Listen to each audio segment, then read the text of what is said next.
Testing, testing.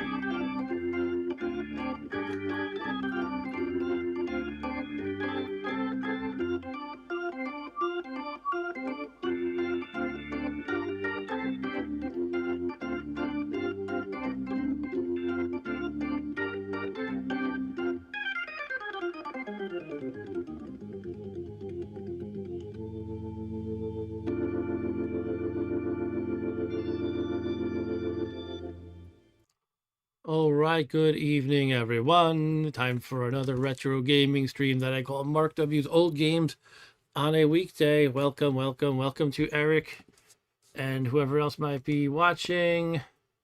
Let's get rid of this silly notice. There we go. Yeah, tonight, if it wasn't obvious, I'm going to play with this cool toy that I got from Santa Claus on Christmas called the Commodore 64 Ultimate. I've been having a blast with this thing. Enjoying Commodore 64 all over again. Although I never really stopped playing the thing.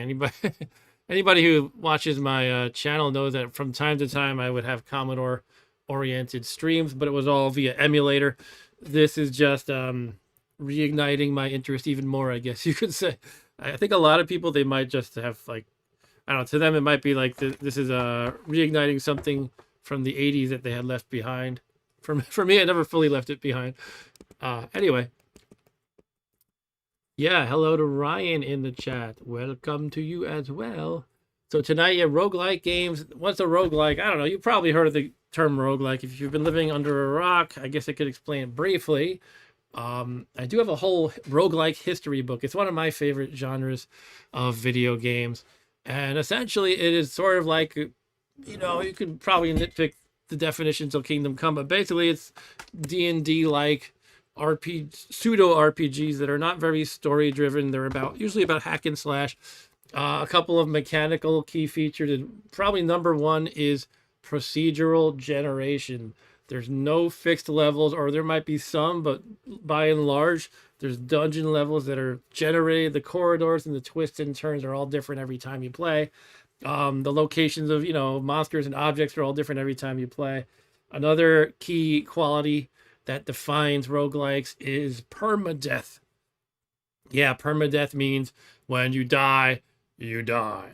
So that's actually a lot of fun to me because, I don't know, the game feels not cheap, but it feels less sort of intense to me when it's like, well, you just restore from your save game if you die and you go back and try again. That's fine for some games, but roguelikes get rid of that entirely. If you die, you die. Usually there's ways you can sort of hack the game by like copying files around, but that's considered in poor taste and going against the spirit of roguelikes. What else is there? I don't know. I guess those are the key ones. I mean, you know, there are people who get kind of really serious or academic about the subject, and they could probably say, actually, there's also this and that and the other thing, and not all of them have permadeath, or I don't know, whatever. But basically, that's the general gist, though. They're like hack and slash fantasy RPGs, typically fantasy, not always.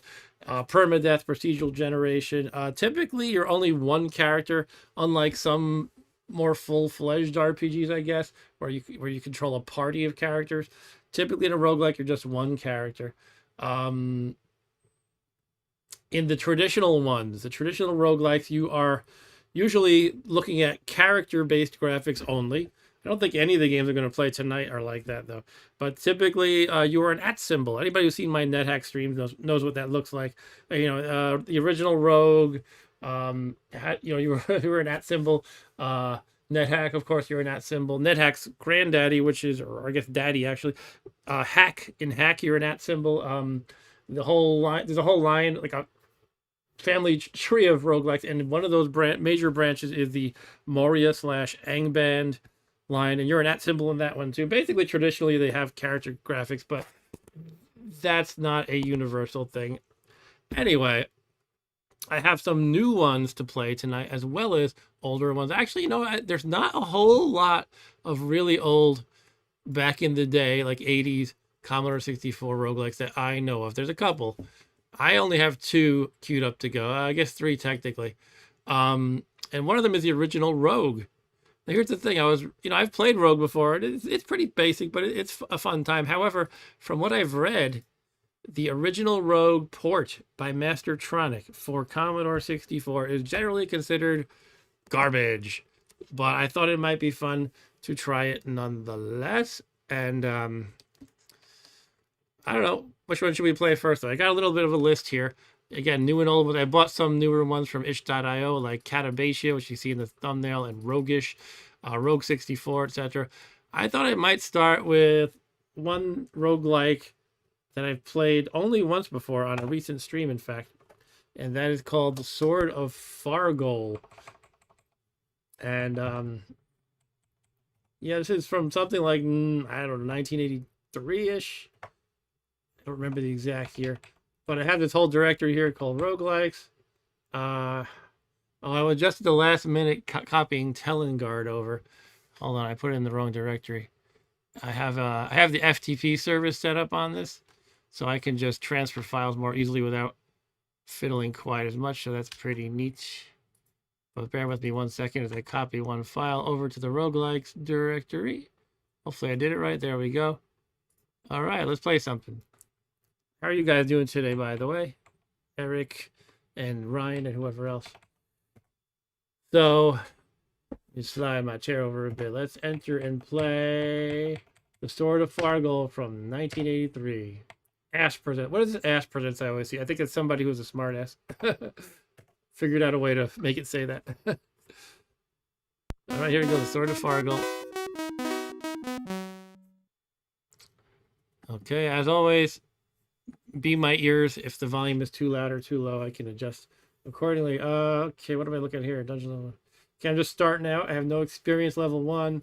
Maximum hits 9. Battle skill 13. Dungeon level 1. Monster slain 0. Now, for these games, you know, there's no in-game tutorial generally for these kinds of things. So I might just pull up documentation real quick, like PDFs and whatnot. And, you know, just so you're not staring at a blank screen while I do that, I can actually share the instructions as well. So let's... Oh, good. Am I already started here? How can I... I think this game is kind of pseudo real time now that I'm remembering it. How do I play it? Maybe I should just jump into it. I don't know. Okay, I'm using the joystick. Hey there to Fiona Martin, who says, did Mark only just start? Yeah, I did just start. All right, so I'm moving this guy around, and I guess this yellow is sort of the fog of war, so to speak. Okay, so here's some... What did I just pick up? A teleport spell, okay. What does the button do? Yeah, I wish I had read the manual. Let's see, is there anything I should check? I could try some random keys. Uh-oh. What is this thing? Let's fight it. How do you fight? A hobgoblin. It says ugh. Or did I say ugh? I've slain it.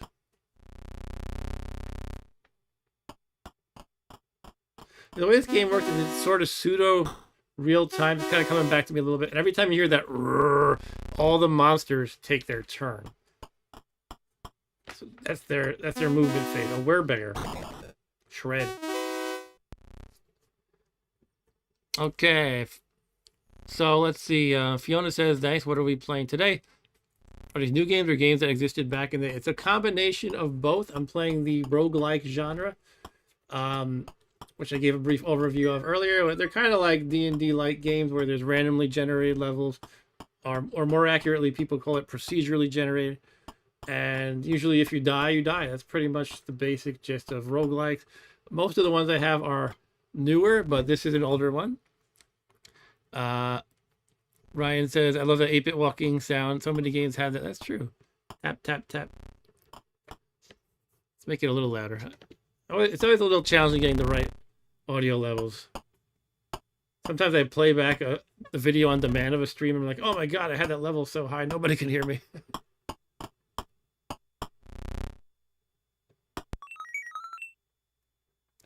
And Fiona says, Mark is full on slaying everything right now. Yeah, for now, I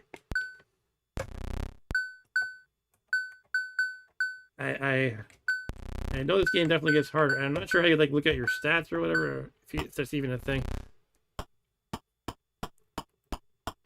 I think you pretty much just use the joystick. Oh, I hit a teleport trap, perhaps. It zapped me over there. Honestly, that farting sound is a little obnoxious sometimes. I think I just have my headphones on a little loud, so I just hear... Yeah, so this game is called Sword of Fargoal by Epix 1983. And yeah, it's kind of considered an early roguelike. And it does not have character-based graphics. A lot of the old ones did. I guess those were mostly for if you were playing on an old-fashioned terminal, like often connected to, for example, a mainframe or other kind of server, I suppose. I don't really know much about those things.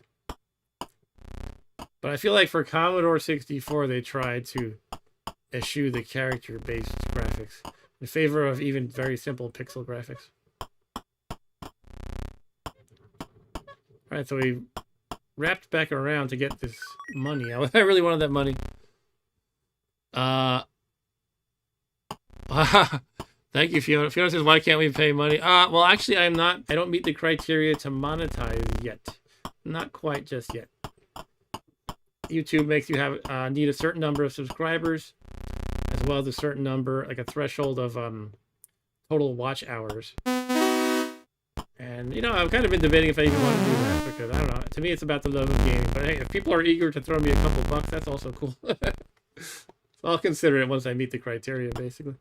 Alright, so that hobgoblin beat me up quite a bit, and I don't know what to do next. How do I heal up? Can I just rest? So the way this works is, yeah, the farts... Basically the way it works is you can move quite a bit. Like, look at this. And every once in a while the game makes that farting sound, as we like to joke. And that means all the monsters get to take one step. They all move. So that's just to let you know, hey, monsters are moving.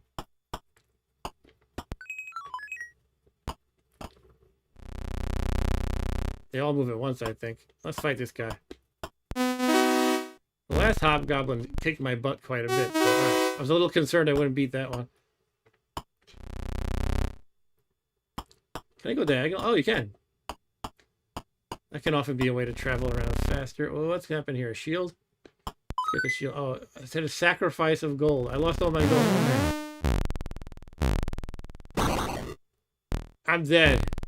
Oh, I got slain by a troll. Oh, man.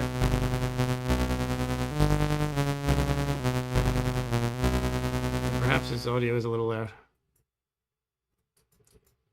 All right. Well, I'm dead. That's Sword of Fargoal. No, I'm not going to give up there. I actually want to look up the instruction quick, and I will share that with you. Look at that. It actually uncovers the level just so you can see what you missed. If there's any actually, you know, interesting info to see there. There might not be. Browser cap. Let's show what we got here. Dun dun dun dun dun dun dun dun dun.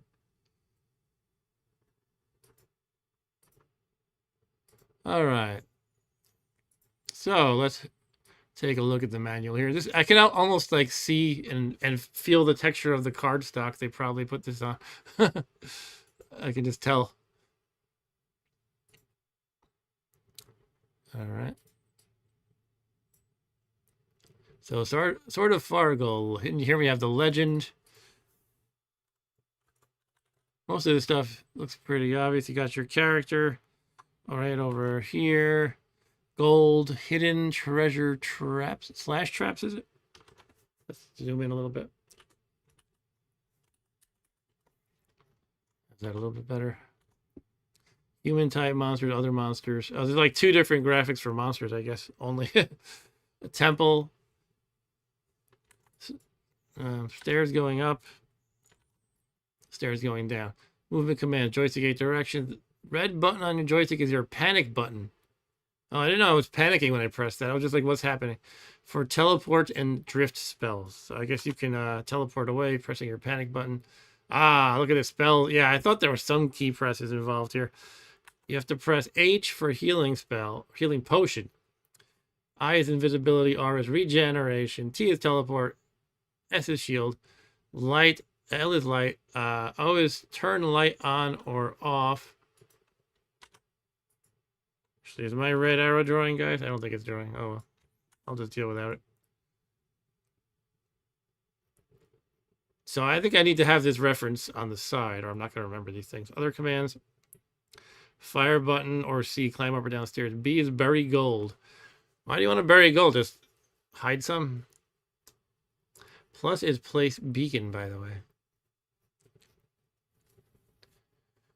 Fire button can be used when at stairs or pits to climb up or down. Yep. Will work as a pass key whenever you're on a blank square. What the heck is that? Oh, you just pass your turn, basically. Beacons are an added tool. Added to what? When you find a mystical beacon, pick a convenient spot and place it there by pressing plus. Within the beacon square, you are invisible to the monsters. From there, you can teleport to the temple by pressing the fire button without wasting a teleport. Okay, so you can teleport to the temple from the beacon you place by pressing plus. All right. I feel like I'm looking at just like a reference card rather than the full manual, but I think that's okay too. We can live with that. All right, let's put that aside and give it another go. And what do you guys got to say in the chat? Fiona asks, does the map change each time? Yes, it does. That's one of the defining characteristics of the genre. That is roguelikes. Shame you can't see enemies until you're standing right next to them, says Eric. Yeah, I guess pretty much, because you're exploring this dark area a little bit at a time. Yeah, that's right, Fiona. Probably the light spell does make you see farther. That's a great point. All right, let's try again. Sword of Fargoal from 1983. This might seem like a really basic and silly game, and perhaps it is, but it actually is, considered pretty influential. At least the author of the roguelike history book that I read seems to think so. Right, so yeah, you just press the first letter of these spells, cast them, and let me pull up my reference card to my right over here. All right, beautiful. All right, so we have to wait for it to load. Wait, your quest begins. Okay.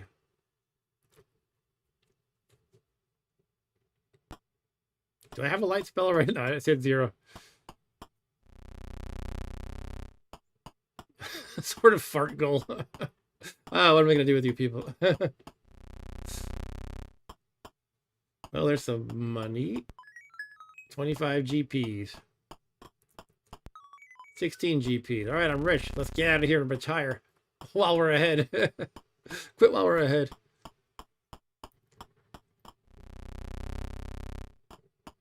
A rogue. Thud. Ouch. You have slain a rogue. All right, take that, you rogue. Seems appropriate to find a rogue in a roguelike game. Enchanted weapon. Cool. I'm enchanted now. Or my weapon's enchanted. Wear bear.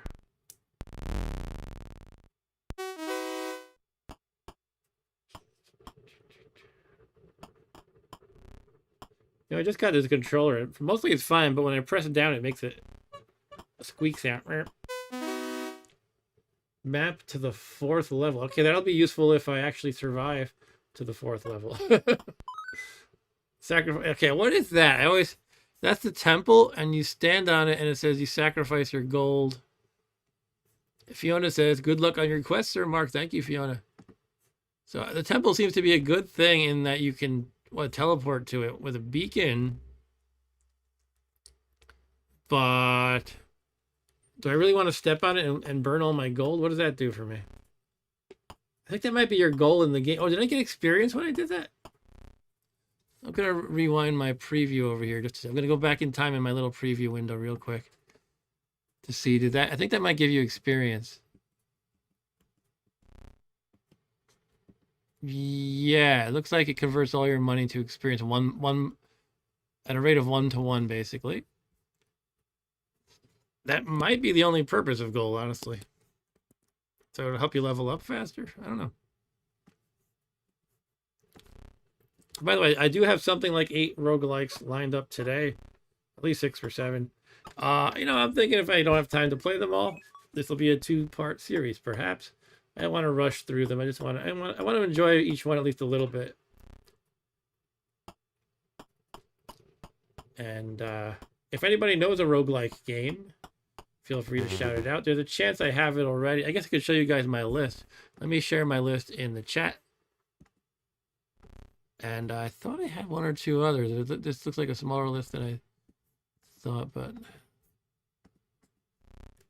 Alright, so don't mind all my little parenthetical notes here about if I have them or not. But these are the games. Sorry, this is pacing terribly. Well, it should be readable, nonetheless.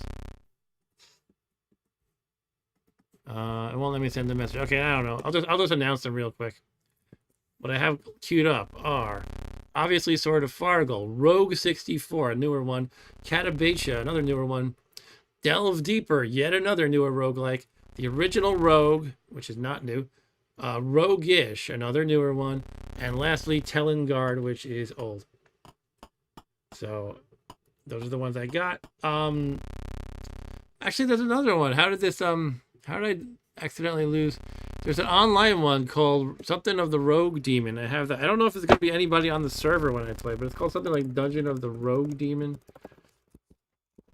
And I thought it'd be fun to try it and see if anybody's online. You can play it on your browser or on your Commodore 64. Kind of interesting like that. I'm not sure if like the browser play intersects with the Commodore play. In other words, are you sharing a server with everybody playing in their browser? I don't know. I tested that very quick just to see if it would work, and I was running around. It looked like a very sort of empty dungeon, really. I don't know. And at first I saw nobody, but eventually I saw some other player standing there doing nothing. So I don't know. I guess it's probably not super active. A map to 7th level. Okay, so I have the maps to level 4 and 7. Again, I don't expect to actually survive that long.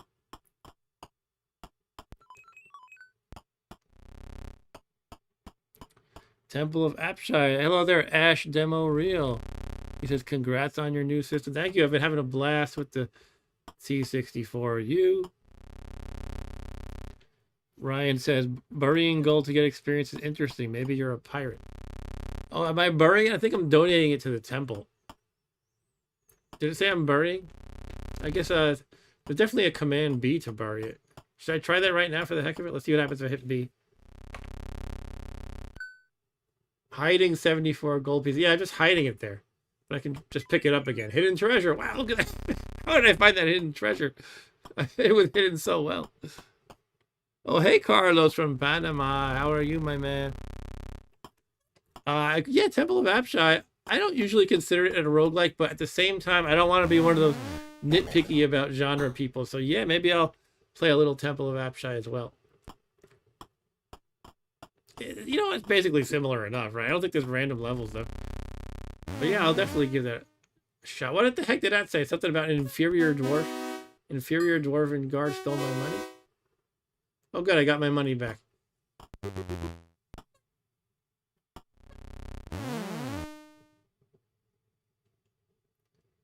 Yeah, you're donating it. Well, bury it, yeah. Well, that guy just stole my money, so if I wasn't able to kill him, that would have sucked. So maybe if you know somebody's about to steal your money, you might want to say, oh crap, let me just bury it quick, and then I'll fight that guy. That's probably a good tactic. in case somehow he gets away, or I mean, I feel like I don't know if there's I don't know if there's like much tactical opportunity in this game. Like, what if I think you just die or live, right? Maybe you can escape and run away from a battle. So let's go down. I think I hit C to climb down. All right, experience 203. We're still level 1. Max hits 11. Battle skill 40. Dungeon level 2. Monsters slain 4. Yeah, you bet, Carlos. I have those two in the queue: Rogue 64 and Rogueish. I'm definitely gonna play some of those, or both of those. We had a request from Dan the Man. I don't know if he's in the chat. Dan the Man suggested Katabatia, so I got that one lined up as well. I have a +1 weapon. I have a teleport spell here, by the way.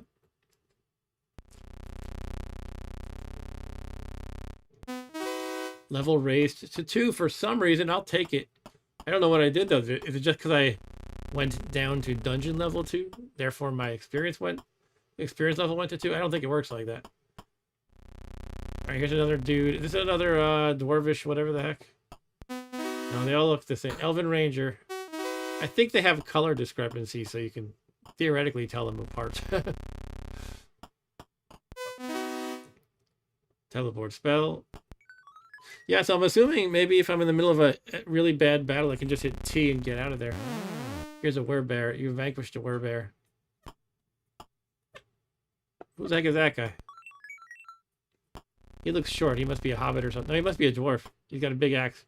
Short plus big axe equals dwarf. There you go, Dwarven Guard. He was not an inferior one, and yet I killed him very easily and leveled up. Wow.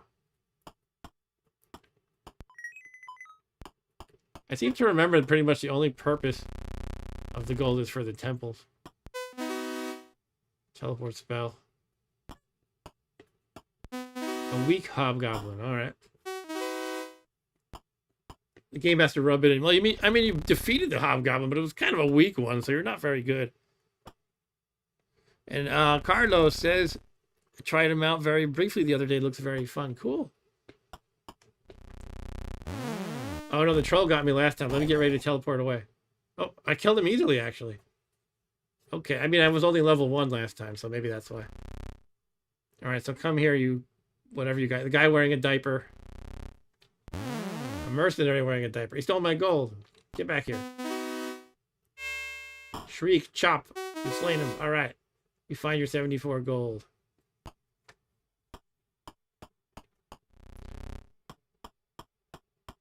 I feel like I had more gold than that, or am I just delusional? I don't know. How are things in Panama, Mr. Carlos? And Carlos said, don't know if Tenebra counts, but it's a great dungeon puzzler. Oh, I think I played that a little bit. Yeah, again, I don't want to be a stickler about the classification. So yeah, maybe if I have some time, I will include that one as well. But here's the question. What am I going to play right after this one? I think I want to stick to one of the games on my list. So it could be Rogue 64, Katabatia, Delve Deeper, Rogue, Rogueish, Telengard, or Dungeon of the Rogue Demon. Oh, it's summer in Panama. That's very nice.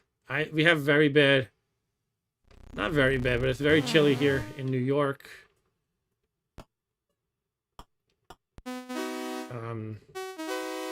This morning it was one of those I don't want to get out of bed kind of weather. I feel like I always have 74 gold. Maybe I'm just not collecting anymore. There, I just got 25. I think that's a... Oh, never mind. There's one blank area of Fog of War in that room pretty much directly above me. I thought it was an object for a minute, but I guess that's just Fog of War space. And Ryan says, very cold in Santa Fe, too. How cold can it possibly be in Santa Fe, Ryan?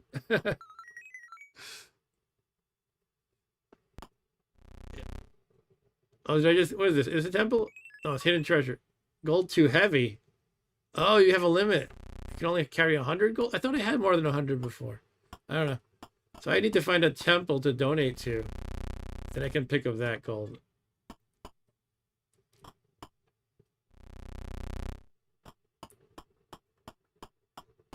It's 30. Oh, that is pretty cool. 38 in Santa Fe.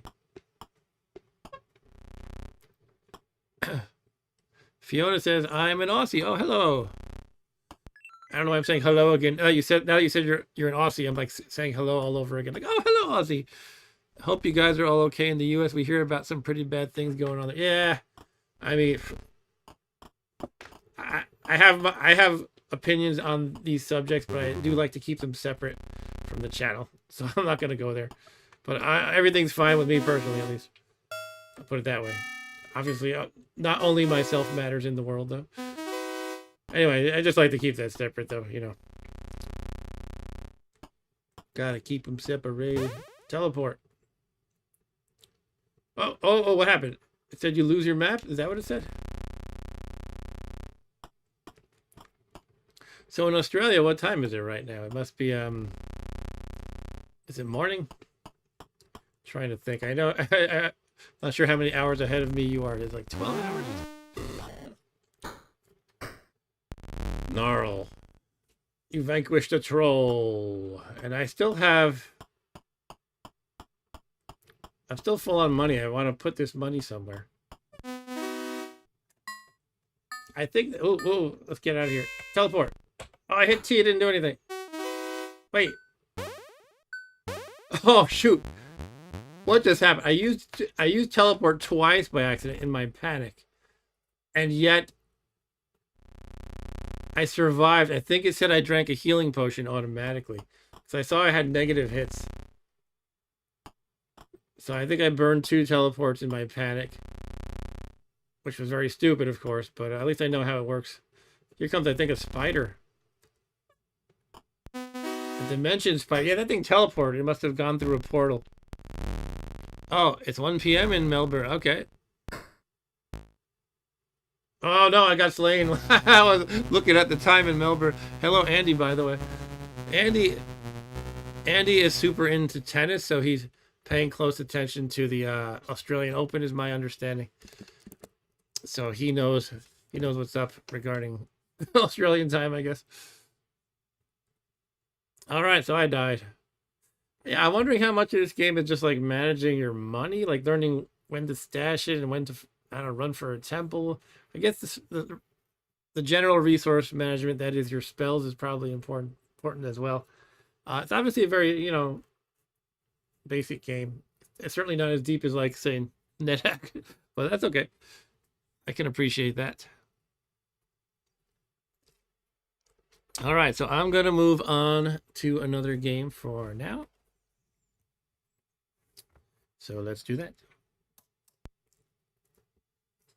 Hey, Dan, how you doing? Dan says you can bury the gold until you're ready to cash it in the temple. Then you can carry more gold and others won't steal it. Okay. Yeah, so which one next? You know what, Dan? You wanted to see Katabatia. Let's jump into Katabatia. Actually, let's not jump into it. Let's check the manual. I have a text-based manual. It doesn't look great in this Commodore viewer because I think they were expecting a wider width of characters, but that's okay. It's mostly just text. A roguelike for Commodore 64 by Malcontent. Well, he seems like a happy fellow, Malcontent. I was trying to remember if I brought my water bottle up. I know I have my tea. Yeah, I got my water bottle too. All right, introduction. Ages ago, during the genesis of the universe, chaos by chance produced order. Okay, that makes sense. I don't know. In the form of a song that would echo throughout the void, bringing form from whither there was naught but randomness. So our world came to be. The beings who inhabited it were gods, but the entropy of order is absolute, and evil came as those beings warred for power. Men, though created as thralls for the gods, had come to learn that their deities' conflicts were pushing the universe inexorably towards the void of chaos. The great sages were filled with hopeless despair. Then one day a star fell to Earth. It was no normal star, but a primordial piece of pure order. Invulnerable to destruction and incorruptible by chaos, it vibrated with musical brilliance and enlightened all who could feel its silent song. One inspired sage, the wise Yendor, So I'm laughing at that because there's like this trope in the roguelike genre that there's a wizard named Yendor who's usually the villain, and your goal in the game is to retrieve the amulet of Yendor. So it was originally somebody, I guess, involved in making the original Rogue, or a friend of someone involved in Rogue was named Rodney. So they said, I'm going to spell Rodney backwards, and it becomes the Amulet of Yendor, the Wizard of Yendor. Anyway, one inspired sage, the wise Yendor, fashioned an amulet out of this star and built for it a special resting place called the Crystal Mount, a tower that rose over the land of Lorita. Within it, a crystalline chamber amplified the song of the amulet to cover the kingdom.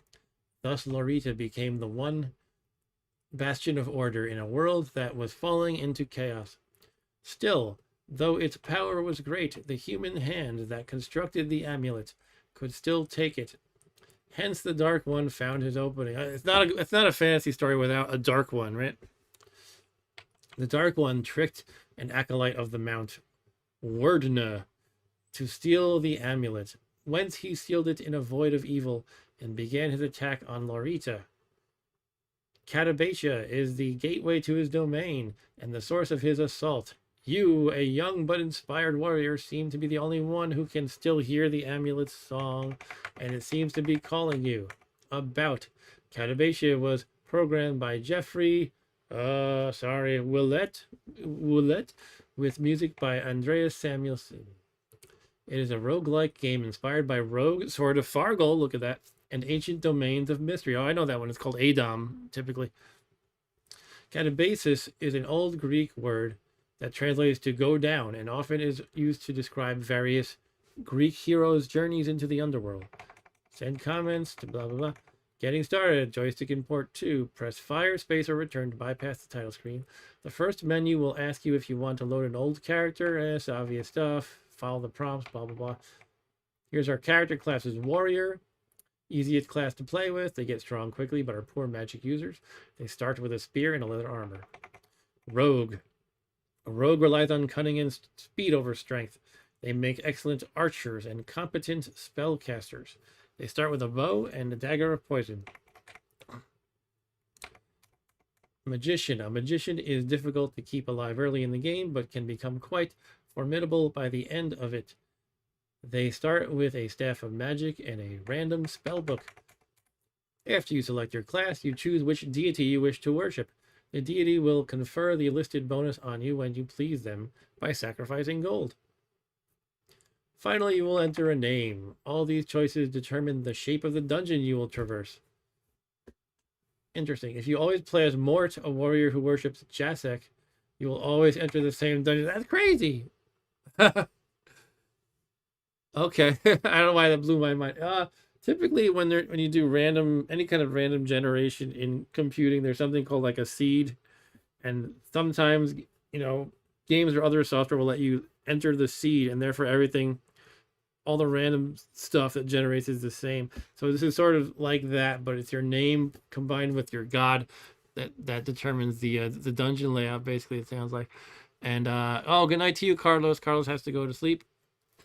He's turning in. All right, I'll see you next time, Carlos. Good to say hi to you real quick. Yeah, I appreciate it. Appreciate you coming by. All right, let's get into how to play. You traverse the dungeon using the joystick. Holding down the button will bring up a menu. The menu might have an option that is context dependent. If you stand over an item, you can pick it up. If you stand over a door, you can close it. To cancel the menu or any menu, hold left. Tapping the button lets a turn pass by.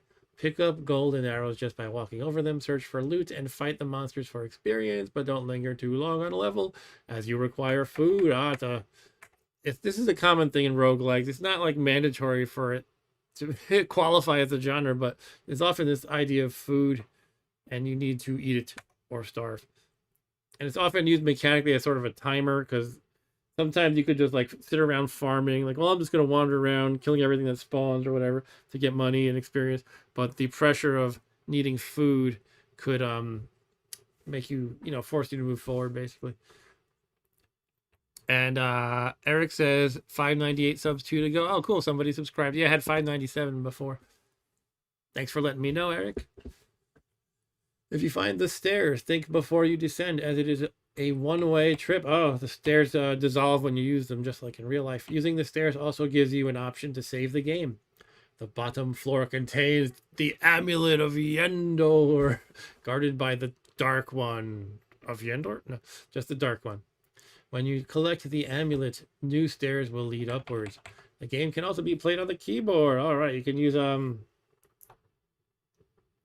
Oh, that's interesting. That makes me feel warm and fuzzy. WASD or the same set of keys that you use in the Ultima games. At symbol is up. Colon, semicolon are left and right, and slash is down. You don't how many times that how many hours I spent using those keys playing mostly Ultima 3 and 4. So that's practically second nature to me. Dot or G, get item from the floor. So it sounds like I don't need to do this, and if I'm using the joystick, I can just press the button and it'll give me context sensitive options. So I don't know how much I need to actually pay attention to these options, these key commands here. It seems like probably not, because a lot I would probably need a reference handy to know all of this. I'll just skim it though. F1 changes dungeon wall color. F3 message text color. That's fun. F5 toggle between graphic tiles or text mode. Huh. Ryan says wizard needs food badly. Yeah. The log is cleared if you view the inventory or status screen. Saving the game. You can only save on stairs. Okay. You can save to tape or disc. Choose to load an old game from disc or tape. Blah, blah, blah. Using items, open the menu and select inventory. I kind of just want to jump in. I feel like it mostly is over explaining user interface and stuff. If you select a piece of equipment, you will wear or remove it. If you select a book, you will attempt to cast a spell inside it. If you select a potion or a ration, you will consume it. Fighting monsters. You simply walk into it. Your chance to hit is a reflection of your agility score, and the monster's heavier armor lowers your agility. And the weapon will deal damage using the weapon's power, its bonuses, and your strength. In the menu, select throw/shoot. And if you have a bow ready, you are prompted to shoot by pressing a direction. Excuse me. Pressing the button will bring up your inventory where you can select an item, such as a potion, to throw. The inventory comes up automatically if you do not have a bow at the ready. The bow does bonus damage based on your agility. Use a book to cast a spell. I'm gonna be a warrior, so I don't have to worry about that. Potions act like spells if you throw them, though not gaining a bonus from your intelligence. Okay. You can also throw books like potions. Okay. Throw the book at them. Thrown equipment does a little damage, but not much. All thrown items are lost. Defending yourselves, wear armor to increase the damage done to you. Decrease, sorry. Weapons and armor have minimum strength requirements. Blah, blah, blah. Penalize your agility. Blah, blah, blah. Oh, something about identification. That's the thing. Some items have bonuses and are enchanted, but you don't know that until the item's identified. Some items are cursed, and you will be unable to take them off. That's a classic roguelike mechanic. You will not know if an item is cursed until you wear it, even if it has been identified. Cursed items, even if it's been identified, that's interesting. Cursed items are half as effective as uncursed ones. If you drop a potion or weapon, armor, or ring, you can enchant it or change its existence. That's a lot. I'm excited to play. That's my only issue. It's not like it's a bad thing that they explain everything pretty deeply. Weapons, okay. And armor, okay. Weapon enchantments. Armor and ring enchantments. Spells and potions. Okay, I mean, they didn't have to tell you every single potion that's in the game. That's fine. Pleasing the gods. Nothing pleases mankind's capricious gods more than gold. Within the dungeon, you will find altars to your chosen deity on every second level. If you sacrifice enough gold, your god will empower you, bless you, heal your wounds, and identify your items. Alright, so gold for the gods. You drop a potion onto an altar, it may change it. You can get beneficial potions that way. Shops. Go skim through it. Final words. Does not mention certain features of the game. Some may hinder, some may help. Okay. Oh, the word is bestiary, not bestiary. Oh, fine. That's fine. Slime, the miasma that... Alright, they're describing every monster too. Let's get surprised by the monsters, how about?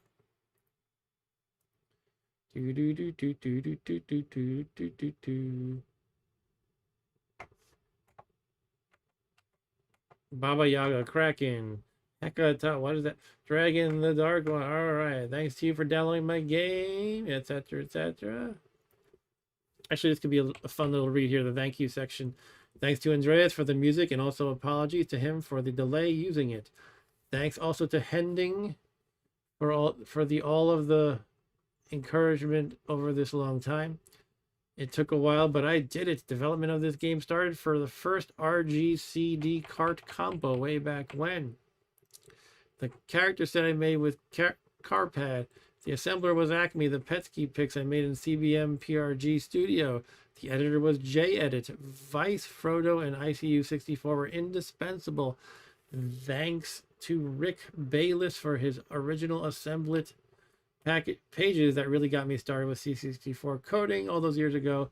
Further thanks to Jamit and Intricate for prodding me to add keyboard controls. Okay, and that's the end of that.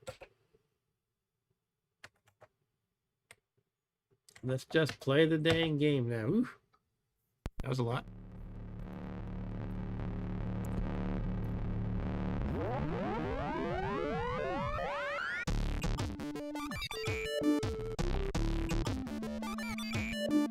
Check out that skeleton. He's like, "Hi guys!" And the wizard peeking out from the other corner. Peace reigned in the kingdom of Lorita until the amulet of Yendor was stolen from the crystal mountain hid in the deepest depths of Katabatia. Can anyone rescue the amulet which may restore peace to our land? You do not know if you can, but you know that you must try. Use the joystick in ports 2. Hold fire to display menu. Cancel menu by holding left. Yeah, we kind of already read this stuff. This is like the short version of the rules. I should have just read this to begin with. Yeah, that's okay. Yeah, it's a cool ASCII art, or as they actually call it in the Commodore world, Petsky.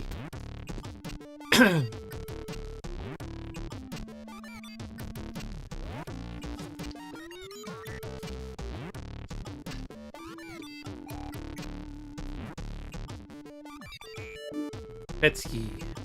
I think because it originated from the Commodore. Alright, that's it for the title stuff. Let's jump into it. New game. I'm going to go with Warrior because it sounds simpler. And which god? Oh, I mean, I guess as a warrior, I probably want either the Strength god or the I guess that's hit points or spell points. I don't know if it's both or it depends on if you're like a warrior or wizard type. You get one or the other. I'm not sure which. I guess I'll just go with Jasek or Jasek, the Strength god. I pressed down on the joystick and it like skips over too much. I accidentally picked the wrong one. Oh. Okay.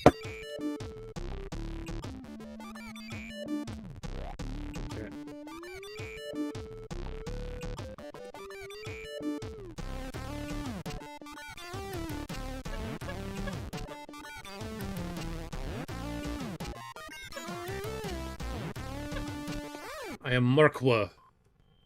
Here we are. It almost looks like Fargoal. I worshipped the Kim once. Big mistakes there. Okay. Welcome to Katabatia. I don't know, I feel like I'd almost rather use the keys, except that I'm not sure I can remember all the different commands.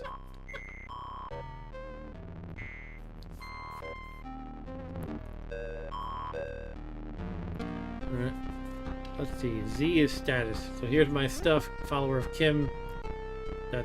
Strength 4, agility 2, int 2. Okay. Here's a Kestrel. Doesn't want to hurt you. Okay, should I just let it be then? No. I passed a turn and it's attacking me. Alright, so much for, you know, I thought maybe it'd be a little different. Hey, maybe you don't hack and slash everything in this game. But first it said it doesn't want to hurt you and then it attacked me, so I'm gonna fight back.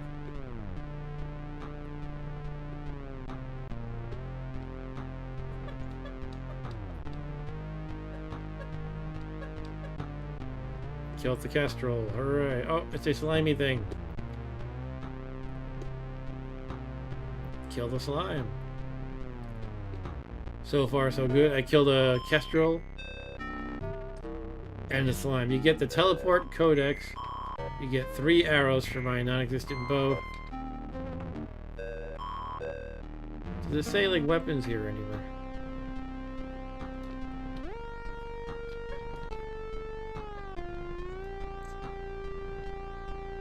There's a staircase.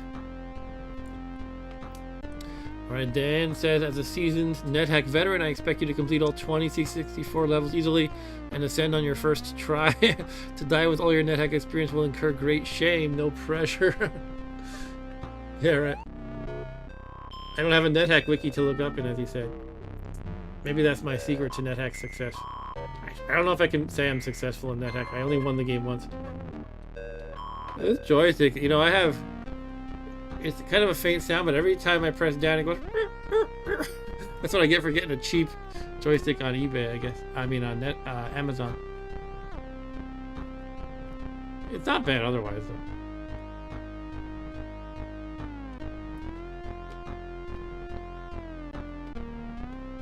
I kind of want to get one of my favorite joysticks back in the day were those Waiko ones that had like the big red joystick and everything. Wonder if anybody remembers those, the Waiko joysticks. I'm trying to think of what other ones I liked back in the day.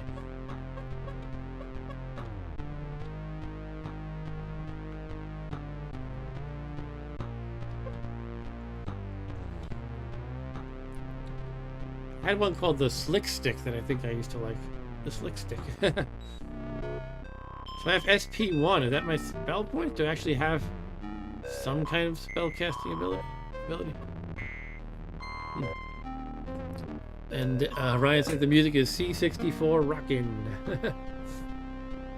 So something about the controls are a little weird. Like I keep like taking multiple turns quickly by accident. It's like I don't know. I guess you're just supposed to go quickly in this game like this. But my NetHack instincts kick in and say if you do that, you're gonna find a monster who'll kick your butt. Because you just start like, you know, attacking a too tough monster and doing so repeatedly because you're moving so much. I don't know. I'll try it. Did I see stairs earlier? I don't know if I missed them or what. It looks like doors will no longer show once they're out of view, so I wonder if stairs do the same. I've just been so busy just kind of chatting, I don't remember if I actually found stairs. So let's try to focus and find some stairs.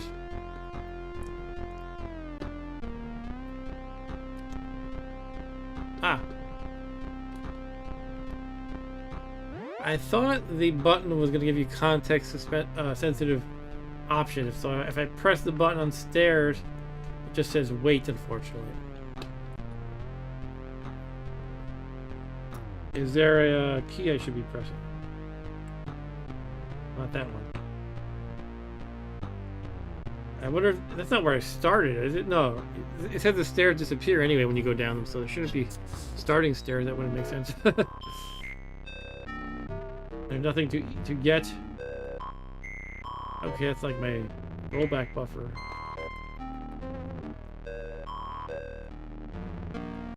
You know, let me open the text file I just read on my computer to my right here. Where the heck was that?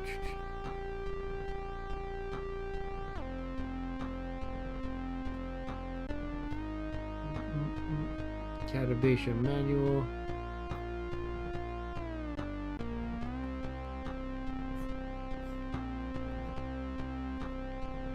Bear with me a minute, please. Alright, let's see. Use stairs is shift greater than... Oh, it's the same command as in NetHack. and some other roguelikes. It's basically the greater than symbol. Okay, so let's try that. Ta-da! Yeah, so I guess you do need the keyboard. What is that, a flamingo? Or is it a duck shaking his head?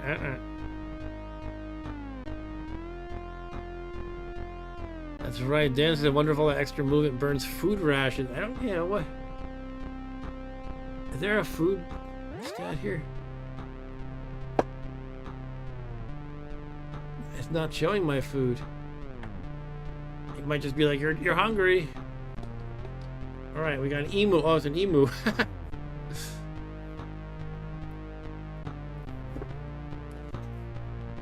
I feel like that might be a reference to the original Rogue. It's the same thing with the Kestrel. I feel like those were in the original Rogue.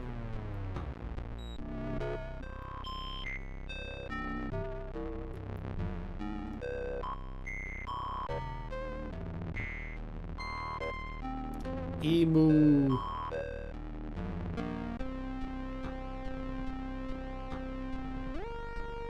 Okay, here is... Okay, 3 arrows. I'm not excited by that. Is there a search key? To like search for secret doors or something?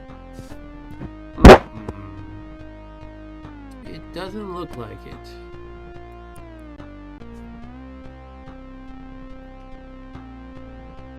Yeah, Dan. Dan asks if the yellow character is for money, like cents. Yeah, I think it is. Also, given the yellow, you know, yellow color, I guess it's supposed to be like gold.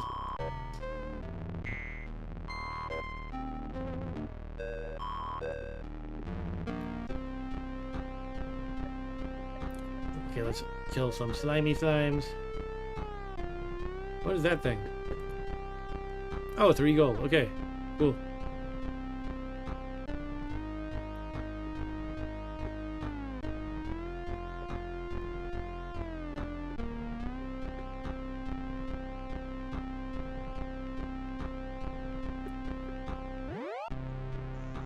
Okay, an altar to Kim. Oh, I can give them money, right? Do I want to do that? Do I need a certain amount? Let's check it out. P is to sacrifice gold at an altar. Let's try it. P. Kim demands more. Oh, I gave Kim all of my 10 gold. I have 0 now. Look at the bottom. And Kim demands more still. Is this your experience with your Kim, Eric? Kim demands more. Here's some gold here. Kind of considering saying, screw you, Kim, I need money. But I need food is actually what I need. Uh-oh. Alright, well, I guess I'll donate to Kim, man. That's what you're supposed to do, right? Kim demands more again.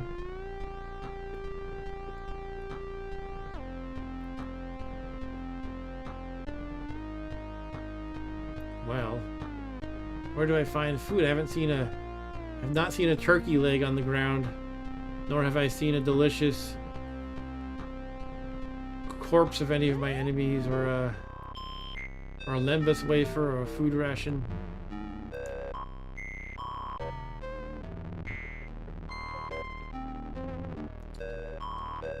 No slime molds.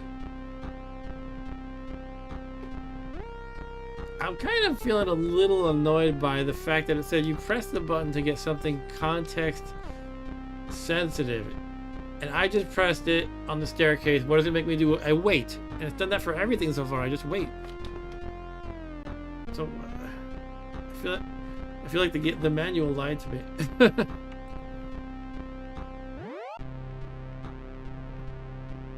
Okay, we need to find food. Food, where are you, food? Starving, uh-oh. Where do we find food? Did it mention it at all? Or just like, did it say like you're gonna find food as you travel about or something? I'm gonna search the manual real quick. There is a shop with a provisioner who sells food, okay.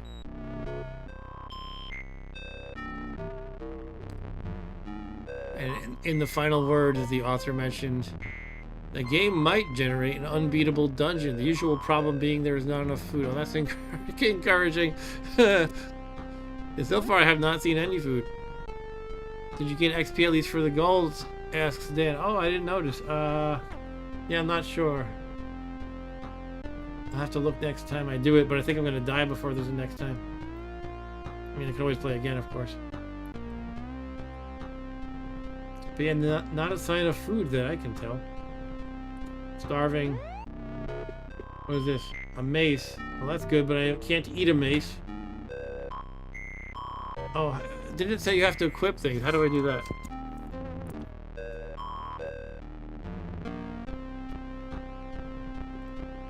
Checking the manual again. Did something about equipping.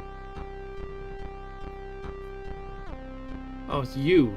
U is to use, equip, or remove item. Okay, but I'm gonna just hit U right now. Oh, here we go. Look at this. Oh, a ration. I had a ration. I guess I just eat it here. Okay, I ate the ration. It said yum at the bottom. And let's wield the mace. Yes. Is it better than a spear? I don't know. Let's try it. It's too heavy. Oh, I don't have the strength requirements for the mace. Teleport code. Alright. So at least I understand a basic thing about the game now. Take that, you emo. You emo. And Ryan says he put all the effort into the music and not the gameplay balance. I mean, I think he's just kind of being a little humble and saying that's just kind of how it is in roguelike. Sometimes the game screws you. But it doesn't necessarily mean the game's totally unbalanced. Alright, I got a ring. Should we try a random ring on? I say, heck yeah. That's how we identify things. We try them on. You ready the ring, and what happens? I don't know. I don't know. I'm glad the game uses escape. I'm always reaching for the escape key, and so many Commodore games don't actually use it.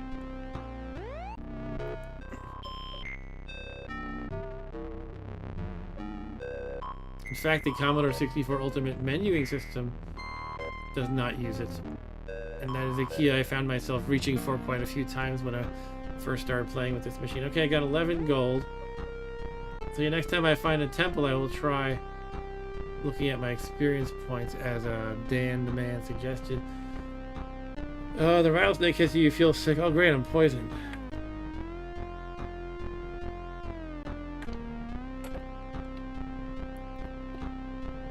You feel well again. Oh, that was fast. That was the fastest poison has ever run its course through anybody ever. I think technically it's venom. Right? If something bites you and it's poisoning you, it's really venom.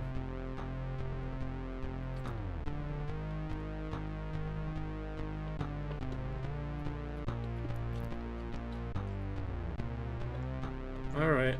I don't think we found a temple this level.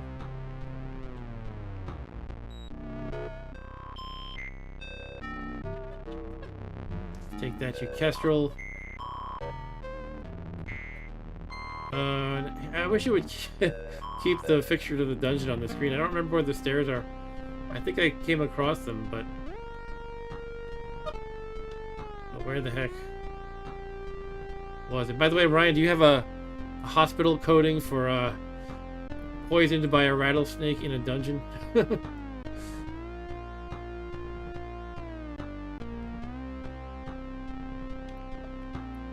I wonder if this means the door was destroyed. Look at the graphics here. It's definitely different. Like this door here as opposed to the one on the left. I think the one on the left is open and the one below me is destroyed. Perhaps.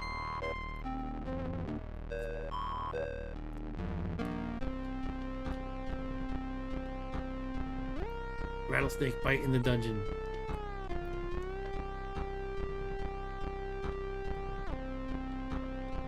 Okay, where? Oh, where are you? Stair. I'm gonna get hungry again by the time I feel like I'm retracing all my steps. I guess I gotta be methodical about it. Yeah, let's go from the left. We'll go up and down a little bit more to the right. Was it?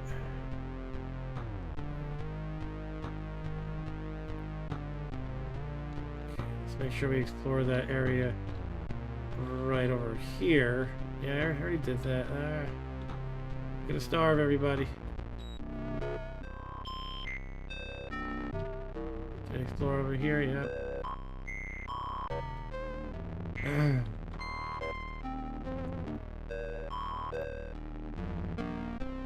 There it is, okay.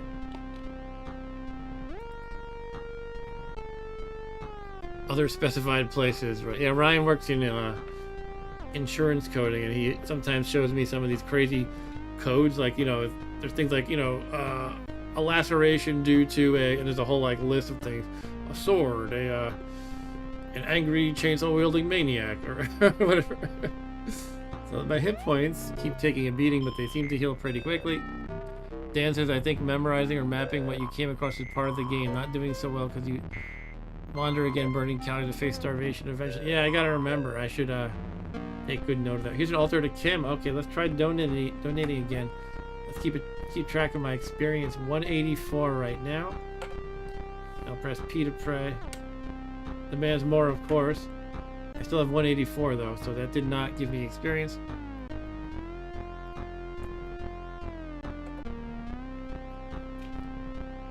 Sorry, I might have said the wrong thing when I said hospital codes. I mean insurance codes, right? That's the right way to say it. Anyway, I don't want to bring your work into it, Ryan, if you're not comfortable. So I apologize. I should have asked for it. I got a death codex. Where are these codices? Whatever the plural is.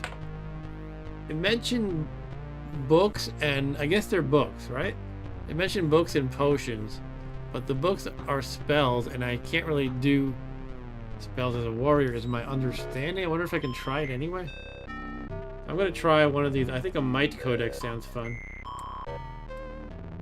You exhaust your energy to no avail. Okay, so I think I lost my like 1 spell point or whatever I had.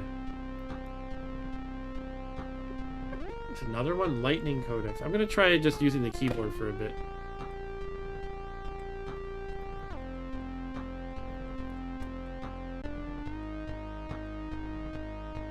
Yeah, I'm definitely going to take note when I find the stairs.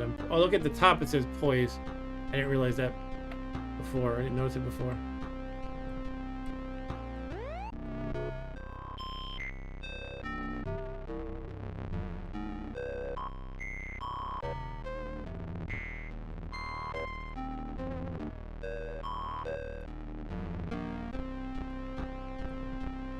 I'm amazed about how long the back and forth battle is between myself and an emu. And Eric says, I worked IT for a therapy company. They wrote me into invoicing once a month. That was back in the 2010s. Oh, so you know that stuff. The stairs, they're at the bottom middle. If I say that out loud, it'll help me remember. Bottom middle is the stairs.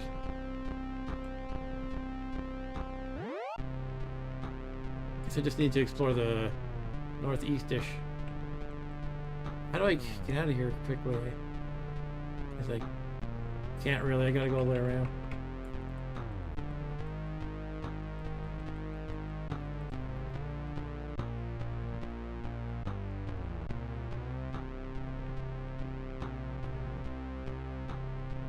I'm gonna try the ultimate keys. Here we go. Ultimate keys. Woo! Oh.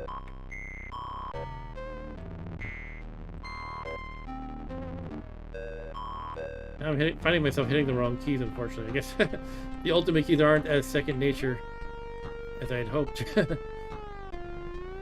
know what it is? The shape of WASD has warped my brain. These are totally different shapes.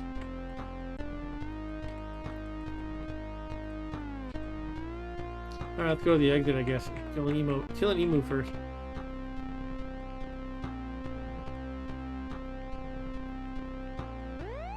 Altar to Kim, do I want to keep donating? I guess you're supposed to do it. Here we go, something happens. Kim is pleased. Your equipment ebbs with eerie light. I guess eerie light. It all begins to make sense. So I think they identified my stuff. Look at this. A mace of haste. That sounds cool. A mace of haste. And I have a ring of satiation. Oh, I guess it means I get hungry slower. Padded tunic. Yeah, let's try the mace of haste. Am I strong enough now? You ready? The mace of haste +1. Cool. I think a mace of haste sounds a lot cooler than a spear. Alright, so let's go to the down middle. Down the stairs.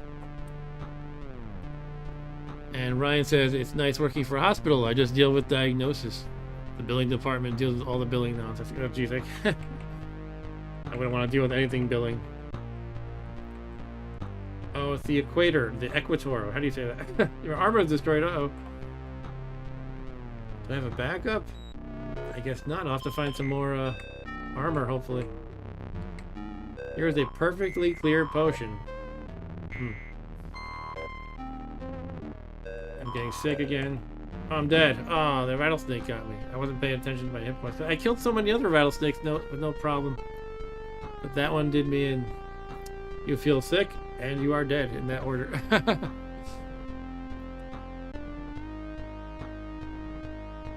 Alright. I probably was just a little careless there. Dan says you were down to 9 HP, but just realized you regenerate HP as you moved along. Yeah, so, you know, I'm probably just a little careless. That's alright, though. Gotta get to other roguelikes, too. Alright, yeah, that's a good... I mean, this is free. It doesn't even have a suggested donation on ish.io, so, you know. Definitely a pretty good effort in the roguelike genre. And I think this title screen is especially cool. I would love it if the whole game looked like this. That would be cool. Somebody's got to do that. Yeah. For some reason, the thought of that makes me far too happy. Alright. Let's get on with it and try another game. But which one? Now, what we could try is the online game, which, again, I'm not sure if anybody's actually going to be online.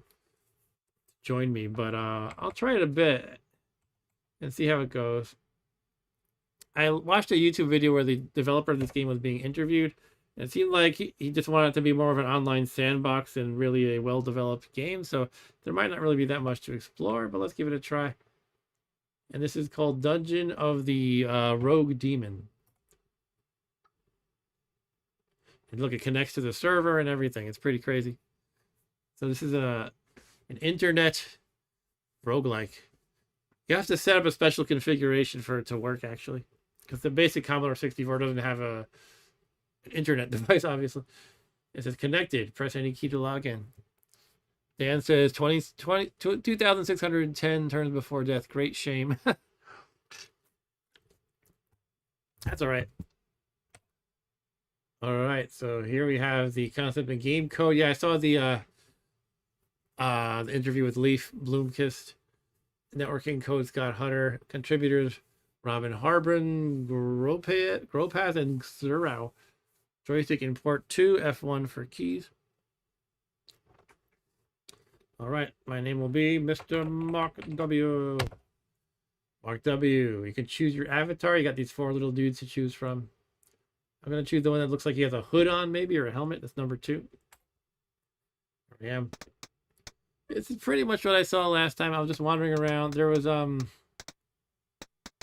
a whole lot going on. So I don't know. If I don't find much to do, I guess I just won't. And here's the version. See a crooked sign. Yeah, version 0.4. If anyone wants to, you could probably Google this very quickly and go on the website. You can play on the website too, and I'm not sure, but they might all be using the same game server, so you might be able to join me in the game right away. Or if you happen to have your Commodore set up ready, you could do that too. So that's a door, but you need a key, which you find down here. It's something I discovered. No, this is not where you find the key. This is a tattered note. And it says portals teleport to random areas. Eric says 5.99 sub, just one to go. Cool. Thanks for the update, Eric. And thank you to whoever subscribed. I appreciate that. My channel is just all about the love of playing games. I do old games on a weekday as a stream. I do about retro games. Otherwise, it could be anything else. I play all kinds of stuff, including even board games. Door is locked. All right, so there was a key I found last time. I don't remember it being hard to find. I might have just glossed over it.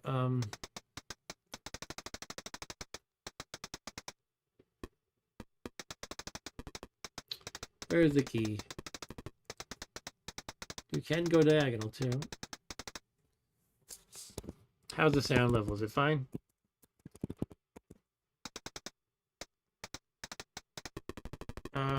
let's find this darn key. Yeah, you actually press a key to like something like I don't know, maybe it's L to pick up something in your left hand. There's a different key for your right hand.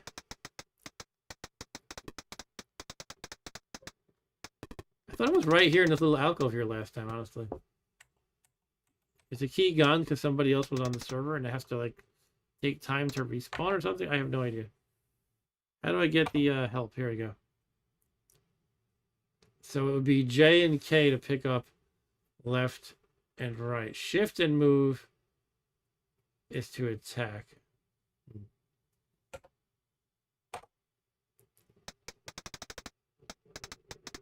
Yeah, I don't know. I don't know where the key is. I don't remember having to try hard to find it last time. And unfortunately, the next area to go to is behind a locked door, so I can't really do anything that I'm aware of.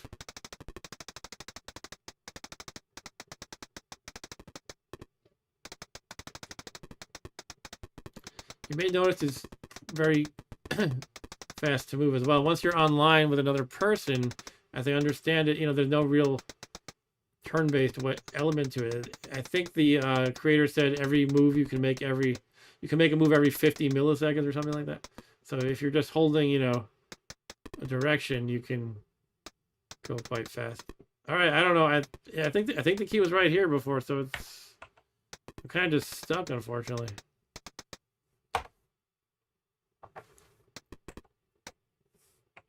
You can use these keys here for 8 directions. Q, W, E, A, D, Z, X, C. I is to inspect. There's no search command per se, but I'm wondering if I can just hit I to inspect a bunch and I'll find something. I don't know.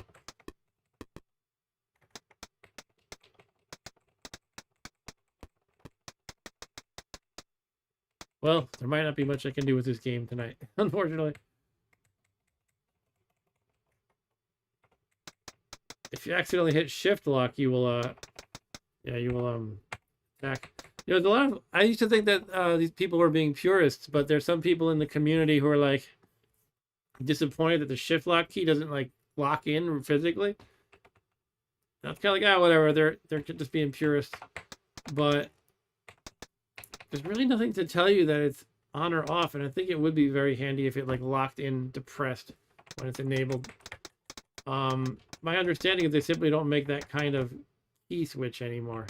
That's why they do not make the shift lock legit like that. Alright, I don't know. I think I'm just stuck in this game. That's sad. Let me give it a restart quick. But if I'm in the same boat, I might as well just quit. Dan says no monsters. This is a player versus player game. It's definitely multiplayer, as I've been saying, but there are monsters like behind this door. There's a slime. I don't know if you're able to see it. It was apparent a minute ago. There it is. But I just can't open the door. The key isn't there. It was there when I tried it yesterday or 2 days ago, whenever I tried it. So let me just try a quick restart. See if I can do anything. How do I actually do that, though? Maybe I have to just quit the game.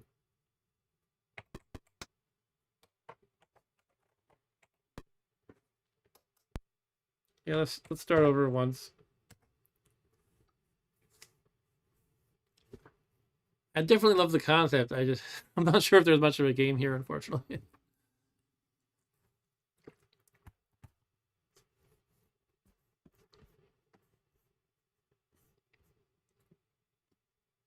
All right.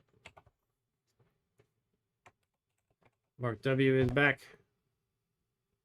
I will be the first one who's holding no weapon.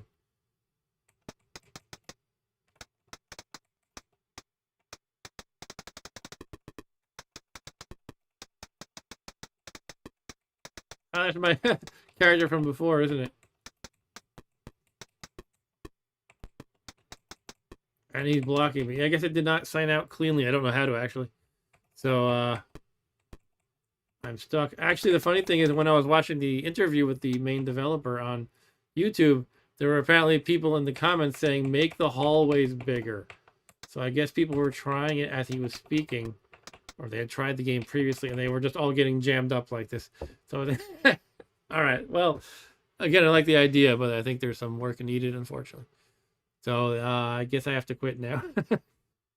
But yeah, actually, I don't know how I quit gracefully because I should be able to quit and not leave my, you know, zombie avatar there basically. But I don't see any like sign out or anything here. This is the entire reference sheet. Oh well. So maybe the game will mature at some point and be more playable. I don't know what the deal is. All right, let's move on to another game. I do want to try Rogue. Let's get it out of the way. The disclaimer here is I've heard that this Rogue is it's 1988. The original Rogue is from more like 82 or 83. I hear this is a terrible port of that original Rogue, but I just want to check it out a little bit. So we're gonna do that, and then move on to hopefully some better games. And Ryan says thumbs down doesn't even have music. Well, that's fair, yeah. I mean, there's definitely more you can do. I was able to open that door and fight the slime, but I don't know why the key wasn't there that time. So something's weird about the game. I don't know.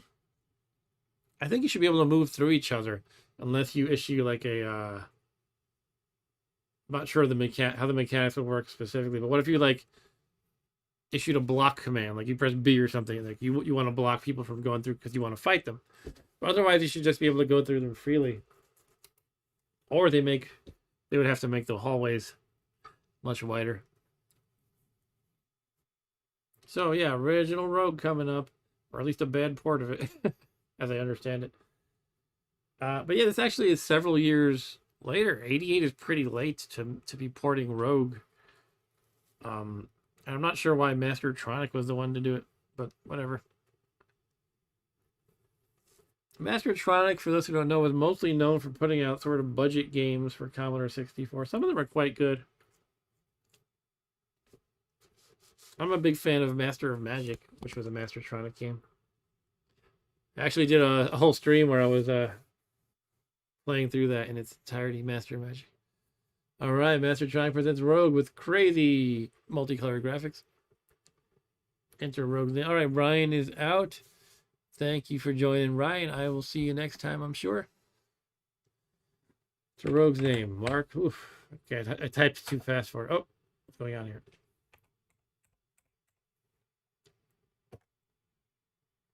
All right, here we are. Welcome to the dungeons of doom. Oh, my strength timer is going down already. What the heck? All right. Oh, you move this arrow around. Oh. Okay, it's just a cursor. You're saying where you want your guy to go to. Your character has a blue face, by the way. It almost reminds me of like early PC graphics. Remember CGA? Ugh, CGA was the worst thing. Yeah, they had like the cyan, magenta, white, and black. That was the only colors in CGA. This has a little bit more than that. Monsters attacking but weak. What's happening? I'm so confused. I'm dead. I think I'm dead. It says they have strength 0. Rank apprentice. Is that it? Oh, what just happened? Maybe that's why people say this is a bad version of Rogue. I don't know. It could just have a bad interface, but it's not supposed to be real time, so this is very bizarre to me. It's like my strength is going down in real time. Whatever that combat was, it was like I had no reaction time. I would just hit it. Like I don't think I even saw somebody to attack. Okay, let's attack this thing. Oh, wait, what? No. What's happening? Ah, run away. Okay, that thing knocked my strength down quite a bit. But now I don't know what to do. I have hit points 1 and the strength that's gradually decreasing. This is quite ridiculous. The F keys do anything? Any keys do anything? Oh, I hit restore and it just kind of started over. Yeah, I could see why people think this is a bad version of Rogue.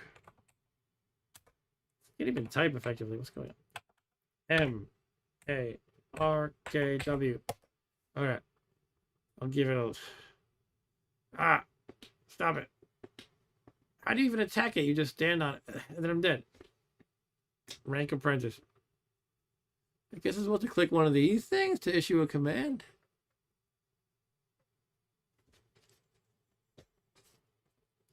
Yeah, Dan had the same idea I just did. You have to arrow onto one of those things, but it should be turn-based. Shouldn't be like you have to quickly click to the right. So yeah, I guess I'll try clicking this thing to attack next time. A mace, wield. They even misspelled wield. Oh, come on, that's very amateurish, guys. Wield. Finish. Drop. How do you even do one of these things? Excuse me. I'm so confused. This is like the worst designed interface. I mean, I guess they were trying to go with something like a GUI interface where you move a cursor around with menus, but I don't know what the heck's happening. Come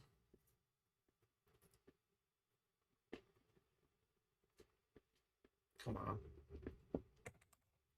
Okay, I did something to get out of that. I think I dropped the mace, though. Okay. Where is it? I can't pick it up again. It's just gone. The floor eats it. A crossbow. Oh, I don't want to drop that. I will wild it. Oh, the D button is making me drop it. Oh, I think you're okay. You drop something that's gone forever, but I think you press the first letter of the thing you want to select, like W for where. Yeah, all right. So as if I didn't already have a hopeless situation here, now I am maceless and crossbowless, I guess. But hey, let's go down to level 2. Woo! If I can figure out how. What's this, food?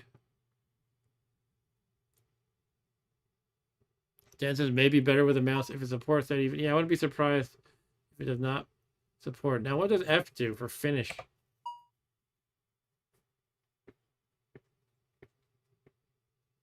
Yeah, there is a mouse for Commodore that you can use, but I feel like not a lot of software supported it. That said, if they're going to use this style of interface, a mouse would definitely be better than a joystick. So I just got a potion, I guess. Let's just drink it. Quaff. Okay, what happened? I quaffed the potion and I can hit Pete for pack, maybe? No. It says search, rest, pack. Oh, I can click it. It made me rest before I even clicked it. You just put the mouse over it and it makes you do these commands. I don't know, it's very strange. But now I think I understand how to go down the stairs. I put the cursor over down.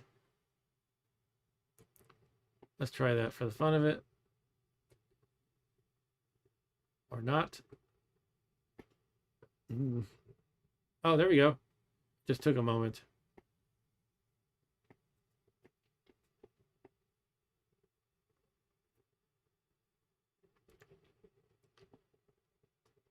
Uh-oh. Monster is attacking, but weakening. I'm now a journeyman. Okay, I did better than last time somehow. I guess because I at least advanced a level. Dungeon level. But that is a useless game. What they said about it is true. It's like the worst port of Rogue. It's a disgrace to the name Rogue. I'm sorry. To Mr. PD Marshall, who's credited on the screen here. I'm sorry. This is just not good.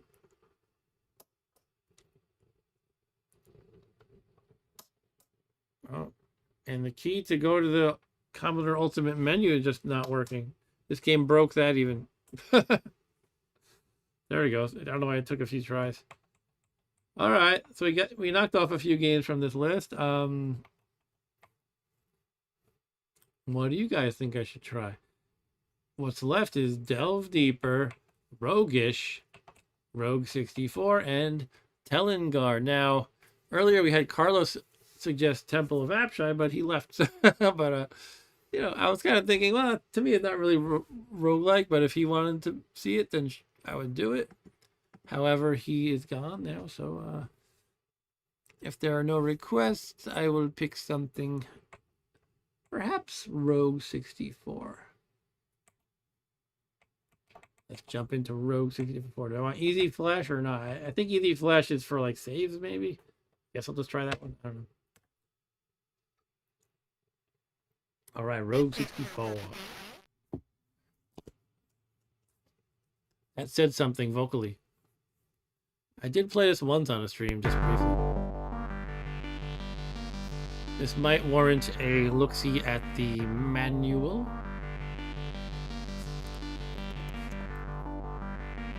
Let me get that on the screen for you guys. Bear with me a minute, please. It's a PDF.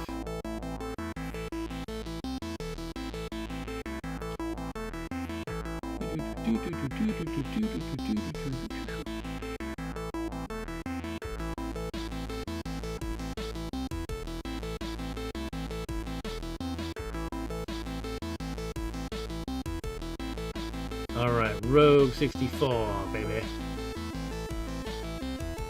By Badger Punch Games.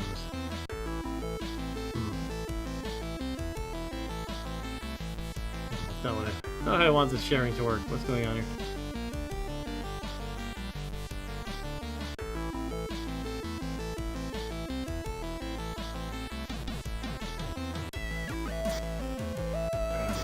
I guess we'll roll with it. Alright. Bitmap Soft was established in 2019 primarily as software house for publishing new and unreleased games across retro computers and consoles. How's our level here? Let's make it a little lower. Okay, our motto is simple, putting the new into retro. We aim to create a fantastic catalog of games, etc. They support a lot of different machines by Commodore as well as other companies, including Nintendo Game Boy, Atari ST. Here's our credits. You are Zendar the Explorer, a grizzled and harried adventurer seeking fortune and glory within the dungeons of Hordacum? I don't know what I'm looking at. The old myths whisper of a fabled artifact hidden deep within this most treacherous and hallowed of places, this darkest of dungeons filled with unspeakable horrors and gibbering terrors. Is that what it said? Gibbering. Naturally, you must have it. The many evils lurking around every corner of this cube-like tentacle terror maze that you'll be forced to visit pain and slayage upon are just an added bonus. As the old song goes, from battle I've come and to battle I stride. I sit in the darkness before the dark gate. I hone my dark blade, its bloodlust I'll sate. I quaff my last-ish ale, muscle, bone, and steel prevail. I rise with the moon and stride towards doom, onward and downward to the depths of Hordacum. It's a modern roguelike designed and developed for Commodore 64. Alright, a harrowing journey, etc. Here are some of the monsters you will meet as they attempt to maim, kill, and eat you, not necessarily in that order. Okay. We have a Cthulhu, a very ancient, fairly weak one. This is an abundant denizen of the dungeon who is normally slain with a stout knock on the head. Having risen from the depths eons past, it prefers the surface levels of the dungeon. Scorpio. Overgrown, mutant-like insectoids skitter along the shadows throughout the dungeon. They're a fairly easy match. Don't stay on the wrong side of their nasty stingers of gloomy teeth. Gloomy death, sorry. Batty. Batty flies around delivering chaos where it can, and can take a fluttering... Excuse me, I have a little trouble with the font sometimes. Sightless specter of the macabre. Batty flies around, delivering chaos where it can. It can take a light whooping, and some of these flittering ambassadors of darkness have been rumored to fly through the very walls of Hordacum.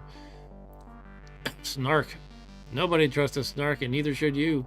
Snarks slither around the dungeon on scales of hatred and malevolence, dealing skin-splitting, face-melting pain to anyone foolish enough to venture too close. Hit them hard and hit them fast. Hornzilla. This horned beast dwells in the deepest levels of Hordacum and is one of the most formidable foes with horns of pure obsidian and consisting of 70% armor, plated muscles, and 50% blood-fueled rage. What it lacks in mathematics, it more than makes up for in lethality. This monster will be a worthy challenge to defeat. I already got potions, randomized each game, gems. They can give permanent and potentially life-saving upgrades to a hero. Okay, they're not just they don't just have monetary value. In other words, hearts. The answer to every dungeon delver's woes. Hearts grant you an immediate boost to your health and perhaps also to your sense of hope. Use them often, but use them wisely. Okay, looks like that's about it. Oh, here's our joystick controls. You walk towards monsters to attack them. You grab items by walking over them. Very simple. Some items you pick up will end up in your inventory. To use the inventory, hold the button down until the inventory item blinks, and then move the joystick right or left to select items. Then you release the button. When you release the button, the chosen item is activated. Rogue 64 is playable with a joystick only. However, some non-gameplay features such as disabling music in-game require key press M. Fire to restart the game after game over. Be the hero you always knew you were. Reach the deepest and final dungeon level. Slay the tentacle-toting boss monster with maximum prejudice and obtain the most coveted of magical artifacts, not to mention fame and glory, till the end of your days. While you're at it, achieve the highest score for ultimate bragging rights. Alright, just some screenshots and some other games that Bitmap has put out, I guess. I played Showdown a little bit. Alright, so that's a looky at the manual. Alright, why don't we actually play? Oh, they have instructions right in the game. Look at that. That's pretty cool. And once again, it's like just a very succinct version. Joystick import to, you move into monsters to attack them, walk over items to pick them up, etc. etc. Red and blue potions change each time you start a game. Green is always healing. Oh, I kind of glossed over that in the manual, I think. Hold the button for inventory. Gems are rewarded for killing monsters. Get to the last level, defeat the end boss. A good, very brief summary right there. Let's click the credits just very quickly. Here you go. I'm not going to read it all. A nice list of bug hunters too. Cool. Now let's jump into it. Alright. Okay, you got a little play window. I like the cool effect of looking. It almost looks like you're looking down on 3D walls. Especially the different shades of gray sort of accomplish that effect. Alright. Here we are walking around. Got a key, got a clumpy potion. I don't know if I want to drink a clumpy potion. Some gold. So if you hold the button, you go to inventory. Alright. So what have we here? A heart and another thingy. These are walls. These are gray squares in the middle. Found some gold. Okay. And healed. Was I hurt? Probably not. My health is 5 now. Next room. What is that? A tombstone? Oh, that was stairs, I guess. Next level. Not sure I'm ready for that. Come to me. Yeah, can you pass your turn? It said you don't control with the keyboard at all. But yeah, I'm so used to in you know, roguelikes, if they're 2 away from you, the monster 2 away, you pass 1 turn, let them come to you so you can get the first hit. I managed to make it happen somehow anyway. Kill Gluthulu. Okay, that was my first Gluthulu. Now is this gonna take me back up or down another level? Oh, I got a key by touching that. Okay. Oh, it says get a key. Oh. Okay, so I think you need the key to go down a level. Here we have the Batty Bat guy. I killed Batty Bat. So I got 2 clumpy potions. Let's just... I guess we might as well try one of them does, right? Clumpy, that ale was true. What did that do? I have no idea what that did. My health did not go up or down. Did my strength? I'm not sure. Oh, I can't. Oh, I'm confused. Look at this. If I move a direction, like right now. Okay, that's... Let's try right again. Yeah, it's sometimes randomized, basically, but not always. Because I'm drunk or something. But it looks like I had temporarily 2 strength. I guess it increased my strength. Temporarily. Alright, I've got healed up by that heart. That's good because I only had 2 hit points. Now I have 5 again. Here's another Gluthulu. Oops, I shouldn't have done the stupid move there, but that's okay. I'm not sure if you just get healed over time like in most roguelikes. I think this game might not have that mechanic. You might need the hearts only. There's a heart. And is this another clumpy potion? Yes. I'm only finding the clumpy ones today. Is there any reason to save the heart? I guess it could be. I could like come back here maybe. I'm just gonna get it though.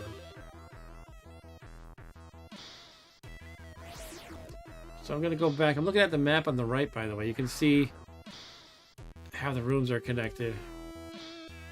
I'm not sure if there's secret passages at all, or secret doors. Or how you would even search for those.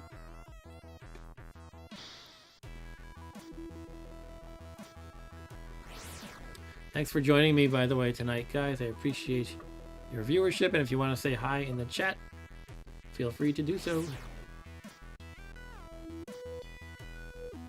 Looks like nothing in this room. Here's another Gluthulu.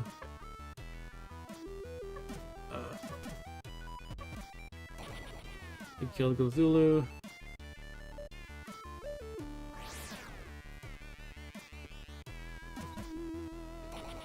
Another Gluthulu and a bat.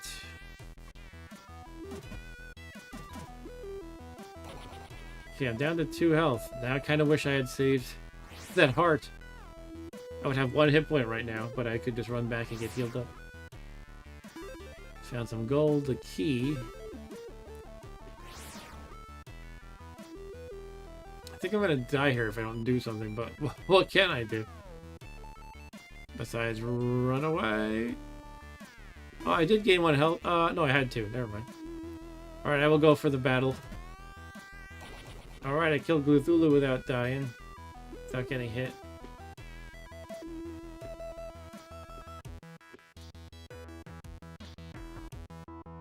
We both missed each other. I am almost dead now. I killed Batty, and I got a gem that gives me 1 strength. Now I have 2 strength. Can I search through these things, or I keep thinking I can search maybe and find secret goodies, secret passages, secret treasures. I don't know. Perhaps it's just wishful thinking. Next room. There's a healing potion. Yeah, bubbly one. They said green was always healing. So I guess nothing to do but backtrack and go to the stairs. Now that I have the key, I can go to the stairs. I believe they were up. Now I guess I'll poke my head into the first room in the next level, but I'm thinking the first thing I'm probably going to do is just chug the healing potion, but let's see how it goes. Yeah, there's a heart. That's what I was hoping for, so I'm going to run and get that heart right away. Since I'm almost dead. Alright, up to 5 health. Now let's fight these dudes.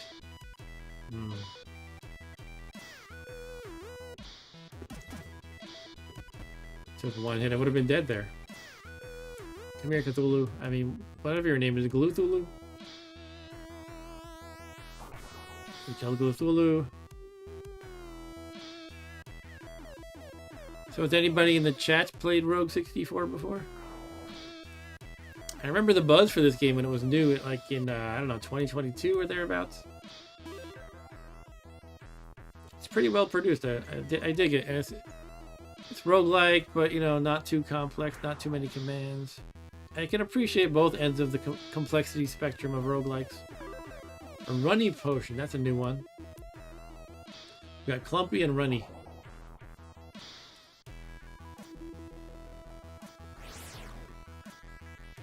There's our key, and the scorpion is new. Oh, he did some pretty good damage. He might kill me right now.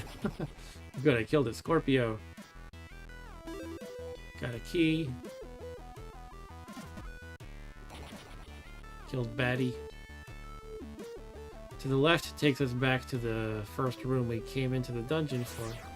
This level. Next up, another scorpion. I'm kind of concerned. Maybe I should try this potion. It could be a bad thing, of course. Alright, we're trying the runny potion. Let's see what happens.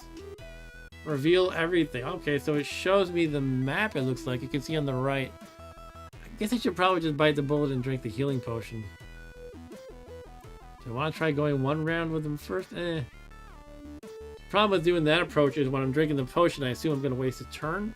So probably better off just drinking it now. So here we go. The green potion healed me. Alright. Yeah, so it did 2 damage. I'd already be dead. I'm almost dead now. Down to 1 again. Oof. Yeah, those scorpions hurt. Now, can I somehow handle them better next time? Like, I have no way to shoot them. Can I somehow, trying to think, is there a better tactic I could be using? Just not fighting them, perhaps, is one option. So at this rate, it's not sustainable to keep fighting those guys. I could drink one of these potions that makes me confused, yet gives me 1 strength. That's probably not a good idea, I don't think. But let's definitely get this heart. However, Cthulhu might reach me first, or maybe not. Alright, healed up to 5. Come on, Cthulhu. What I really want to avoid is wasting time. I'm trying to waste time to lure them over to me, so I don't take the first step adjacent to them. But I'm afraid while I'm doing so, I might get sandwiched between 2 different enemies by accident. Like, just now it could have been Cthulhu and the bat. But fortunately, so far, I have not been sandwiched like that. Alright, there's our stairs, and I have the key, but I am inclined... It's kind of a rule of roguelikes. You explore the full level first. But look, I'm about to get sandwiched now, I think, so one of them's a scorpion, so that's not good. I think I'm going to head to the left, even though I might get hit by the bat. Yeah, there we go. Shoot. Should I run? I think I might do that. Ugh. Well, now I can hit the bat a little bit. Alright. Now do I fight or run? Let's fight! A 1 hit point. I'm gonna run. I'm a chicken. Now can I find a heart or another healing potion? Before Doom gets me. Uh-oh. Speaking of Doom. How do you level up? Is there any experience points? I think a major mistake I made was on level 1 of the dungeon. I accidentally just jumped down the stairs before really gathering everything or anything like that. But next time I can avoid that mistake. Come on, come to me.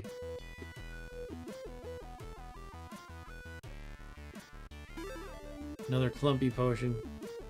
So let me just observe what this thing does again. I think it gives you 1 strength and you're confused. Yeah, I have 3 strength now. And then I walked into him by accident and I died. Alright, so that was not a smart move. But this is definitely a good one. I like this game quite a bit. It's especially nice to see after those less than stellar games.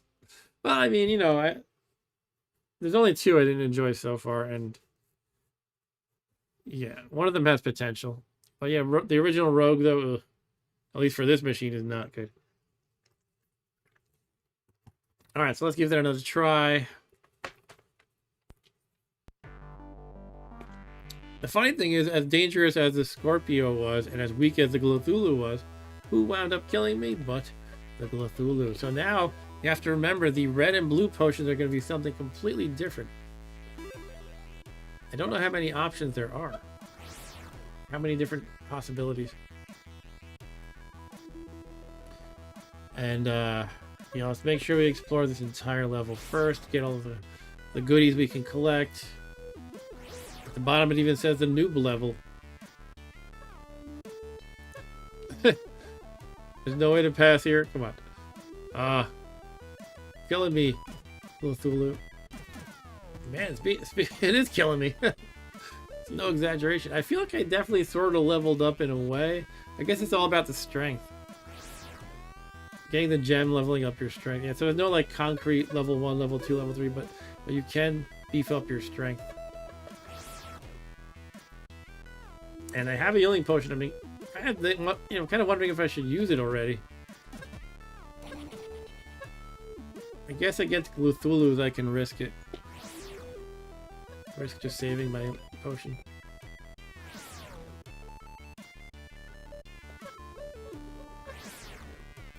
There's the key.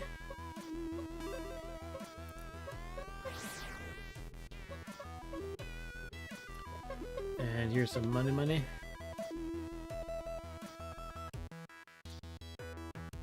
When I get money, does it just increase my score pretty much? I think so. Alright, there is a heart. So I will fight Cthulhu, and if I get down to 1 heart, or 1 life that is, I will grab the heart. I want to try to fight him next to the heart if I can. There we go. Oh, close enough, I guess. Okay, killed him. So, once again, the red potion and the purplish ones are random, but I don't know if they're like just those 2 different effects scrambled up, or if there's like a large selection of effects. So the heart is in the lower right. I definitely want to come back to that. I'm just kind of trying to maximize my usage of it, ideally. Okay, now it's time to run away and get it, probably. Kill Cthulhu, but I'm going to get that heart.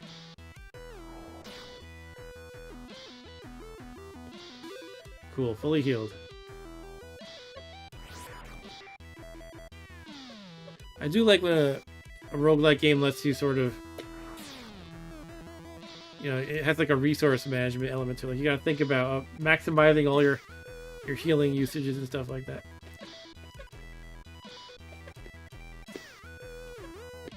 Pixel Dungeon is one that's kind of like that. It's a more complex game than this one, but there's definitely the element of managing your healing potions and maximizing, you have to like weigh risk and reward. Like, right, I'm gonna go into this fight. You have to think like, I'm gonna go into this fight with only 50% of my health. Is that enough, or do I want to drink the healing potion? If I'm only gonna take, say, 20% damage against the monster, then I probably want to fight him first. So you have to kind of think about that kind of math. And the risk and rewards and all that stuff. Alright, so got some more money, which I think, yeah, it just adds to my score pretty much. But it looks like it's a long way back up to the top left. And again, I do wonder if there are secret passages. I feel like, how could you make a roguelike and not be tempted as a developer to put in secret passages? Yeah, in a way, they're kind of annoying because I don't know. It's not always fun to be like, well, I gotta search tediously across all the walls just in case there's a secret door I might be missing. So I can kind of get the design decision of omitting that mechanic entirely. Alright, Dan the Man says, only seen brief clips of this before. Nice high-res graphics and music. Quicker gameplay. I like the visceral screen shake when you get hit. Yeah, I like that too. That's a really neat effect. So far, yeah, this is definitely a very good roguelike.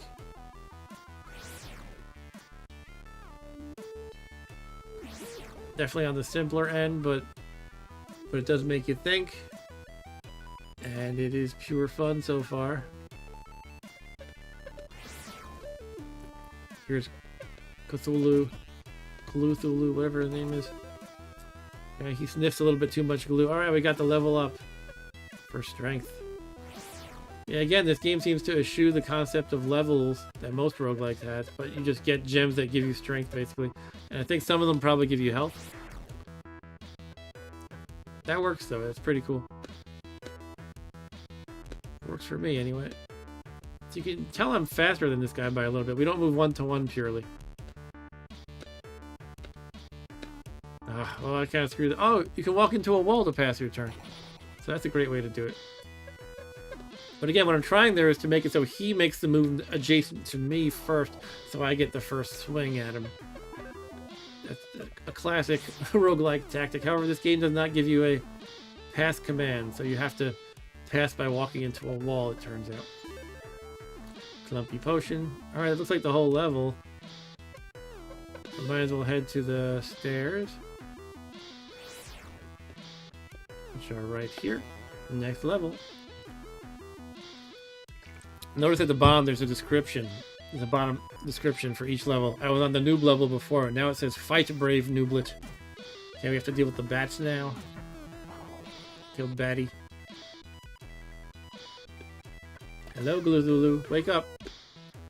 Wake up, Cthulhu. I think I got something to say. Why am I saying that? Alright, let's fight Batty. The baddies are hurting me. Should we try the clumpy potion? Let's try the clumpy potion. We don't know what it does.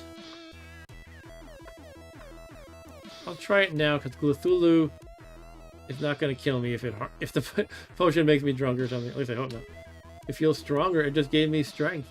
And look at that. You can see it says like it shows the potion icon :14. So I think it's 14 turns of the bonus strength. And that's an incentive to not waste turns trying to manipulate him so that he moves right next to you, because you would waste your strength potion. So I'm trying to think of what I want to do here. Do I just want to run up to him? On the other hand, I will kill Cthulhu easily anyway. And by the time I double back, because look, this is a dead end, the potion is going to expire anyway. So basically all this is doing is helping me kill an already easy pickings Cthulhu. So I might as well just play it how I normally would. So there you go. Now I have 10 turns left in it. And by the time I get this stuff or whatever, you know, or if I tried to go back left into the new room, left and down, it's going to expire that way. But it doesn't really matter what I do here. Long story short. But let's remember this heart and not get it, perhaps. So they have some health to use. And you don't eat in this game. You don't have food, so I don't have to worry about wasting time doubling back because my food might be an issue. That would make the strategy a little more complex. Which, you know, you could do that as good or bad. But now we got 2 hearts, so that's nice. Alright, Cthulhu. I'm taking advantage of the technique of passing by moving into a wall. So I gotta remember, the heart is there and there. North of me and also way up northeast-ish. Okay, we got the E. So now we can exit the level should we choose to do so. Another Cthulhu.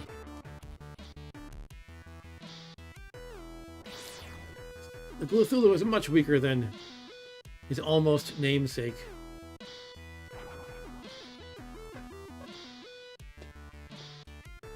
The bats are a little silly. Okay. I'm hit. Alright, I wonder if it's time to pick up one of those hearts.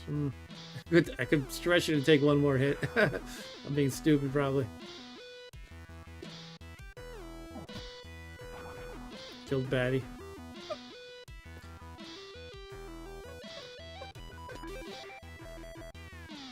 So yeah, I kind of regret not getting the physical copy of this, because I don't know, there's something special about a physical copy of a game if it's a really good game. And I think they had this in cart form. Now I went to the website of the maker of this game, and they're all out of stock of it, unfortunately. With no indication that they might get more, so I don't know. But yeah, it comes in a cart, and I could actually even plug the physical cart into this machine, which is one of the cool features of this machine. Oh, I'm full of inventory. Oh, I didn't realize that would happen. Let's try, I didn't try the purple potion. Let's see what that does. A running potion. What does it do? Time is frozen. Okay, so it looks like I had 10 turns of frozen time. Now, remember I was saying I don't know if there's only 2 effects between those red and blue potions, but they're just mixed up. It looks like there's a lot more than that, or at least some more than that. So that's pretty neat.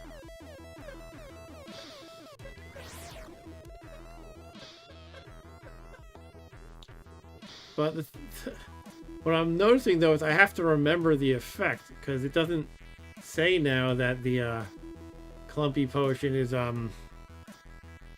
which one? Was it strength? It gave me strength, right? Yeah, that's what it was. And the purple one, running potion, was the freeze time. So I have to remember that. It's a little detail I personally don't like. Maybe it's because I just have a bad memory.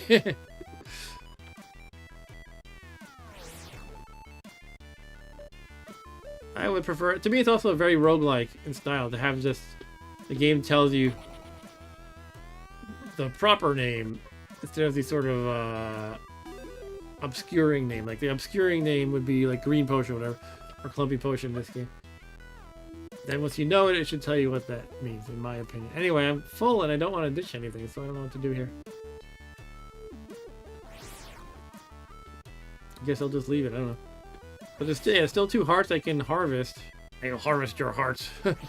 So I don't know, I guess I'll just finish. It looks like there's one little section in the lower left. Finish that section of the dungeon. Or else retreat if I have to and pick up one of the hearts. And I'll make sure I'm full on health before I go to the next level. Alright, so we have to fight a Cthulhu. Okay, that was no... This is it, this is the whole level, so I guess I'm just getting a heart and going down. So right above here, north of here, was a heart that I had left. And here it is. Alright. And for those who just joined, this is my roguelike themed stream, where I'm playing roguelike games for Commodore 64 on the Ultimate Machine. And at the moment, I am specifically playing Rogue 64 from, I believe, 2022. Alright, we're down to level 3 now. Killed baddie. Oh, look at that! A level up for my health. Now I got 6 health.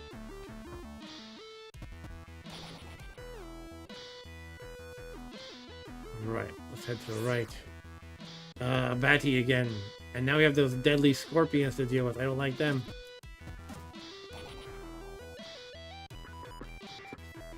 Alright, Eric says, boiled milk equals a clumpy potion. There you go. Now what I could do is not be so stingy with my potions, right? I had inventory full issues. When you get that, usually that's a game giving you the hint that you should be using your stuff more. So given that I've been hitting inventory full issues and that I've had trouble fighting scorpions before, I'm inclined to actually use perhaps one of my red potions, which I believe are clumpy. That'll give me strength. And Daemon said the box art was pretty nice too, which is usually a factor in which physical media games I want to buy, collect, or display. Yeah, totally. You gotta have good box art. If it looks ugly, why get it? Sometimes I appreciate like a very indie and basic kind of art though. But yeah, this had some good art. Clumpy potion, strength is up to 3. Let's bring it on, Mr. Scorpion. Yeah, I killed him. Alright, can I take advantage of the potion effect before it expires? Looks like no, unfortunately. Alright, I mean, that's fair. Part of me wishes the potion would last a little longer, but I can see... I'm not going to say it's unfair. In the right situation, you probably could, you know, hack your way through 2 or 3 opponents on 1 potion. It's totally feasible. Let's again remember where this heart is.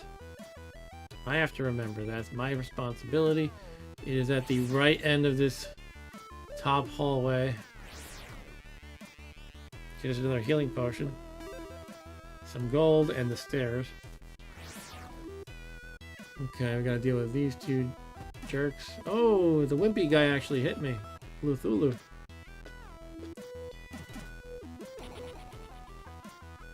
Okay, killed baddie.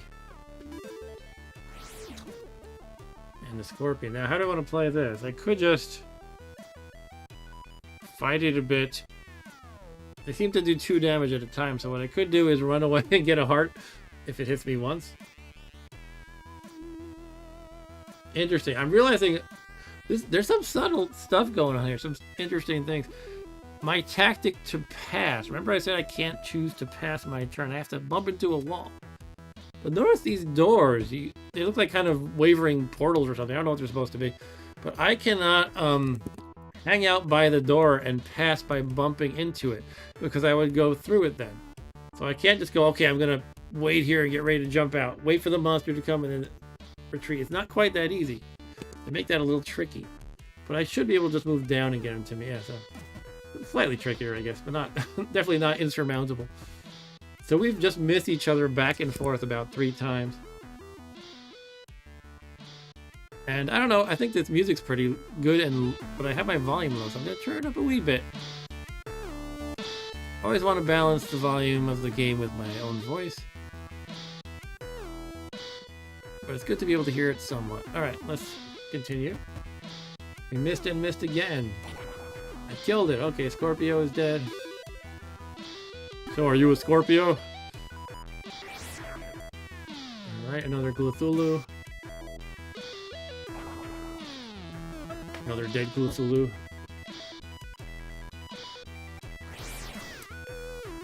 Baddie and a Cthulhu.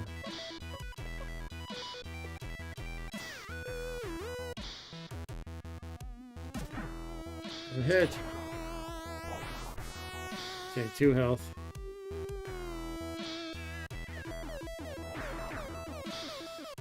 It might be time to just grab that heart. I definitely don't want to face a Scorpio with 2 health because they hit for 2. So let's retreat and get the heart. And then we will double back. Now notice in the inventory there's some X's there. I'm thinking maybe something can, some kind of upgrade or whatnot might extend your max inventory because it looks like there's space for it. But right now I'm full, I believe.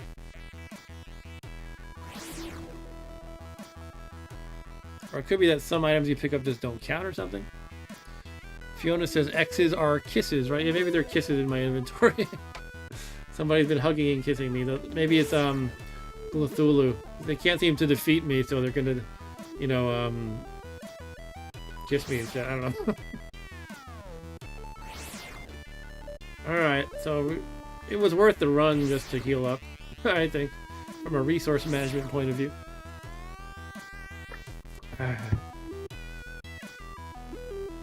Alright. So now we do have to deal with a Scorpio in either of these 2 room choices. On the right there was a baddie and a Scorpio. Below there was just a Scorpio. Do I want to use a strength? Maybe I'll save that for the strength potion. Maybe I'll save it for the right. I'll try to deal with this one without doing it. I do have 3 heals, I gotta remember that, and not be too stingy with those, right? I'm hit. Alright, so I got hit for 1.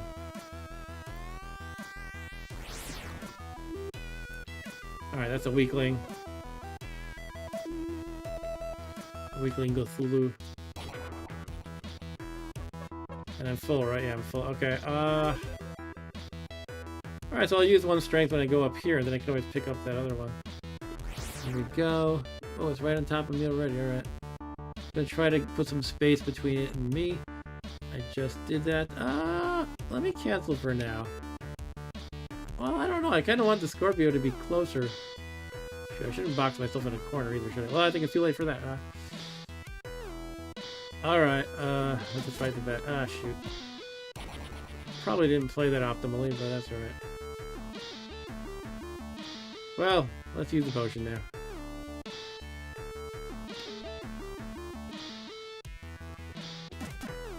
I'm hit. I must heal. Healing potion. Okay, you killed Scorpio.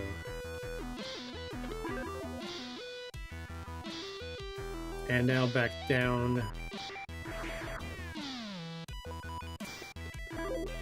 You know, as long as we're doing a roguelike stream, for those who are watching and available to chat, if you know the genre of roguelikes, tell me in the chat what is your personal favorite roguelike game. It could be any kind. It doesn't have to be on Commodore 64. I'm just curious. For me personally, for all of its problems, I'm a big fan of net hacking. And anyone who's seen my channel before knows I feature it quite a bit on this channel. It's just such a deep and crazy game that I just love it so much.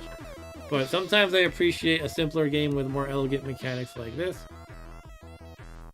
Among the simpler, more elegant ones, I think my favorite might be Pixel Dungeon. But as far as everything, including the kitchen sink kind of roguelikes, NetHack all the way.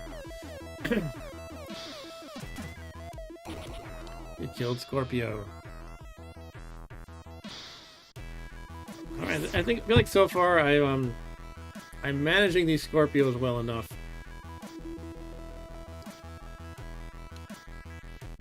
I feel like given the set of monsters I've seen so far and the inventory that I have, I've got a handle on the game. I know it's obviously going to get harder. And that's all of this level. I might as well get the heart and find the staircase.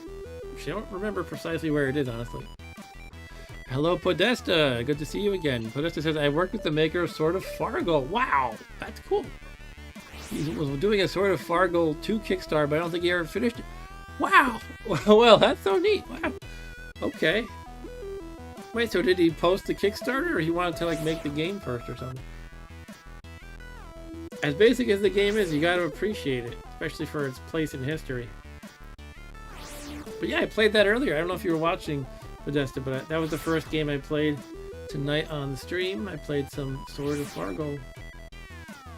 Did I, there it is. I was wondering where the stairs are, because maybe I thought maybe I had passed them. Alright, down to level 4. Is this difficult yet? Nah, I got this. Lumpy potion. Found some gold. Alright, a baddie. This looks like a dead end, huh? And Podesta says he didn't play it a lot on C64, but he played the iPad version. Oh, there's an iPad version. That's cool. I don't have an iPad, but that's cool. I wonder if it's on iOS as well, because I do have that. Oh, we got a ghosty thing. Okay, this is new. What did it say in the manual about them? Okay. For some reason, I see a ghosty thing and it's a little scary. The manual said... Bear with me 1 second. Alright, so this... Wait a minute, this is not in the manual. It's an unknown creature. Well, that's pretty neat.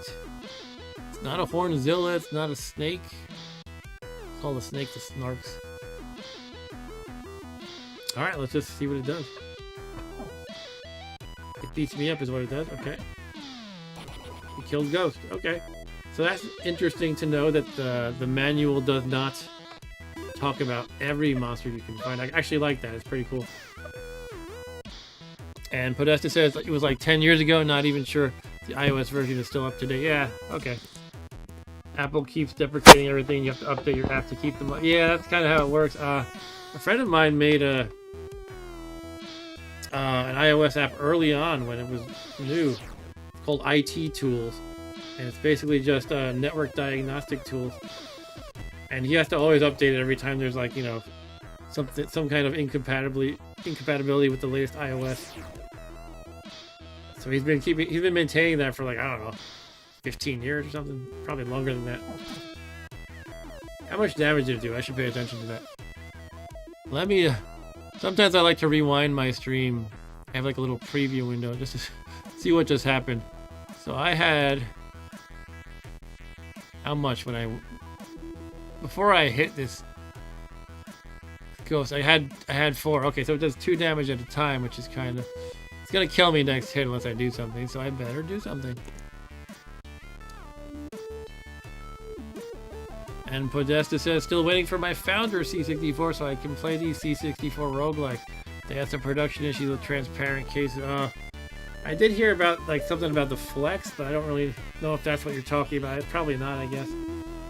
Alright, so I'm about to get killed by this ghost unless I use healing, I guess. So I can run away or use healing. I'm going to use healing, though. Well, let me see if I can put some distance between the two of us. That might be possible. It looks like it keeps pace pretty good. Alright, so let's drink the potion. The potion healed you. Actually, I'm realizing I don't think it uses a turn when you drink a potion, which kind of changes my tactics. I was very concerned about that. Alright, killed the ghost in 1 hit. Well, at that point, 1 hit. Alright, so there's no pass. There's no wall near me. Found some gold. Oh yeah, so it is a flex issue. That's too bad. Yeah, for those who aren't following, some of the C64 Ultimate models use a different kind of plastic, like the transparent case ones, and apparently there's too much flex on the keys, so it's been a complaint on, you know, among the community. All right, so should I just YOLO this Scorpio or use a strength potion?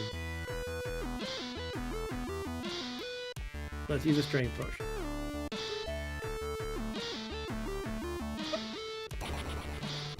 That was easy. Alright, I mean, yeah, so I wonder if I overkilled it. It was like totally unnecessary. It's always hard to say though, right? You gotta go based on your experience of how tough they are. How much you expect to be hurt by them. Running potion. And the running potions were freezing time. I should not neglect those. I think they had like 10 turns of frozen time. So if you can, like, you know, whack an enemy 10 times in a row for free, that's pretty big. That's pretty nice. Alright. Maybe I should try one here. No, I'm gonna try to see. I'm gonna see how well I fare against this duo with the Batty and the Scorpio without using any potions to help me out. Like, am I tough enough now? They don't really have to worry too much. Maybe I shouldn't go that far. They can still do some good damage to me. Oh, a Master of Magic! Wow. Well, that's just as you play Master of Magic today, a classic game. Yeah, I did not play it today. You know, I always thought that somebody should make a true roguelike based on that. I'm probably the only person in the world who thinks this way. But, like, imagine you had that same engine. You know, you got the little dot and then the zoomed in stuff when you get close to monsters and the objects. Imagine it was like in roguelike form with procedurally generated dungeons and all that. I think that would be really cool. You have to identify the scroll and things you find. Okay, I'm getting beat up. Well, I think unfortunately it's time for a potion. Let's use it. Let's use a heal this time. I mean a freeze. I'm just frozen. Now I have 10 turns. Miss. Killed it. Alright. But I did beat Master of Magic on a stream once. It was my first time beating it. It was very exciting for me personally. Oh, Lord of Dragonspire, that's right. You know what? I might play it. If I complete this list and there's some time left in the stream, maybe I'll play Master of Magic. But yeah, Lord of Dragonspire, I do have to get that one. Because it looks like it recreates the Master of Magic engine, sort of. But it's a different game. Let me think what I want to do here. I cannot rush into this without a potion or else retreating, but I don't think there's any hearts to retreat to, so that's no good. I could use another, I guess it comes down to another freeze or heal, probably. Let's...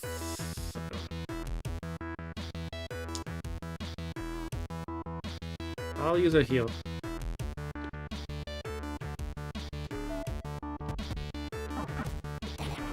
Oh yeah, so I would have been dead if I didn't heal. It's all about that resource management. Okay. Well, here's a heart. Alright.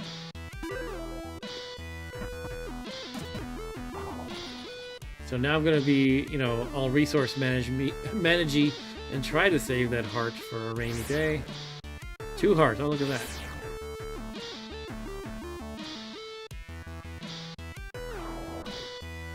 And a heal potion. Right, let's get the gold, get the key, get the heal potion. So yeah, there's 2 hearts sitting around. And there's the stairs. Time to retreat and grab a heart.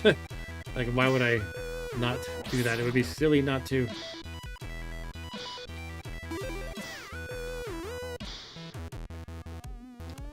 And Podesta says, I remember playing Temple of Apshai a fair bit. Yeah, I used to have the trilogy one that I would play.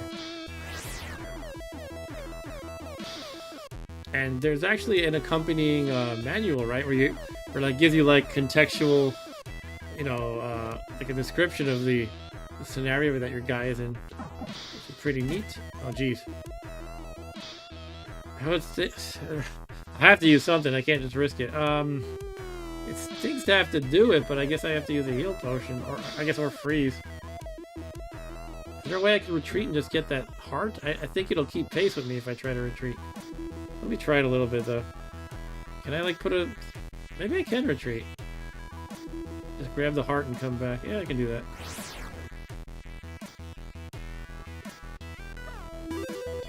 Okay. Because you can't pick up the hearts. You can't take them with you, right?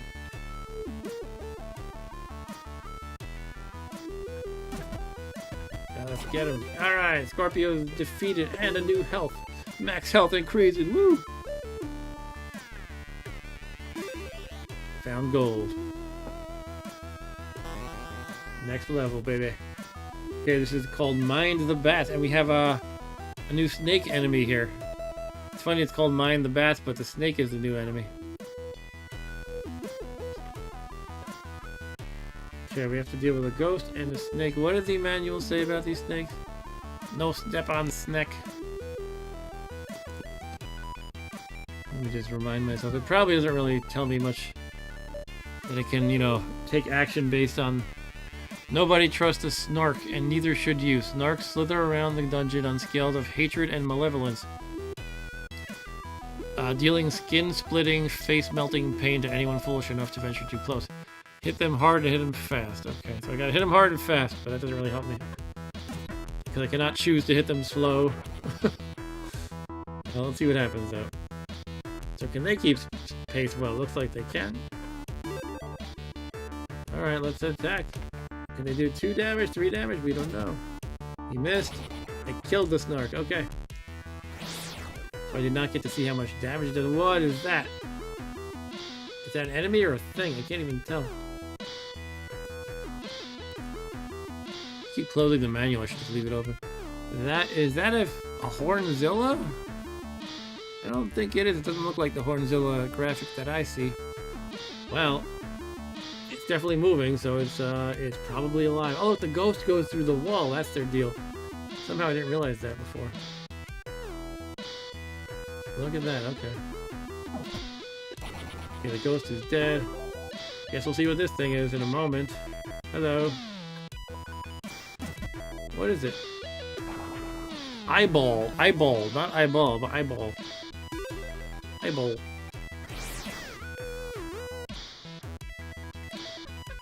Typically when I see like a floating eye sort of a thing, I think of special ray weapons or like, you know, like a beholder in D&D or like a floating eye that paralyzes you in NetHack.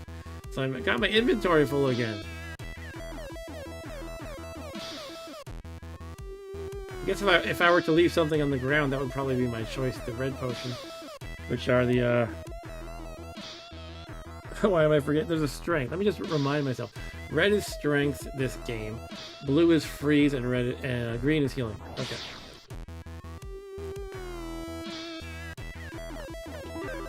We're in the top, in the middle. This is a note to self. Top of the map, and in the middle, there is a red potion. Should I need to come back to it? All right, what do we got here? Maybe I just want to use one and then pick it up. It'll probably save me some health. I can beat up these guys quickly. Let's try it. Clumpy potion.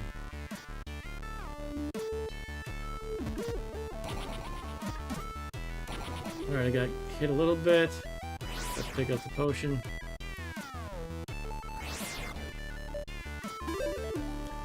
Now, I'm not sure if strength is used for defense as well. I think it might. I think it's just sort of a general how tough you are stat.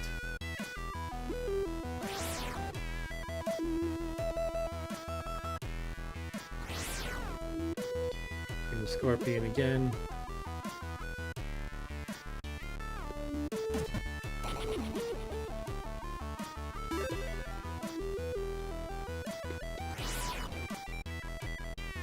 Eyeball again.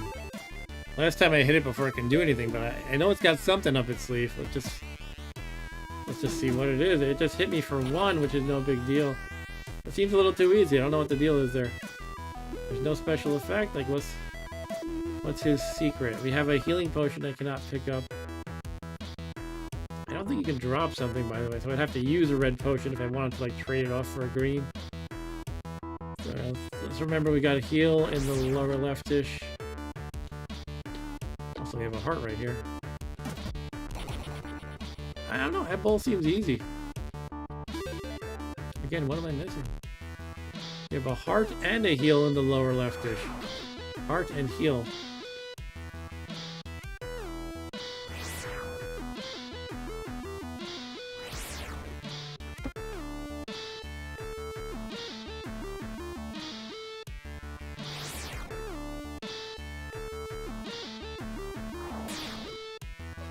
Snake. No step on snake.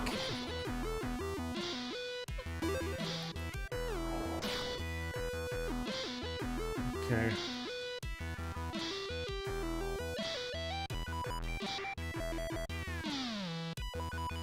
I'm just considering it's worth a potion here economically. Yeah,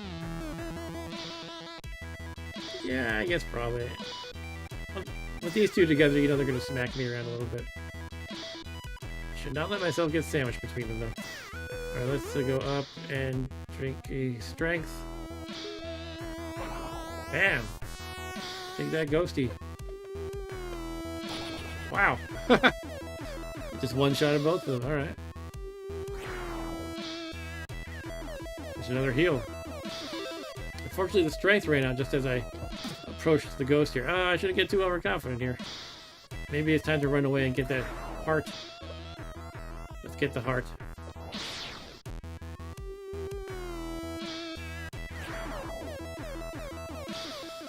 The game does let you plan perhaps a little too well. I don't have to worry about, like, you know, oh, what if a wandering monster shows up or a randomly spawned monster shows up while I double back to get the heal potion. It doesn't work like that.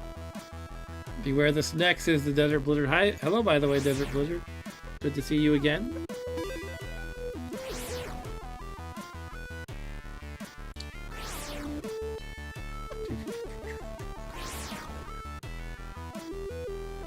So yeah, I've only played this once before tonight, and I don't know, I think I only lasted like 10 minutes or so, but I feel like I'm in a groove right now, and it's feeling good. It's a groovy groove. Still have one potion in the lower left-ish, gotta remember that.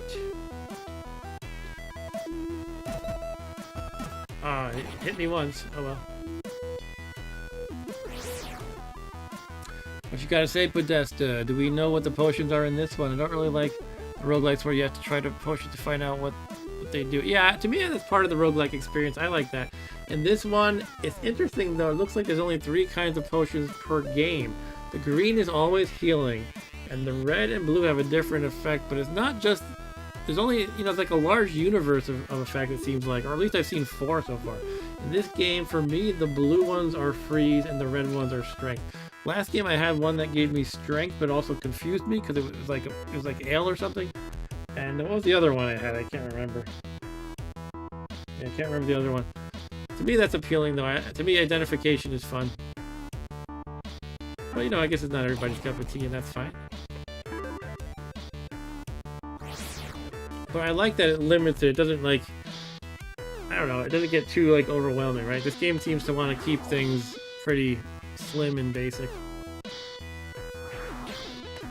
While not being so simple that you don't have to think. I like that. I appreciate that a lot.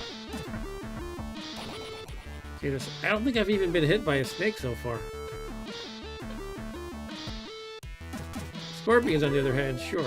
Alright, there's a strength boost. Woo!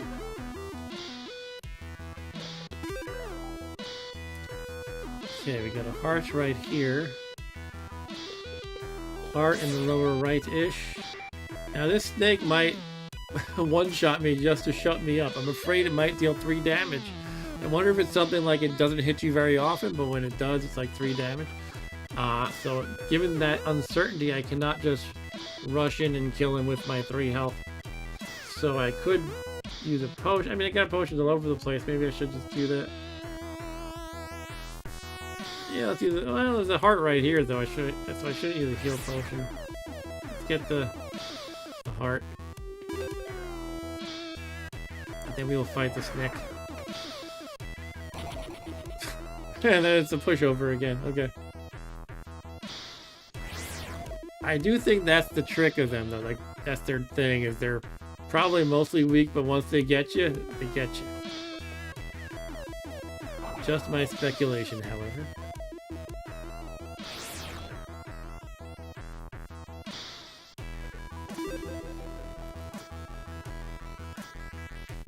But that's just says I wouldn't mind identification if it wasn't fatal.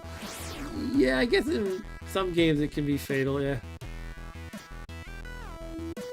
Alright, so...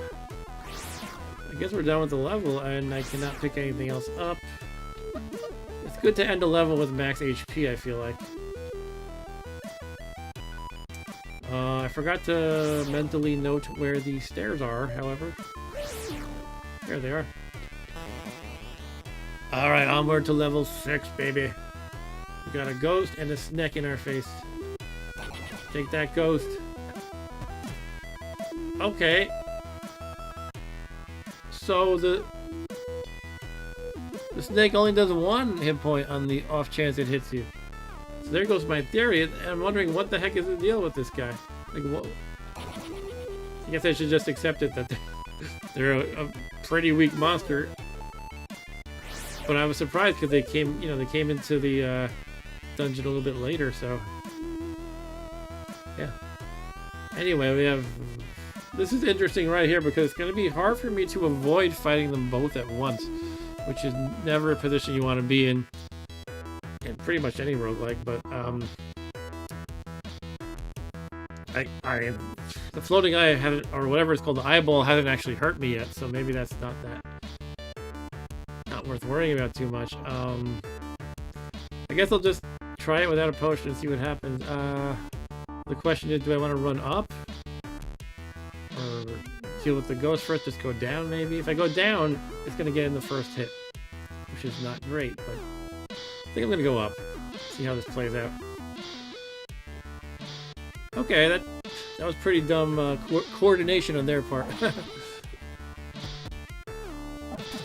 Alright, so I finally got hit by an eyeball too, and it only hurt me for 1. I keep wondering if there's a special effect that they can inflict upon me, but I don't see any such effect that I can tell. And you would think it would give me a message too if that happened. Alright. There's a random potion I cannot even carry. Hello, snack. Wimpy snacky.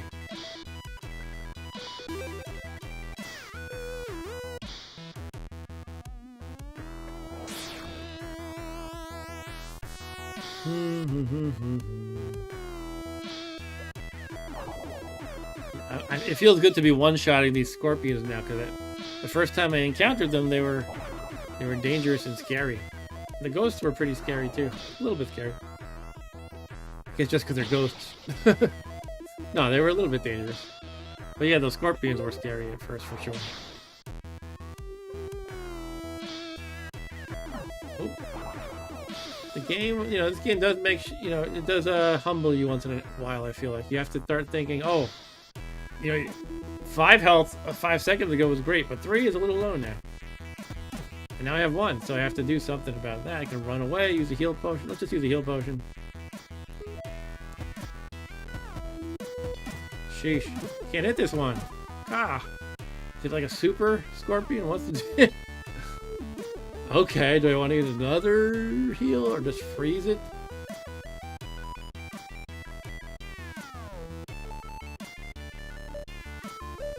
I think I'm just getting really unlucky and there's not a concept of a super scorpion. I feel like hearts and heals are fairly abundant, so I'll use another heal. There we go. Alright, yeah, I just couldn't hit it for some reason, but once I did, it was just like bad rolls of the dice, I guess you could say.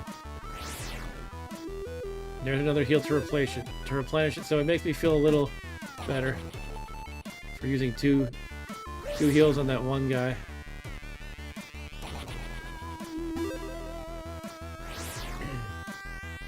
Alright, so one inventory slot is open. There is a red potion I left behind that I could always pick up should I have nothing else to fill the slot with, but here's another red one in our face right here.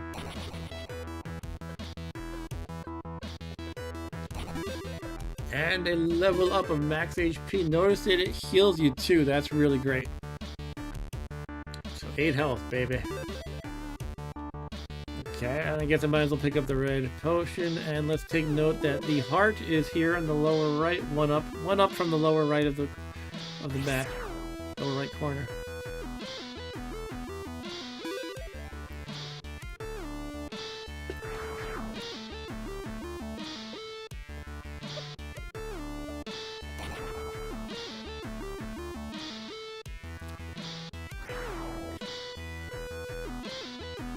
funny how big the roguelike genre has come. It used to be this very niche thing. Oh, what happened?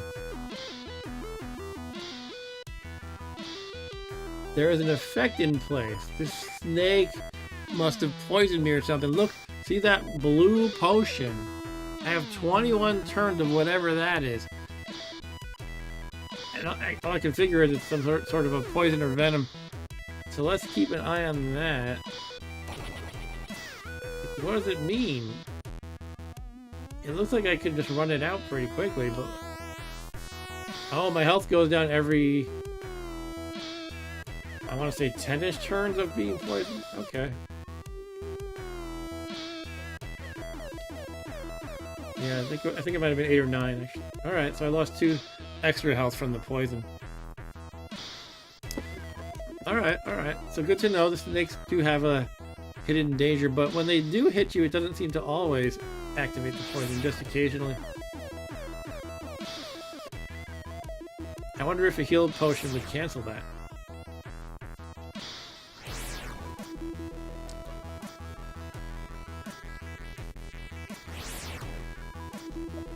Scorpion.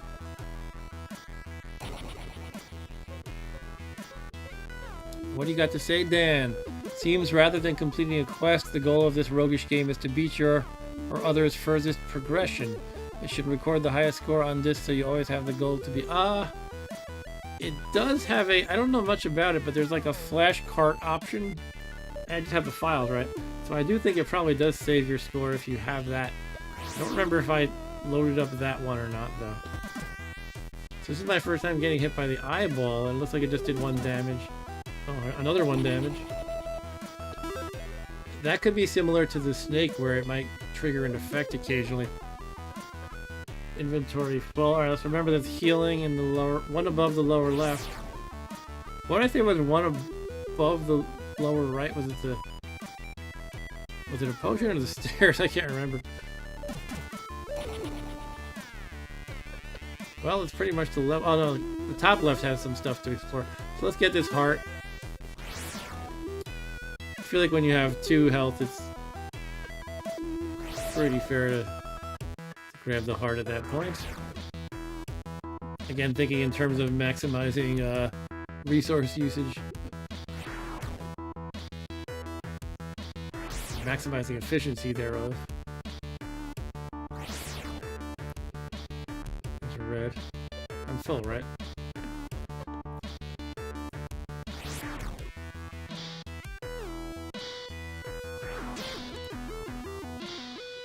Okay, down we go. There is a snake, and that's the level.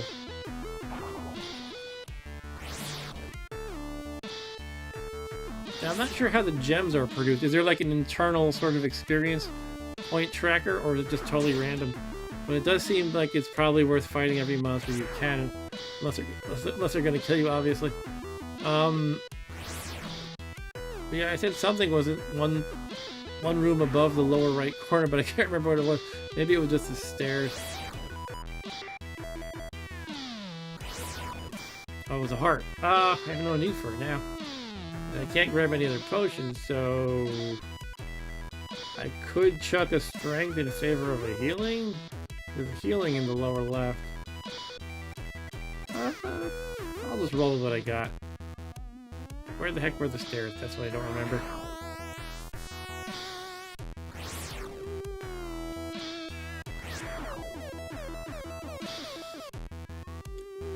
Yeah, so there is a final boss. That's what the manual did mention that, but you could I mean, it's pretty common in roguelikes for there to be like a high score list, and you also can win the game, and that when you win, you get extra points usually.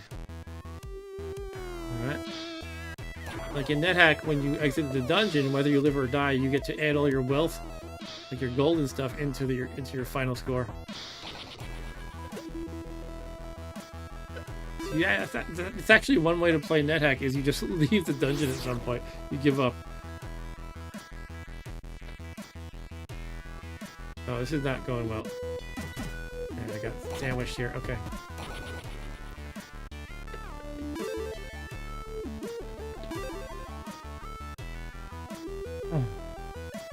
Yep. It packs a punch is this level. Now, what does that mean? Something's packing a punch.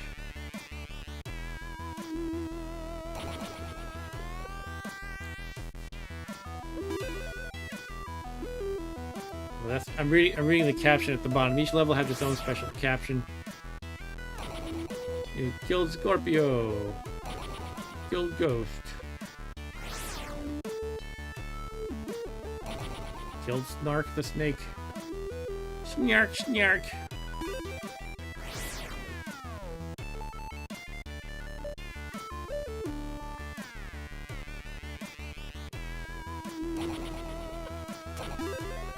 Ooh, strength gem, yeah. 5 strength now. There's a heal I can't pick up. The stairs are 1 below the top right corner.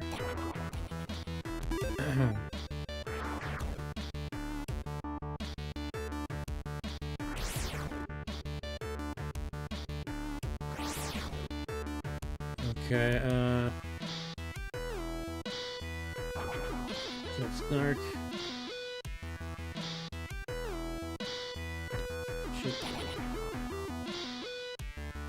We have a heart and 1 above the bottom right corner. So stairs below the top right, and heart above, heart and strength potion above the bottom right.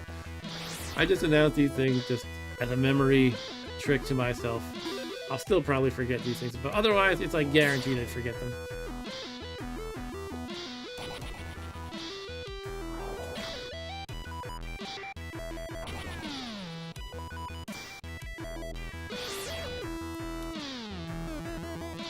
Yeah. Rumor has it there's a magic item at the bottom of the dungeon says Podesta. Yes, it must be the Amulet of Yendor or something.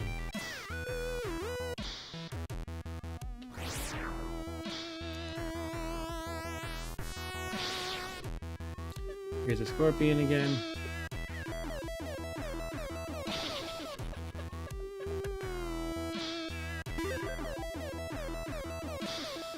So yeah, I don't want this game to be like the whole stream pretty much, but if I can keep this rolling, I'm gonna keep it rolling. I'm sure I'll make some silly mistake or somehow get overwhelmed at some point and I'll die. But so far, so good.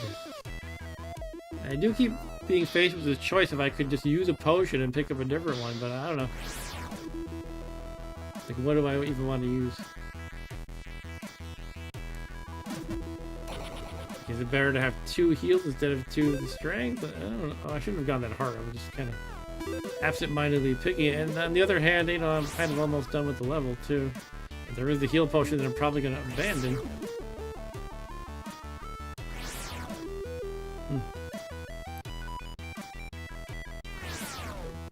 Okay, let's go up.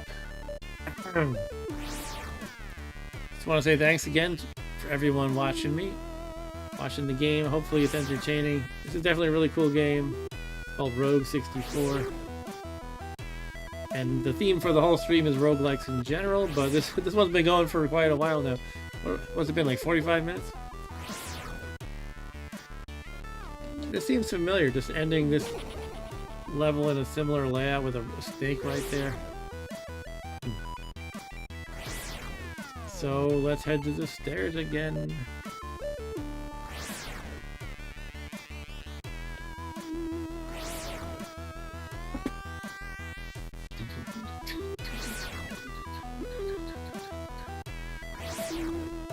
Was it the one room below the top right corner with the stairs, or was that something else? That's it. Let's keep it going.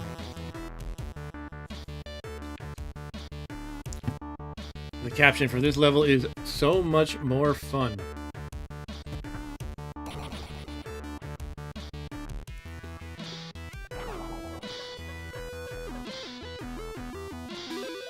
Found gold.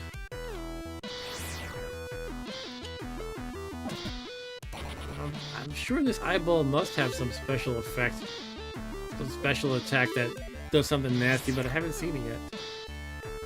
Could be totally wrong, I suppose. Whoa, what is that? Alright, that looks a little scary. It almost reminds me of, maybe it's like Medusa or something with a lot of tentacles. Is that a Hornzilla? It does not look like the Hornzilla in the manual. So I can only assume this is, wait a minute, isn't there a tentacle beast on the final level or something? I can't be there already, can I? Well, let's attack it and see what happens. Did 3 damage.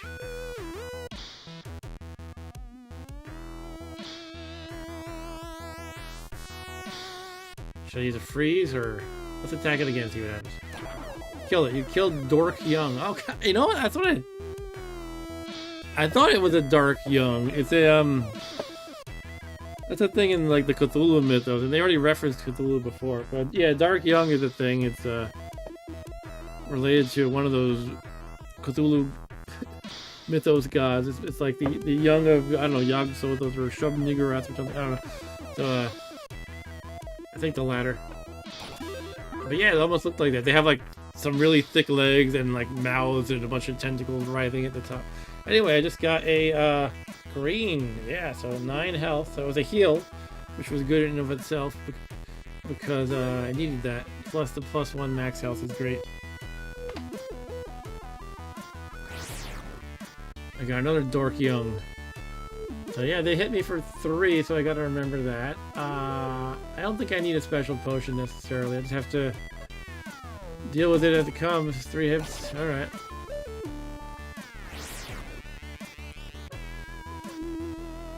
Now we have a Dork Young and a Snick. Cool, I killed that one without getting hit. Oops, I missed the goal. What was that? Something new. Oh, that's the thing I keep seeing in the manual. The, what was it called? A Hornzilla.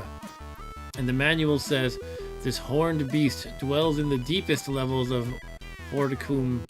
So we're in the deepest levels. And is one of the most formidable foes. With horns of pure obsidian and consisting of 70% armor-plated muscles and 50% blood-fueled rage. When it lacks in mathematics, it more than makes up for in lethality. This monster will be a worthy challenge to defeat. Alright. Well. So I want to pump up with a strength first? I guess I should see what it dishes out first. Okay, hopefully it doesn't deal 6 damage in one hit or anything like that. I'm just gonna go toe-to-toe for now. It dealt 4 damage in one hit. Ooh, that's a lot. Alright, so I need healing, and then what do? I could freeze it.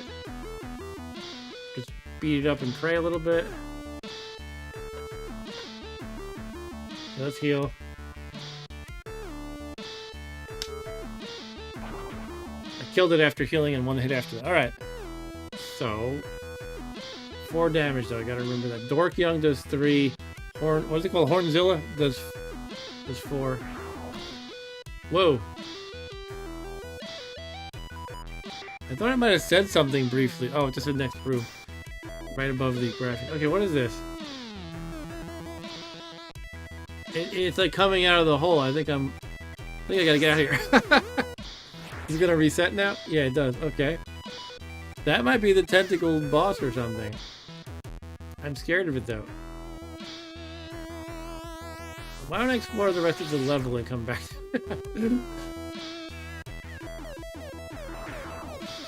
Yeah, we can beef up a bit more. Get some potions.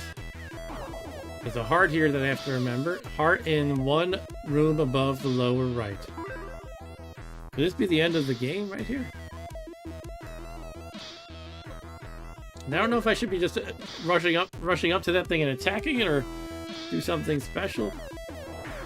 I mean, I guess there's not really many options besides like just drink potions. Well, I guess I could avoid it or run into it. I don't know if it's gonna like instantly kill me if I touch it or what.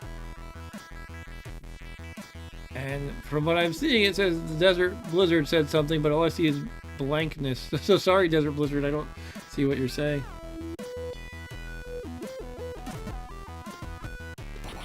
Kill the Dork Young. Blizzard says, save the hearts, go for it, and see what happens. Then run to the hearts if needed. Yeah, that's a good point. I'll do that. Hearts were in what? The just right of the two above me. Anyway, I'll remember the general area.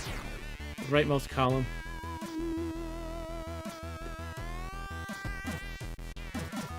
Oof, all right, I gotta deal with that now. Shoot. I only have that one heart to heal me at this point. Could freeze it, but that might be good to have for other stuff. I don't know, I mean, I just can't take any more hits, so I guess I gotta go. Yeah, I'm gonna use it. Well, I don't have a health potion right now, that's the problem. I'll have to, use the heart.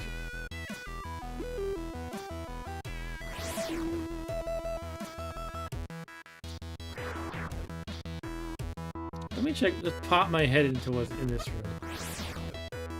Snick. And there's no health potions left on the floor in this level, is there? Let me just retrace my steps. I think you cannot encounter a monster if you solely retrace your steps. There might have been a red potion I left behind, though. Yeah, that's one. Well, I guess I could explore a little bit more and hopefully find a green or another heart. Jeez, I don't want to be here. Alright. Guess I need to bite the bullet and get that heart.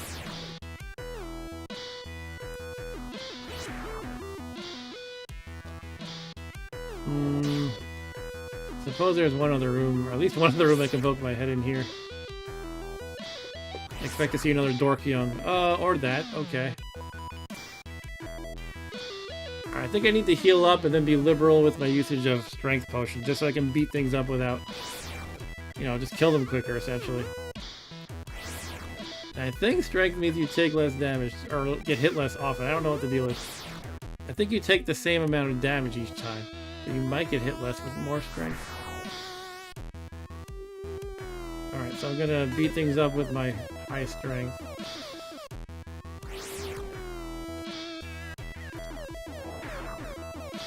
So, I don't know, let's kill this horned dude. Guess. Let's use a strength potion.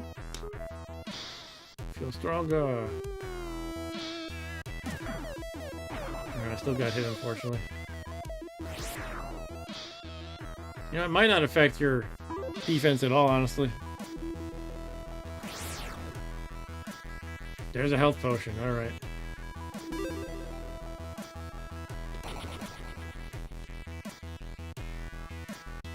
So I'll use a strength again against these two guys. Grab the health potion. Hopefully I can just smack them to death real quick. Now I have to remember there's another strength I can pick up by backtracking. Cool, one shot at the Dorkyung. Killed that eyeball. I wish I just had a few more turns on the strength potion here. There is a heart here.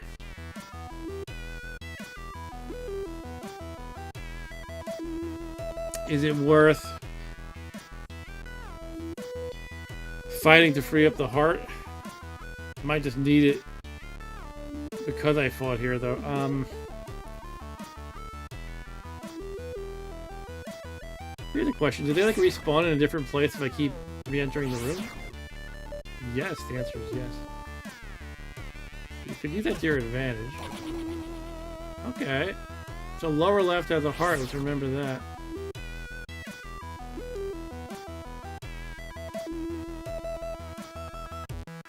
I'm thinking, because I'm kind of like, if I'm going to just go and deal with the boss now, assuming that's the boss,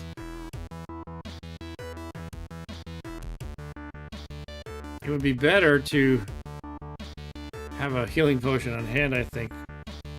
I'm getting at, maybe I want to risk getting that heart below. I want to go into him with full health, basically, and then have a healing potion on hand, too.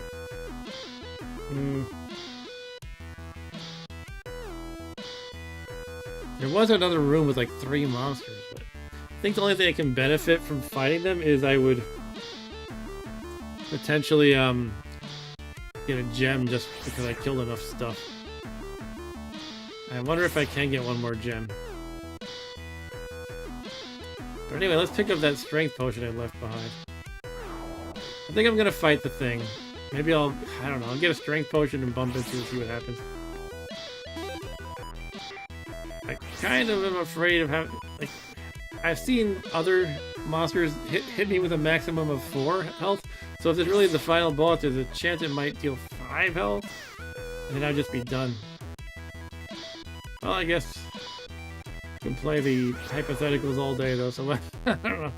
I'm gonna go up to him and use a strength potion and smack him and see what happens. I don't know. Hopefully I'll have an opportunity to heal if it comes to it. I also don't know if I should just be running past it, because there is a door up there. But I'm gonna try smacking it. Here we go. Strength potion.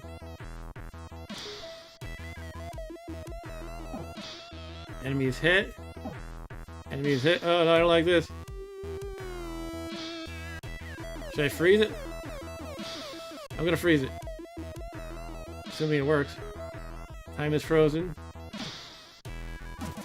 Enemies hit, enemies hit, enemies hit again. You missed. Tentacle boss is dead! Oh, what was that? Awesome! Oh, I won! You've completed Rogue 64. Congratulations. Yay!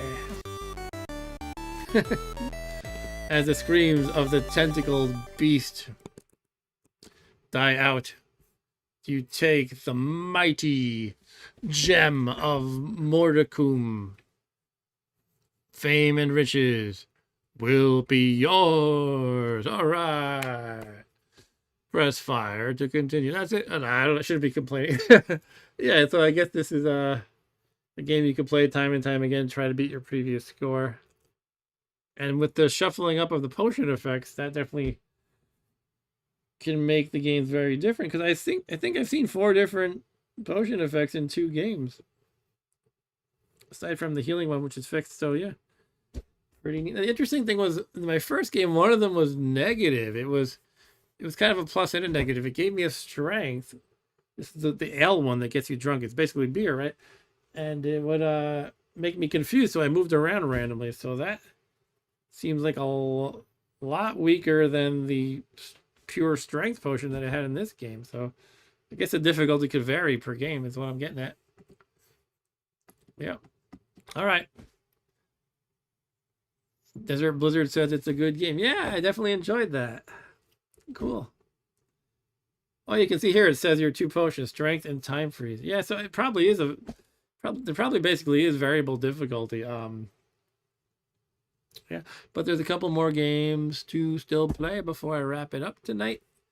But I'm gonna take a brief intermission to use the facilities. I should be back in less than 2 minutes, or about 2 minutes. So please sit tight. If anyone needs to jump, I understand. So I appreciate you hanging out with me. But hopefully some of you will stay for some more roguelike action. Can't wait to try a few more games tonight. All right. So see you in a bit.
Yeah, basically, I was saying I'm back, and that's a cool game. Thanks for telling me I'm muted, Eric. And I said, yeah, it was satisfying to beat the game, and honestly, I didn't think I'd beat any of these games tonight. But cool. It seems I wouldn't say it's an easy game, but obviously if I beat it my third play, it's not super challenging. But at the same time, it did keep me engaged, and it never felt like a cakewalk. I had to like be careful about my every move pretty much. So yeah, definitely a nice game there. But yeah, I got a couple more modern roguelikes to try out. So why don't we jump into one of those? And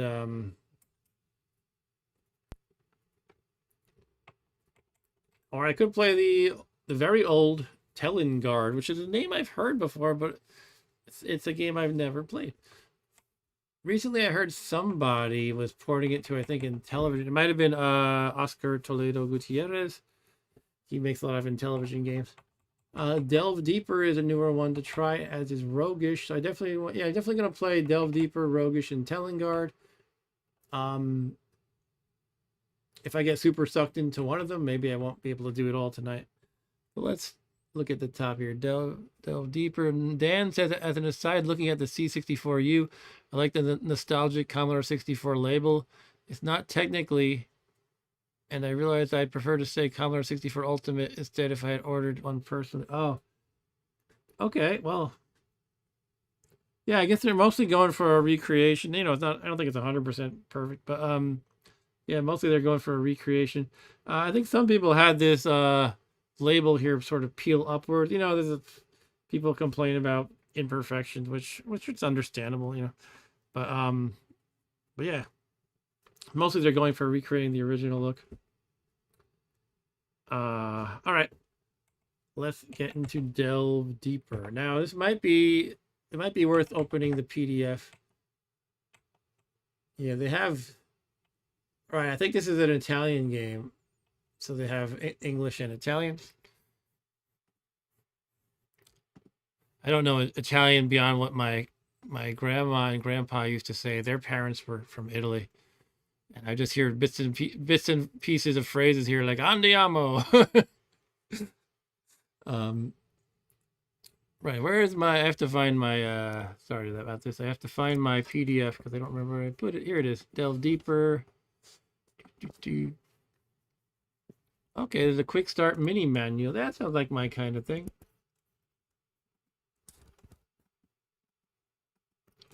And Dan says, just me, as it's an improved modern C64. I mean, you know what? There's so many clever people in the community. I wouldn't be surprised if somebody figured out a way to, like, I don't know, replace this with something else. I was going to say 3D printing, but I don't know if you could print out a little label like this per se. I don't know, but it's kind of it's raised, right? The Commodore text is, you can feel it's raised, it's bumpy sort of. So it's not just a flat label. Anyway, let's share the manual. Why isn't it working?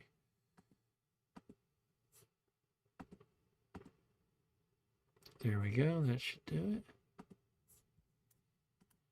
All right, Delve Deeper by Madcap Studio. Sorry, I'm trying to deal with a finicky window here. Cool, how's that? That's pretty good. All right, let's peruse the manual. And Podesta says, I suspect the FPGA machine won't last 40 plus years like the old 8-bit chips. You're probably right. Something about the simplicity seemed to make them last forever. It's crazy to me that I have a 40-year-old CRT still working with my 1072. Wow, you do? That's awesome. I kind of want to have just a general purpose CRT in the house because I don't have one. A friend of mine moved in to his grandma's old house and found a bunch of them. And he asked if I wanted one. I said, sure, but I forgot to follow up with him on that. It's been a while. I'll have to ask him about that. I would love to have at least just one CRT. Not like a big TV, just kind of something I can put on my shelf over here and pull out from time to time. Anyway, Delve Deeper Quick Start Mini Manual. Note this file is not the full game manual, just a quick start guide. The thing is, it looks like that's all I have is It's a quick start. I'm good with that. Like, just I don't think I need a full manual right now. But that's all I have. Yeah, that's all it seemed to came with my zip file. Also, click the last page for more details. Maybe it's a link. Keyboard controls. Here you go. This beautiful machine you see before you. F1 is turn music on and off. F7 gamer set. Space is choose selected menu item. Select arrows are for select next menu item. Select previous menu item. All right, I got the idea. Joystick import to. Main menu functions. Okay. Starts the game. Cycle through game colors. Aesthetic only. Number of floors. Oh, you can choose how big the dungeon is. And how difficult the enemies are. Excuse me. Okay. Enemy power. Influence how hard they'll hit you. Okay. Power, torch. She looks pretty. Enemy. You kill it usually, or it'll kill you. Enemy armor. Torch. Number 2. Parchment. Okay. Status window. Choice menu. All right. Looks like it should be fairly intuitive.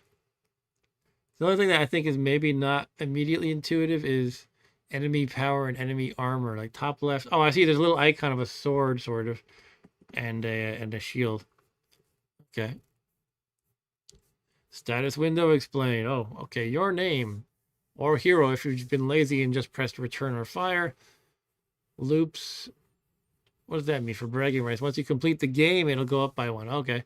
Inventory, floor, food. Oh, the food looks like a light bulb. If they have to like apologize that it looks like something else, that might mean revisiting their icon. But that's fine. It seems like it has very simple and basic artwork. It's supposed to be a drumstick. A drumstick, I say. They make a joke out of it, so good enough.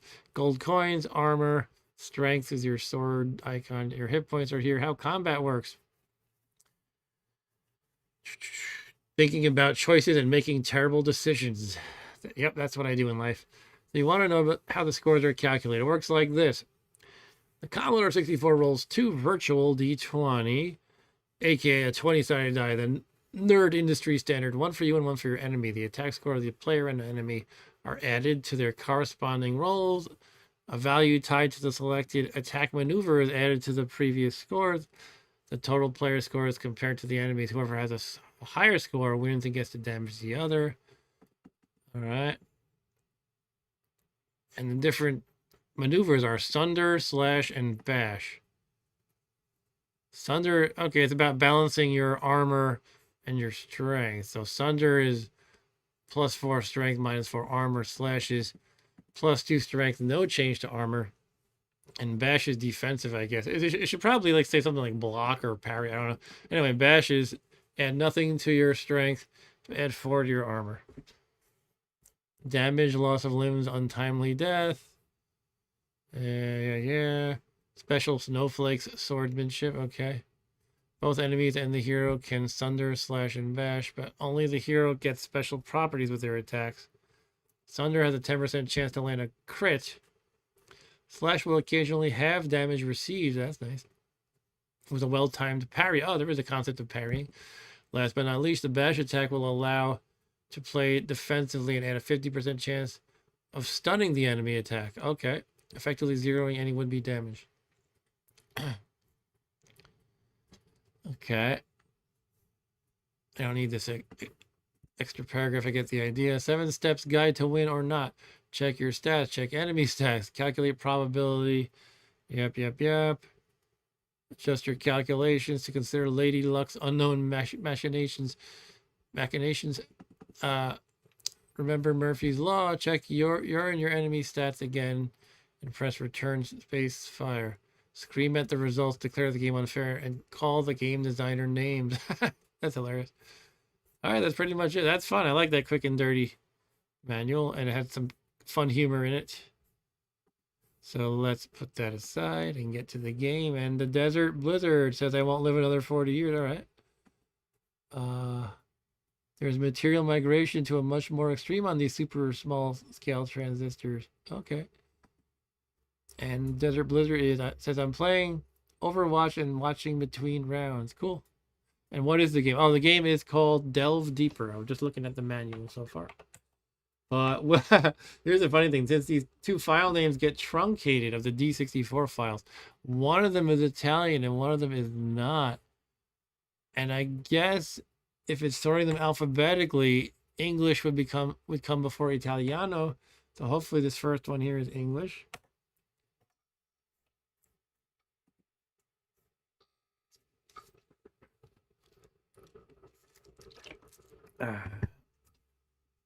Thank you again for joining me, guys. You know, this whole streaming thing I do, it gives me an excuse to play games at a scheduled time. Otherwise, I would just be doing something else. And when I get to chat with people, it's a million times better even. Especially since everybody in the chat's always very nice. Except for Stu. Stu's a jerk sometimes. I'm just kidding, Stu. I'm trying to bait him to come out and say something. No, Stu will like challenge you sometimes, but in a place of friendship. He'll be like, Mark, you suck at this game. I'm like, geez, man. Hey, Arturo's here. He says, not kidding, Stu. We all know it. Alright, here we have Delve Deeper. A dungeon crawler by Madcap Studios. Alright, let's delve deeper. Game by Madcap. Code and game graphics by Luca Griffin Jolo. Game design Manga Musics by Dario Thingumbob Muti. Game testers, special thanks, dedicated, Right.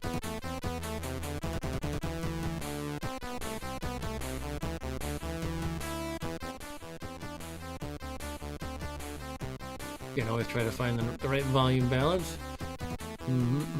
Usually I look at my meters here, and about halfway is the good point for games. But it can be tough because sometimes, you know, a game will have really loud title screen music, and then later on it gets very soft. You never know what's going to do. Yeah, Stu. We're baiting Stu. This is fun. He's probably not there because I don't think he can watch without chatting. He's a very chatty guy, which I appreciate. All right, type your name, Brave Warrior. All right, I'm going to just be my plain old Mark W. And Podesta says, love how the old C64 games had all creative fonts. Yeah, you did seem to see that a lot. You didn't just see you did see the basic, I don't know, Petsky fonts too, but there's definitely a lot of, making fantasy style fonts and whatnot. Yeah, it's very cool. Podesta says he gets a lot of nostalgia just seeing various C64 fonts. That's cool. I wonder if there's it's such a thriving community. I guess people probably do share homemade fonts. You could probably just borrow somebody's. I don't know. I'm just speculating. I think these homebrewer communities are coolest. Not just C64, but in general. Atari and television, everything. My simulated disk access is going kind of crazy right now.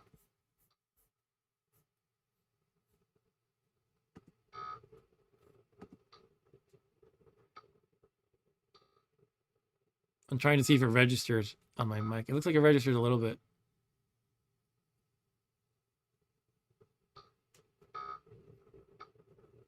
Yeah.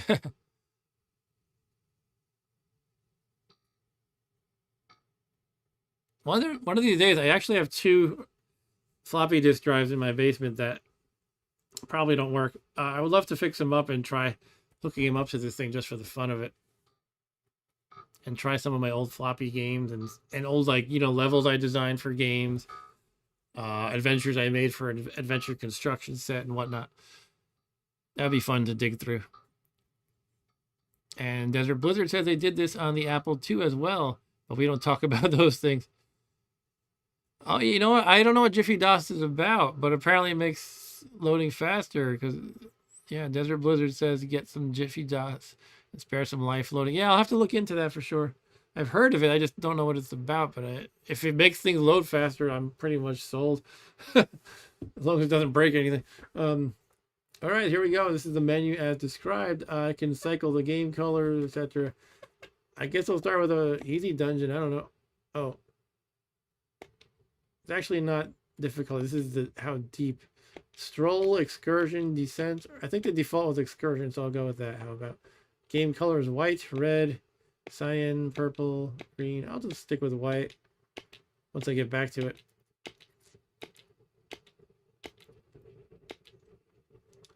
Difficulty, sweat and steel. Bloody rogue, milk and cookies. All right, I'll go with the middle one. I could use some milk and cookies. However, I'm a little bit hungry. But no time for that. It's time to delve deeper. Build 1912 for what that's worth. Okay. Welcome to the chasm of evil. There is no turning back.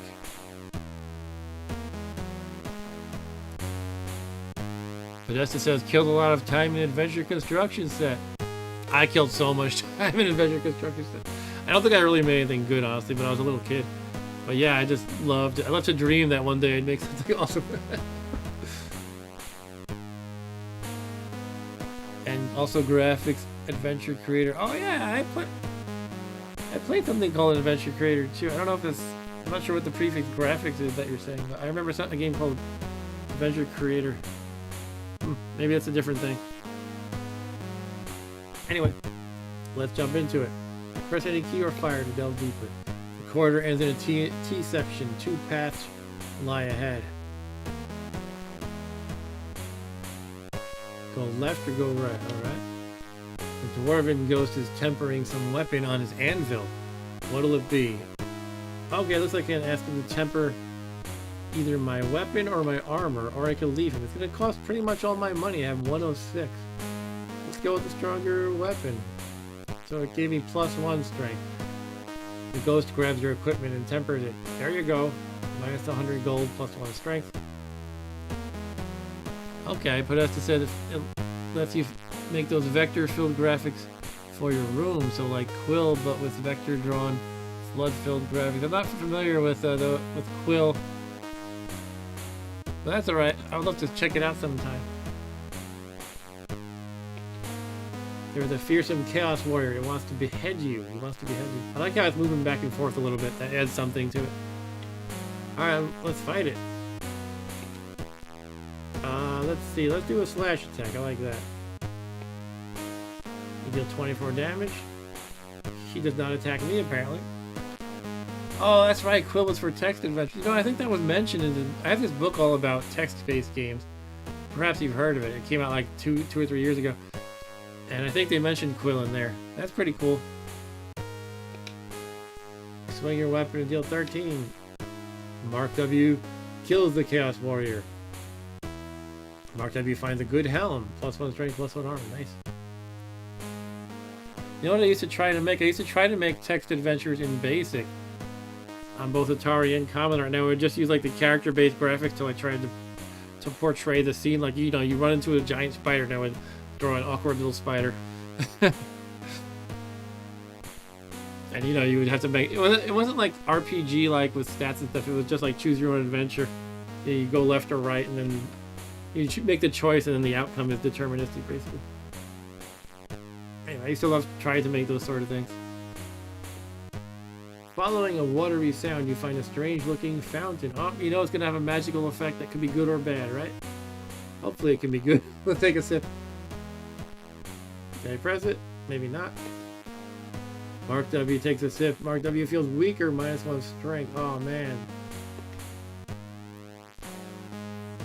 Another Dwarven Ghost, but now I can't afford his services because it now costs 120 instead of 100, and I've only got 6 at this point.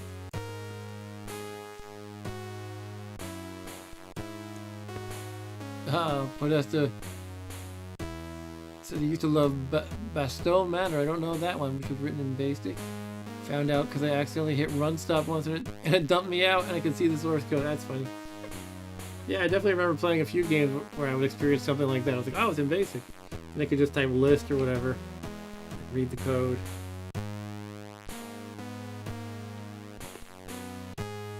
So do I just find one thing after another? That's interesting. I don't seem to have like left and right choices anymore. Just, I guess maybe I'm going down a corridor and there's a bunch of stuff in it, and then maybe eventually I can make another choice.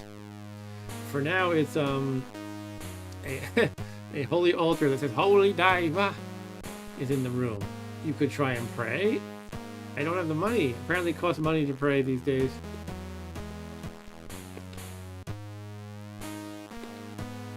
rust monster attacks you with spitting acid. Not a rust monster.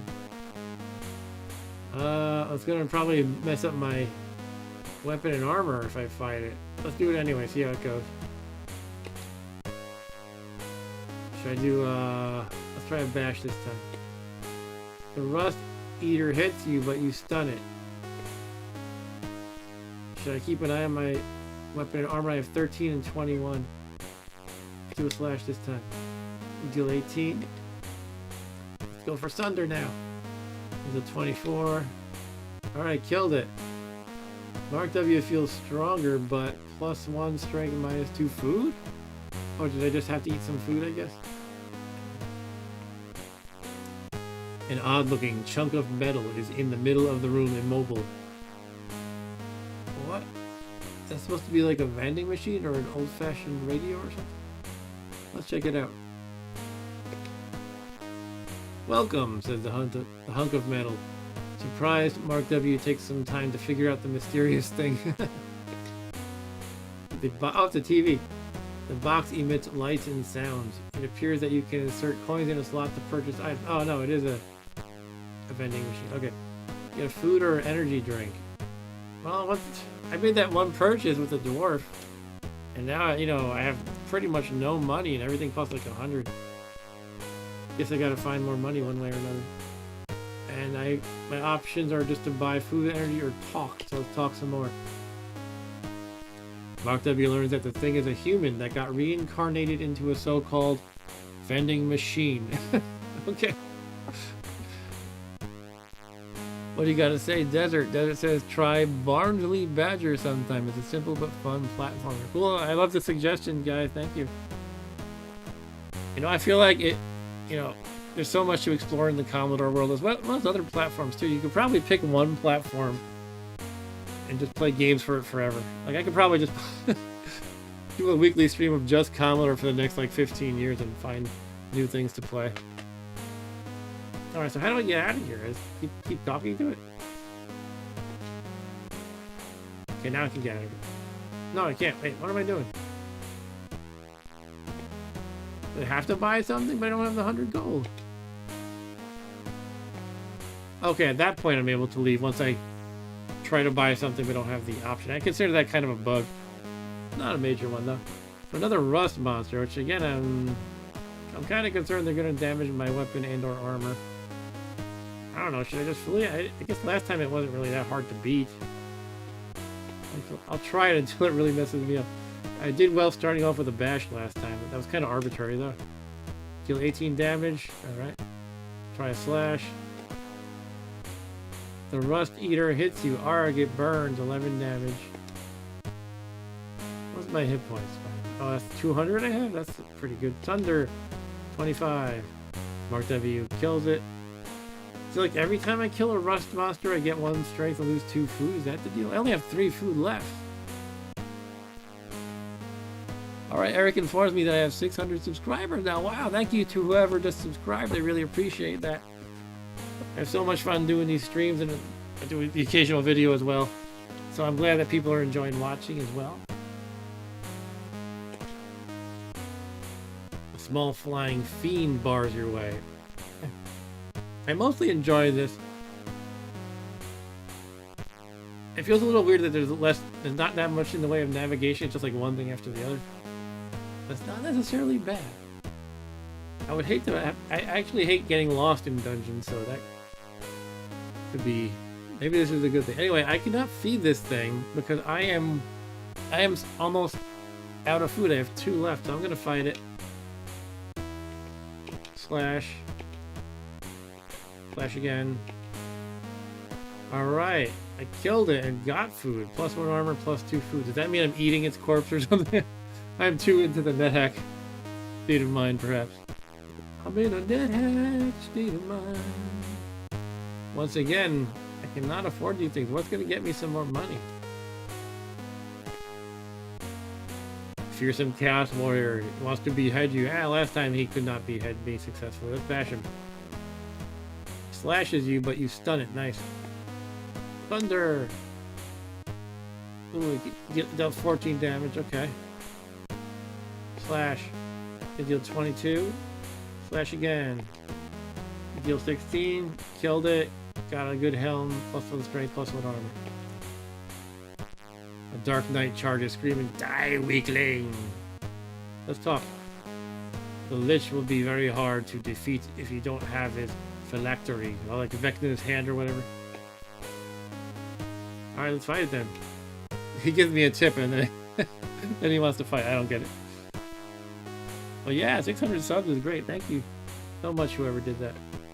Whoever took me over the top. By the way, this is my son's channel too. That's why it's Mark W and Rob Bob present.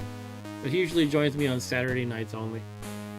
But yeah, it's fun to co-host with him. It's a nice father-son activity to do together. We get to, you know, dedicate some time to playing games and whatnot. Alright. Mark W defeats the Dark Knight. Finds some food and gloves. 56 gold, finally some money. +1 armor and +2 food. Yeah, I'm just barely scraping by with the food here.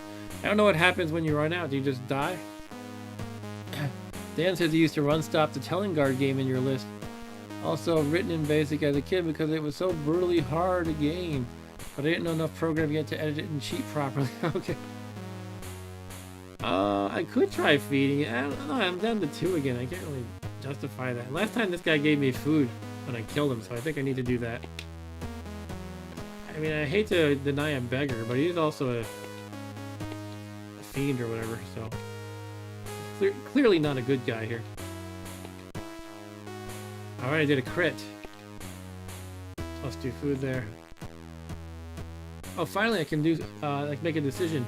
Left or right? I don't know, I guess I'll go right this time. Oh, not another rust monster. So you lose food, right? When you defeat the rust monster?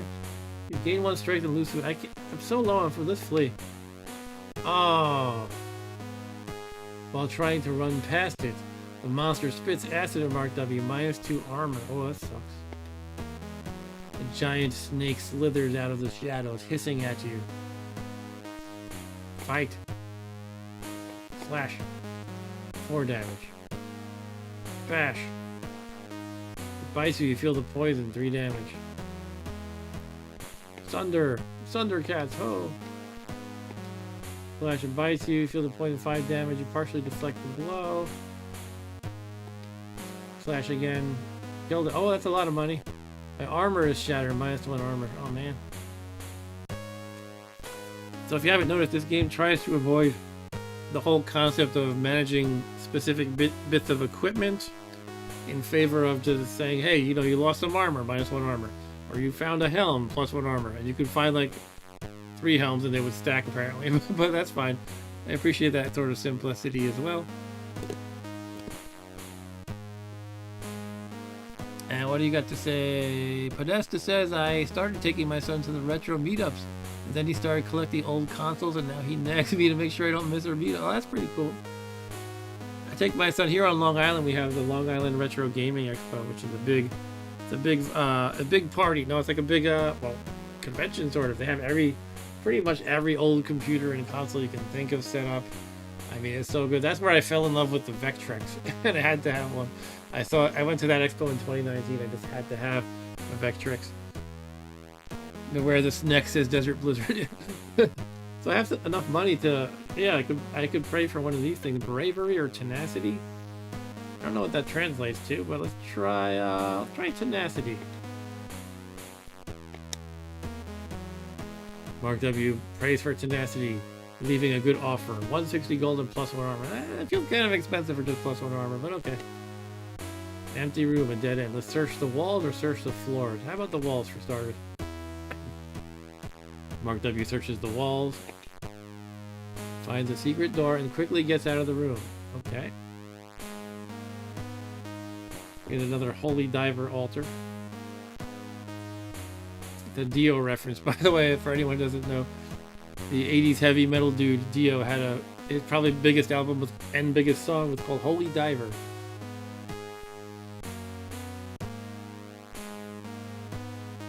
Alright, press on, leaving the altar behind. The room seems to go on forever. You feel hungry. Oh, I'm out of food. Stop and eat or go. Well, what can I eat if I don't have food? Let's see what happens if I try that. Mark has no food left, so Mark W just pushes further. Minus 10 HP. Ah. So I think I'm going to lose 10 hit points every time I can't eat. Another holy diver. A greedy looking monster growls. Give gold. How about you eat this? Rah, thunder attack. Flash attack. The monster bites you, it hurts 13 damage. Bash attack. Alright, I killed it. I found a treasure, +1 strength and +1 armor. Not another holy diver. Another one of these guys, too. This time let's bash him first. The monster bites you, but you stun it. Flash. Now, I wonder if I stun it, does that mean it's missing the next round, and then therefore I should go for broke and do a sunder attack? Because, you know, if it can't hurt me, I might as well go all out on the attack and neglect my own defense. That might be part of the tactics of this game.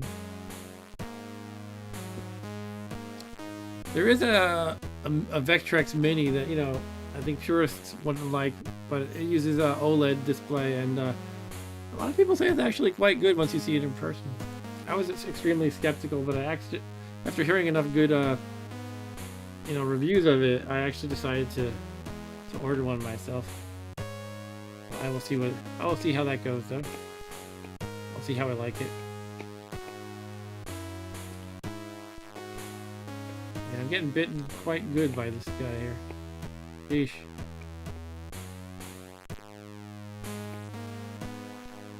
Partially deflect the blow.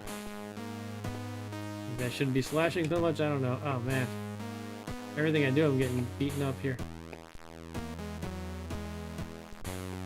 At least with the bash, it's very rarely does much damage, doing like 1 or 2, and then I get to stun it. So I'm thinking again. Now I can do sunder. And alright, I did some damage. I killed it. Got strength and armor. So this is pretty neat, but at the same time, I don't know, how many times do I need that same holy diver altar? I feel like there's some kind of repetitiveness to it. Nonetheless, I appreciate this game, and I'm having fun. That's the bottom line. You meet a huge ant, armed in armor. That's fun. It clicks angrily at you. Alright, let's talk. Mark W says, ew, a giant bug. The ant warrior clicks, ew, a giant hairless pink monkey. Alright. Let's fight this jerk. Slash attack. Ah! Oh, it beat me. Bash attack. I stunned it. Now I will sunder. Yeah. Well, I killed it and got 160 gold. Okay, that's enough for an upgrade. I don't know what I need to be upgrading though. Like, I seem to be sort of, you know, being more damaged than I'd like in these combats at this point, so I need to upgrade something. I can't afford these prices still, even though I just got a pile of money. Oh, here's the vending machine. Okay. I guess I need the food. I have no food again. Jeez. Or did I ever actually get food from last time? Since last time. Okay, so that was 5 food for 100 gold. Mark W operates the machine. It spits some unseen food. Unseen food. You leave the room. Behind you hear a booming girl's voice scream, Boxy. You opt to just press on. What the heck does that mean? I believe every time I hit that altar, the price increases, even though I'm not buying it. Like, I guess it's just as you progress deeper, the prices increase. Alright, so I don't know if I'm going to survive this fight the way this last guy messed me up. Should I just pay him? I really don't want to, but it might be interesting just to learn how much he costs to bribe. Or see what happens, basically. Monster takes all your gold. Okay. That sucks. I lost 90. I wonder if I had like only 2 gold, would that function equally as well. So I lose the 2 gold, I don't have to fight him. Alright, here's a fiend who wants food. Now I will fight him.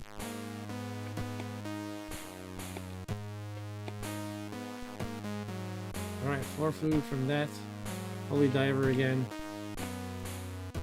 This guy again. I'm out of food again. How do I keep running out of food sometimes?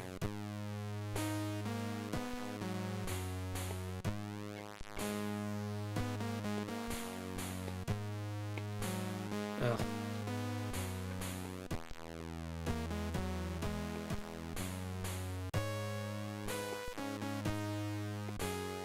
You beat a skeleton with a spear. It points its weapon at you. Okay, that's a new one. Let's talk to it. The fairy needs a potion, but a merchant is holding on to it. It's funny that these random, very belligerent monsters are like offering tips to me before we fight. Like, I will chow your head off. By the way, if you encounter a fairy, you can... Let's see if I can talk again. The fairy needs a potion, but a merchant's holding on to it. Okay. Let's fight. You swing your weapon, but it gets deflected. Swing your weapon and deal 8. Ouch, it pierced me for 5. You partially deflect the blow. Let's try and bash. It got me. Let's try and bash again. Deal 2 damage. Slash. Alright, so being a little bit defensive isn't working here. I'm going to try to do Sunder. Deal 14 damage. Your attack caused extra damage. Okay, cool. Let's try Sunder again. Oh, it got me for 15. It got me for 17. Back to Slash. He did 15. I'm gonna die here. 9. Thunder! Thundercats! Oh, I killed it. A bunch of gems. 144 gold. Okay. Oh, man. That's rough. Uh-oh, you see a huge clump of rocks. They suddenly move. It's a golem. Hello, golem. What I need is a heal here. Does anything heal you in this game? Hello, golem. It's a little grating, but you can hear some walls of this place move. So do I. Okay. Let's try fleeing. Mark W successfully escapes. Mark W smirks while running to the next room. And another altar. Every time I encounter one of these, I can't afford it. And it keeps going up. Hello, ant. Yep, the giant hairless pink monkey.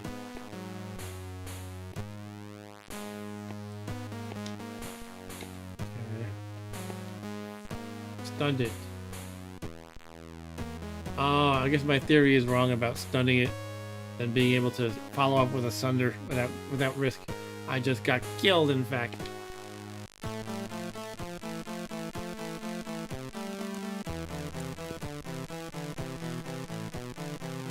Here lies Mark W.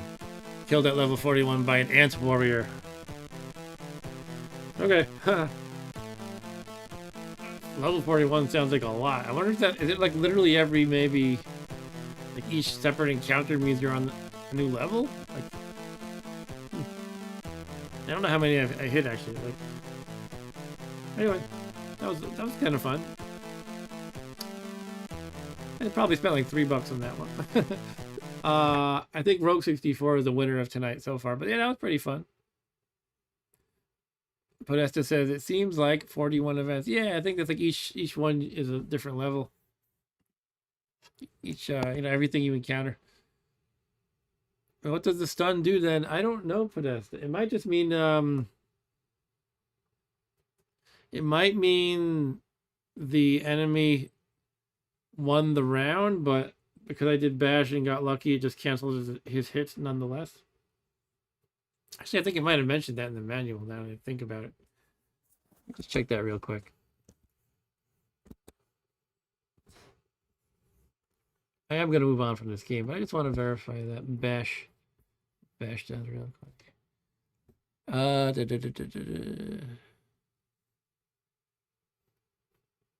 It has a 50% chance of stunning the enemy attack, effectively zeroing any would-be damage. Yeah, I think it's just for that round, it would cancel the damage half the time, is what it's saying. All right. Onward to the next game. Woo!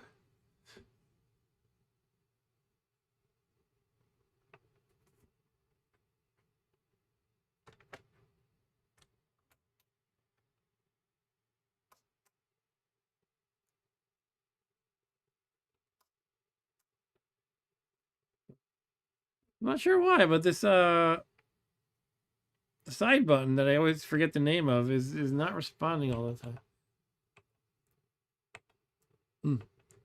It definitely has a very audible click to it, but it's just not doing anything. Anyway, I guess next up is ROGUEish, the full game.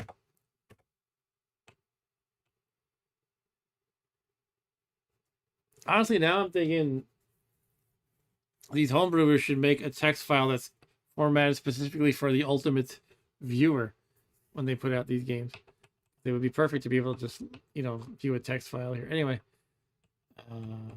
by the way, the different formats, just for those who don't know, CRT is the cartridge image format. So it's like you put a cartridge into the machine. You plugged in a physical cartridge, sort of.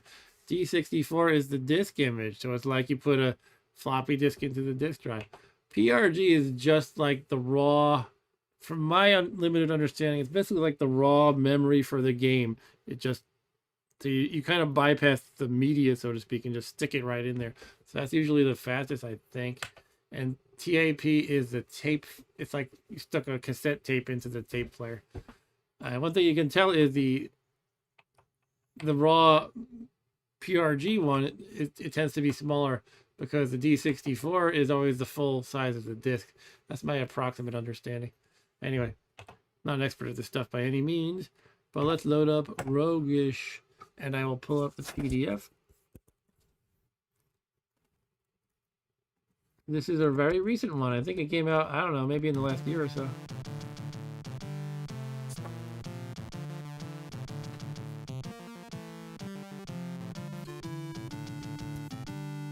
Vanessa says, I wonder why the tap file is so big. Yeah, is that like the max amount of data that can be put on a cassette? That seems like a lot.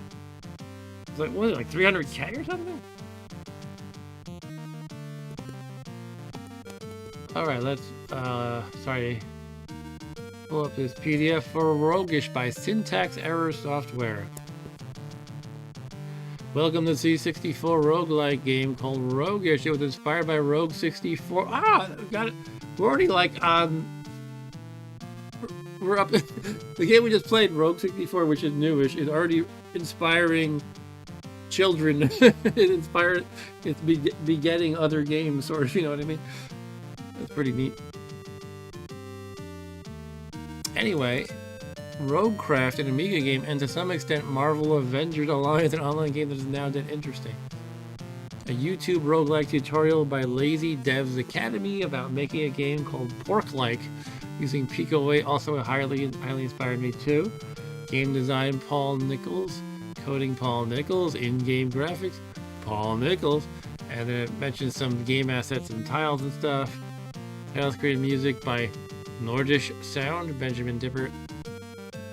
In-game sound effects, Paul Nichols.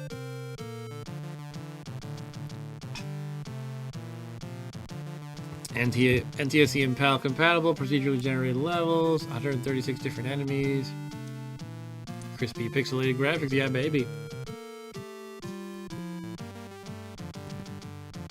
You are a famous, brave adventurer who has found a magical tower full of monsters, traps, enchanted items, and other loot. You notice enemies appear to be getting tougher as you climb the tower, which is weird. How far up the tower can you get before you perish? Choose your weapons and your next moves carefully. Your life depends on it. Strategy is a big part of the game. Which enemy is the greatest next threat? Do you attack while you're bleeding or keep moving? Do you avoid enemies or attack them to get more money / better items? Will you choose a bow, better range, less defense attack, or a sword and shield, less range, better defense attack? Is this creature immune to a specific debuff or causes an effect? Ignores defense. Alright. Title screen, joystick port 2. Here we go. All right. Pretty self-explanatory screen, it looks like. Got a little map here. Items, player stats, a hazard. You. Okay. Playing the game. The protagonist, you, in the game is the green figure on the map. Anything pink, light red on the map is a mob enemy, and they have a chance to drop loot items. Each mob, including the player they're a mob in the game, will have an HP, attack, defense, range, debuffs, which are effects. Alright. The enemy mobs could also be immune to debuff. Other yellow items, objects. Item objects that are gray you cannot interact with. Exit stairs, okay. The white room, on the map, the white room is where you currently are. Exit room is yellow, gray is unexplored, blue question mark means unexplored. Sorry, gray is explored. Blue question mark is unexplored. Alright, let's go through this quickly. Mostly obvious stuff. Okay. Long pressing fire will activate the player control menu. There are 4 menu options: move mode, look mode, use item, and quit game. Okay. Moving and attacking. When starting, you will default to move mode, where you can move in the 4 primary compass directions only. 1 square at a time. If you're in move mode and you run into a mob 1 square away, you'll bump them doing a melee attack. They talk about moving into a wall to pass a turn, like we just saw in Rogue 64, is kind of critical to your tactics. Changing to look mode will allow you to look at things around you and attack if in an attack range. Okay. So you want to do look mode to look around or attack if in an attack range. You have a cursor, you can move the cursor around. When the cursor is over an item or mob, it will show the bottom 3 lines of the screen the stats for that item mob. Okay.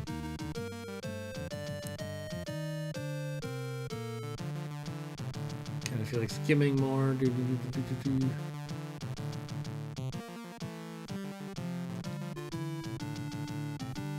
Healing potions will be immediately added to the potion count in the item section. It can be activated later. The cost of your turn. Okay. Actually, healing potion heals you for 5 turns and expires. So it's not a one immediately done kind of thing. Shield is one-handed, a sword is one-handed. Okay, a bunch of debuffs. You got burning, chilled, bleeding, poison, biofeedback. Alright. Okay, I guess that's pretty much it.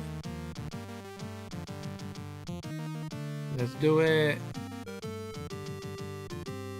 Let me catch up on the chat briefly. What do we got to say? You guys are talking about the file format. That's cool. All right. About why Tappa needs to be so big. Yeah. All right. Best floor score is 5. I guess that's the default best. Let's try now. Right now, ROGUEish. Okay, here I am, the green guy. There's a sign. Choose your items carefully, brave adventurer. Okay. I will choose money. Sword. I just hit N. I want yes. Okay. I have a sword. My attack total went from 2 to 6. I just got a. Is that a healing potion? Yeah. Got a bow. Oh, did that cancel my sword? Did the sword get like disappear out of existence? I think it might have. Well, that was probably not the right way to do it then.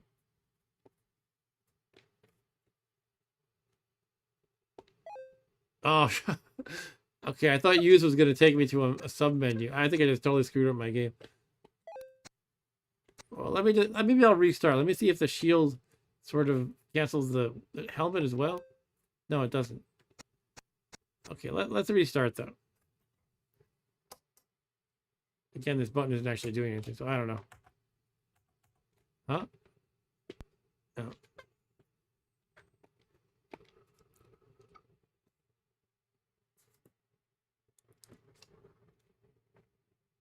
Honestly, though, I thought the PRG was just like zapping it to memory. It looks like it still did the whole disk loading routine there. I don't know. Oh, it's a different level now. Okay, so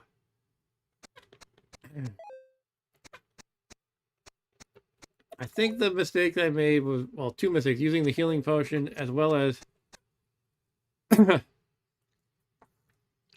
I think I should only choose one of the sword or the bow. It's a little bit unintuitive, I think. Let's go with the sword, I guess.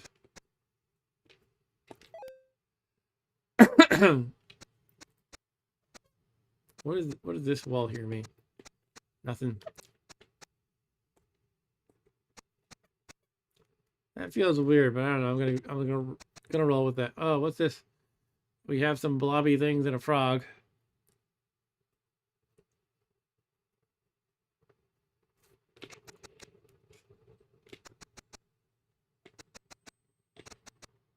Take that, you frog.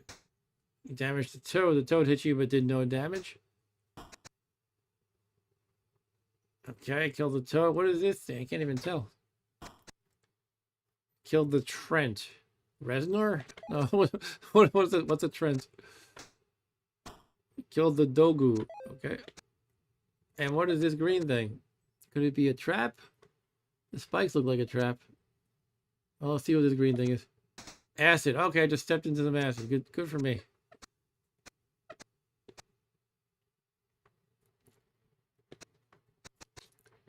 Okay, some more monsters. It looks like they use extra large pixels for the monsters, or at least it emulates extra large pixels.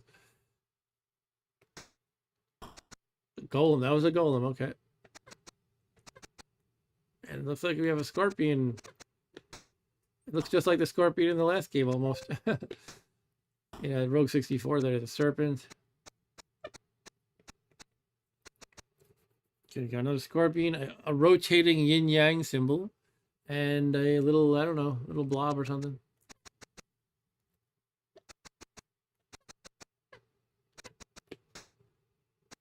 Scorpion is damaged. Poisoned. I am poisoned.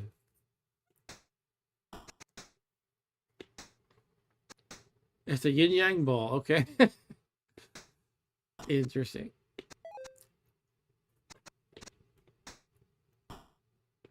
Okay, take that, you slime. Yeah, what is with these dark gray squares? I don't. Something. I guess it's just supposed to be like a window or like bars or something. I don't know.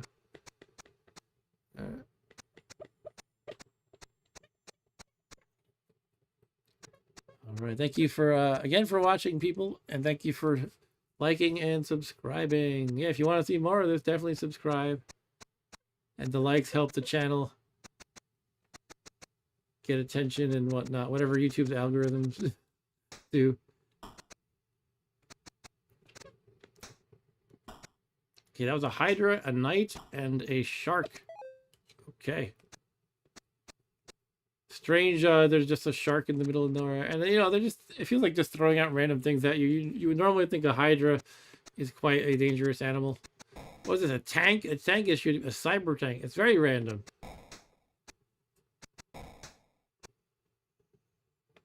Gotta charge it because it keeps shooting at me. How's my health doing? HP 51 out of 60. Not too bad. It's not good being surrounded, though. A manta ray. Yeah, it's like all these water creatures not in the water. A shark, a manta ray. Cyber tank is obviously not, you know, fantasy theme appropriate. Unless the fantasy is things from the future coming at you.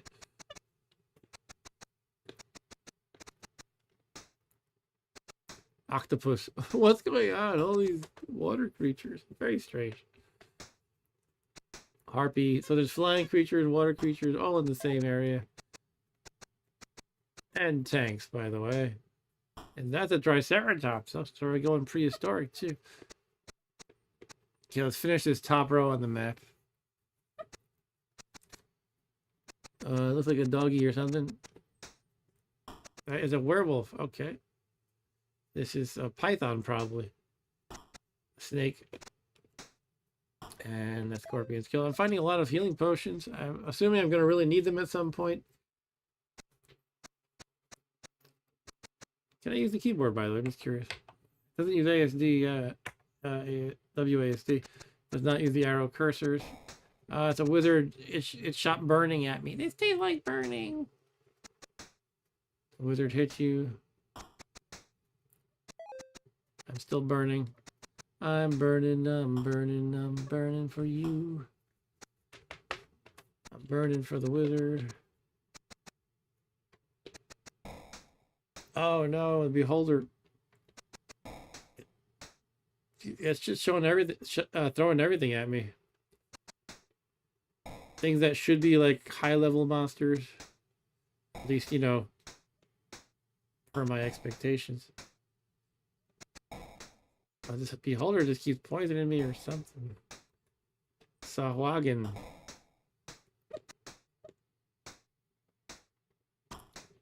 Oh, okay. I'm still alive. I still have the majority of my hit points even. But yeah, I have to be aware of my hit points and use healing potions as needed. How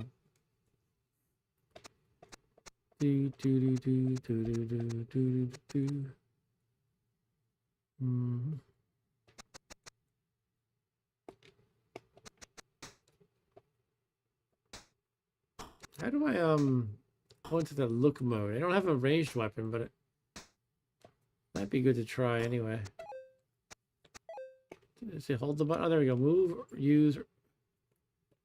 There's look mode. So you just do this sort of a thing. Okay. How do I get out of it? I guess I hold it again. Okay, that's cool.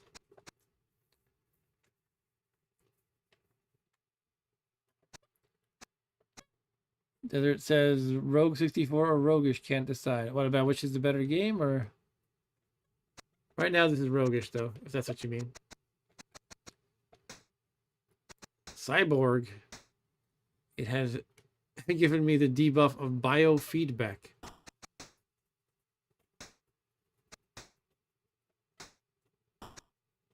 Oh, what you think is better? Okay. So far, I think I prefer Rogue 64, but I haven't really played this enough yet.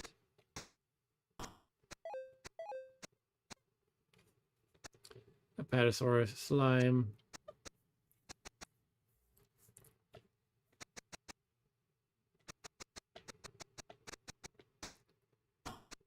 You killed the Moai. Is it a Mogwai? No. Death. I just killed death. I feel like there's like no sense of. I don't know. It doesn't really matter much. There's no sense of like difficulty as well as terrain that these monsters should be in. Like, here's all random stuff. Here's, you know, the god of death, and now here's a slug, and now here is a robot that shoots lasers out of its eye, and now here's a shark, and now here's a shark that shoots lasers out of its eye. Skeleton, ogre. These are basic fancy monsters. Now a knight.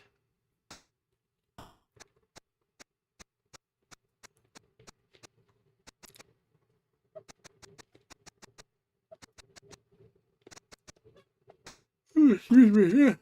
It's getting pretty late here. I probably do need to wrap this up soon. I can at least squeeze in some Telengard after this. Which again, I've never played before, so that's going to be new to me. And you know, it shouldn't feel like one of these modern roguelikes, so it's going to be different. It might have a learning curve, I don't know if it does, but I should expect it, I suppose. I think I've been getting healed periodically.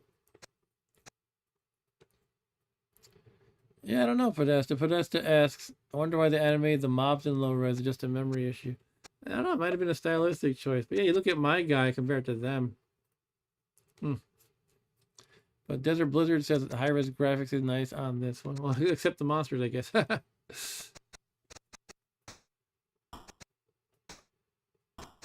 Lion, goblin. Excuse me. I'm gonna mosey around a little bit and take a look at my hit points. Is it increasing as I bop around? Maybe it's not. I don't know. No, it doesn't seem to be increasing. Otherwise, it's doing it very slowly.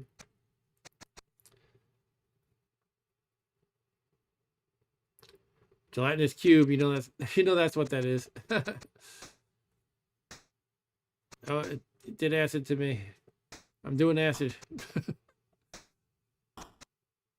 Killed the rock. Killed the Hydra.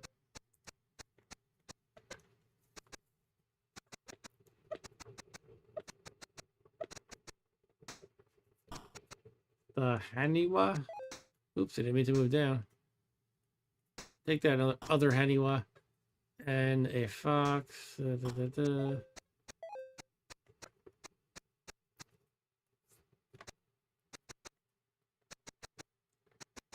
Excuse me. Take that lizard. Take that. Was it a harpy? I have 11 heals now. A flea. I suppose it's a giant flea, presumably. Otherwise, it's not really going to be that dangerous. I suppose it could be Flea the bassist. He could be dangerous. Turtle, griffin, lizard man. I feel like, I don't know. The combat here, except when things are shooting at me, I feel like I can pretty much turn off my brain, bash into a thing, and be sure I kill it with ease. It could just be that it's easy. It's early in the game. Let's kill the hobbit. Yeah, I mean, I guess I am on the first dungeon level. There's the stairs to the next one.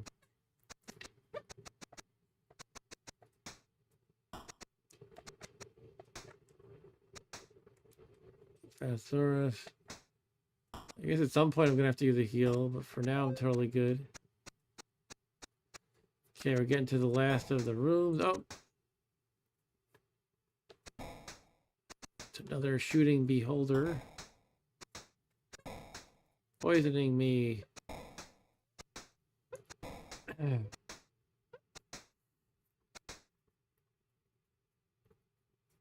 So, what do you got to say, guys?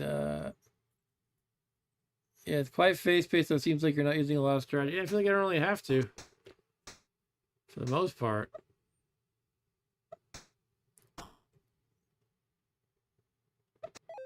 Alright.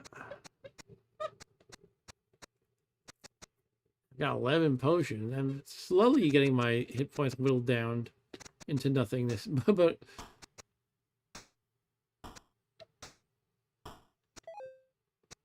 12 healing, alright. Yeah, but for now I'm holding my own quite well, I think. And let's head up the stairs. Climb to the next floor, yes. Oh look, now I can buy something. Okay, that's interesting. Is this like a sword upgrade, or is that a special buff it has or something? Let me check what that symbol means if it says in the manual.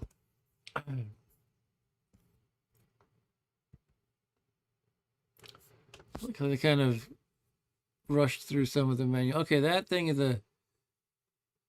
It looks like a chilled debuff. Lasts three rounds. Will replace burning on application. Okay, so that would be...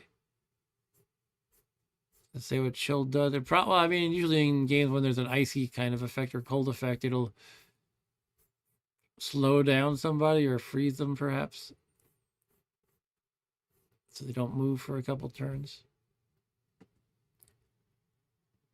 Alright, maybe I'll try that sword. I don't know. Do I want to get armor? I think I'll get the sword. Okay, that replaced my old one. I have 58 left. I can't buy anything. So we leave. Right, some more blobs to fight. The cybercraft damaged you. Oh no.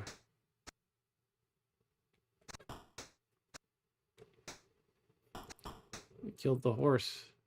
Stop it, cybercraft. I might need a heal in a moment. This is getting a little dangerous. Let's charge the cybercraft. Down to 11. Okay, I mean, I'm getting so many heal potions. Let's see how much they heal me for. They might not fully heal me. Let's use one. Did I use it?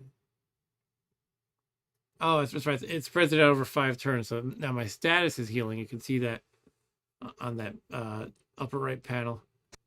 And as I walk around, oh, so it was over 5 turns, but it only heals you.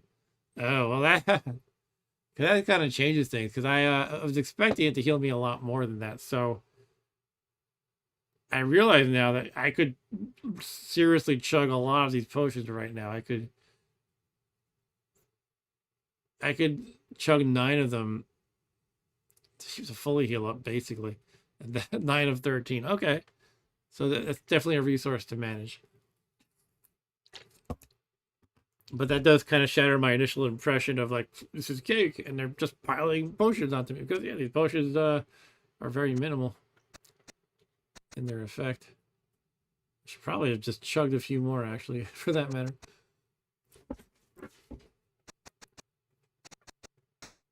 I killed the eel. I got 2 next to me. That's not great. Killed the cube.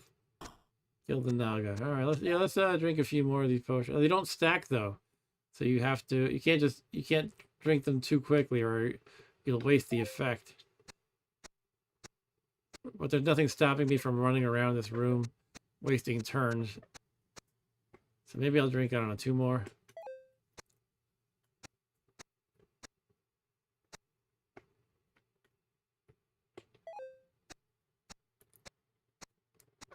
Yeah, that's that. Here's the yin yang ball.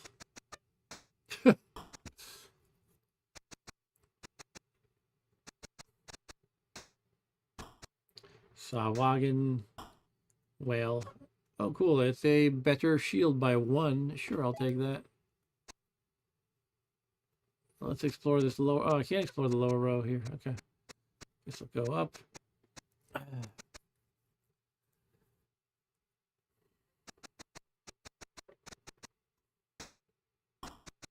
Killed the tiger. Killed the skeleton. And killed the unicorn.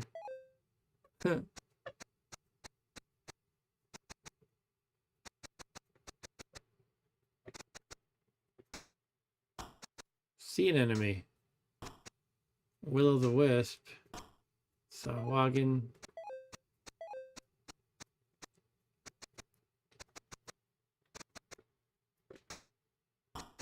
Serpent. A better helmet, yeah.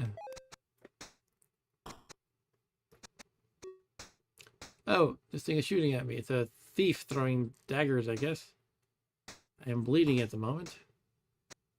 Hopefully the bleeding stops. It stopped. Okay. And Podesta said, I like the itemization and the bigger playfield and the animation. Just needs to feel a bit more strategic. Yeah, I mean, yeah, so far I feel like my mind was optimizing and having fun thinking more about tactics and stuff when I was playing Rogue 64. Yeah, but, you know, ultimately I'm having some fun. It's not bad.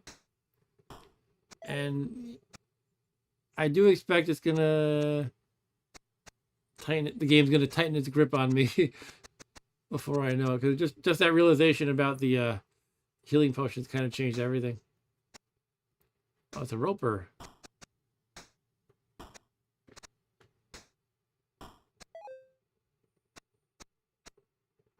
I also think it is, while it's fun to look at all the different names of monsters, it's throwing so much at me that I can't really discern any particular, like associate any characteristics with the vast majority of these guys. Just kind of like, all right, it's another thing, and I just smack it instead. Whereas I think about how in Rogue 64 there was a limited number, but I was thinking, okay, this one gives me, you know, this one deals 3 hit points to me, this one's a pushover, you know. So I basically I don't feel like I have any sense of what I'm fighting for the most part. I'm just like, all right, bump it, it's dead.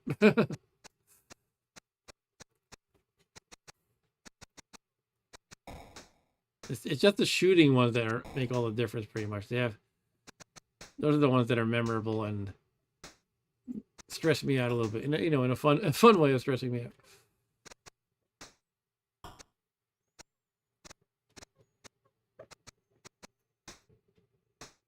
Giant. Well, the giant hits hard though. I shouldn't neglect that. Okay. Yeah, definitely like a whole random mess of things. Like, things that sound like they should be very tough or very weak, just thrown together. Sea creatures walking on the tiles. I don't mean to sound so negative. Mostly I'm having fun overall, but I would definitely say I like Rogue 64 better so far. So let's use another healing potion.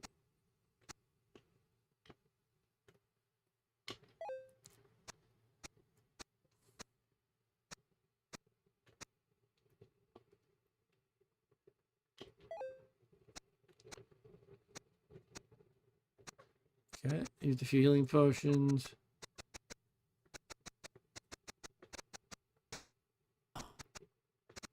It is interesting that both this game and Rogue 64 are forcing me to bump into walls in order to pass my turn. However, I guess this game did specifically call out Rogue 64 as an inspiration, so that makes sense. Yeah, pretty much everything's one hit or sometimes two hits.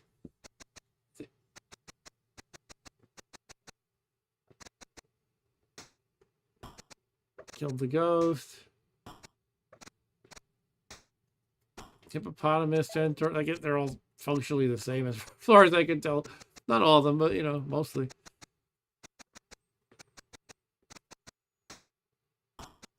Lion, Trent, ghost.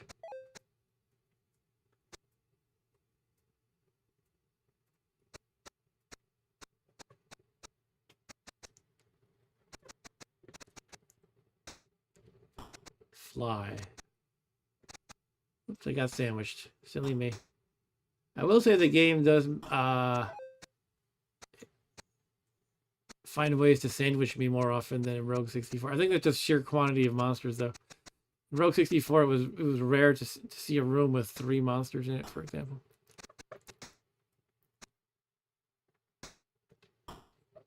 There was a mimic, but the mimic wasn't able to do the thing that mimics do, which is to trick me, right? It's supposed to be like a treasure chest. And oops, it's a mimic. So I think I'm getting something, but I get attacked. I don't know. I guess that's just the designer style. He wants to just throw the kitchen sink at you. Bleeding from the witch. Okay. Crab. What does the biofeedback status do? No space bar to wait. I don't think there is a wait. No. Let me check the manual again.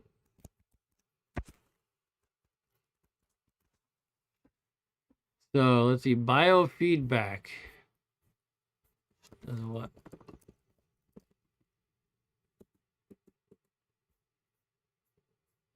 All I can see is the last 3 rounds. It doesn't actually tell me what it does in the manual.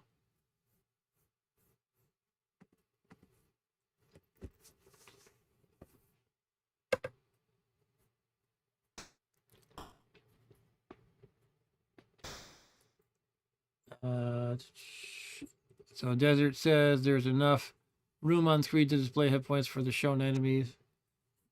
True. And the game could have a few more obstacles one could use to evade. And there's also like these traps, like these spikes, but they haven't posed a threat at all so far. Because the rooms are wide, I guess maybe eventually I could be faced with a problem of, oh, do I want to run through the spikes to get in a more optimal position, or else, like a more advantageous position, or else hang back so I don't run through the spikes, sort of a thing. But so far it's been like, like this. Just wide open room and spikes are no threat. Yeah, I'm sounding so negative. I don't really mean to be.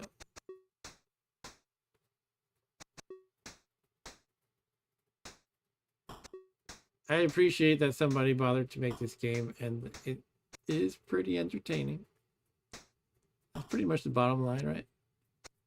But now I need to drink some more heals.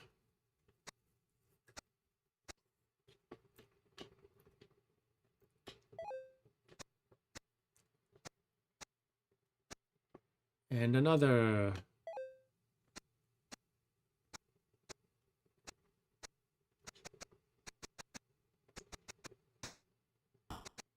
Man-eater. Whoa, here she comes.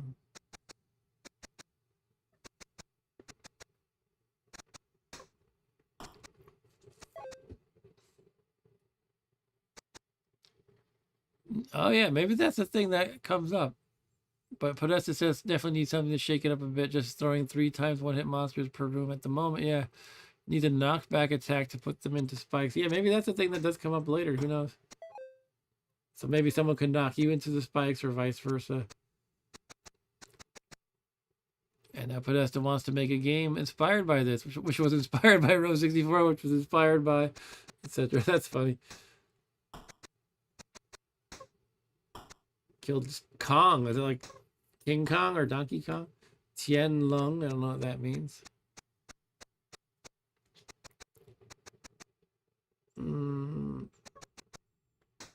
Kill the slug. That's a caterpillar. Sorry. Kill the skeleton. Kill the... What is this thing? A devil? Cat person? Kobold. Okay. I'm going to try to guess what they all are before I hit them. This one, is this a wyvern?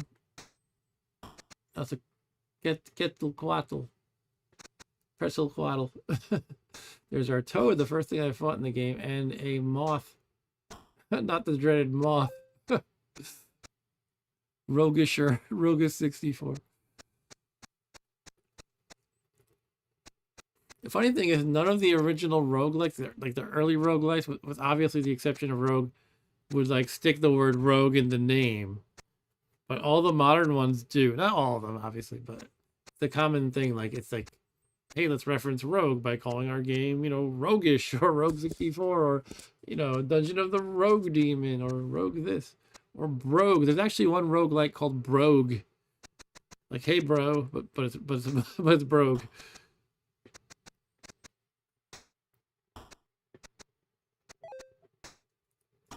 Nothing wrong with it. I'm just commenting that it's interesting. Anyway, let's drink another potion for the heck of it.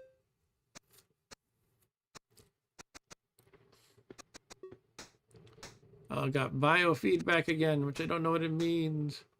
It's from the Elven Archer shooting me.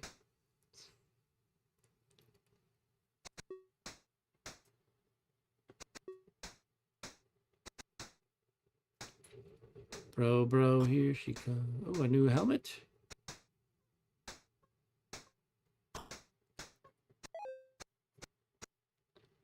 Honestly, I think more games need monsters that coordinate in some way. Like there's a room where there could be like heavy defensive guys who act as tanks, and they actually intentionally try to block you from going after their wizard who shoots powerful fireballs at you and stuff. Like they never really seem to work together.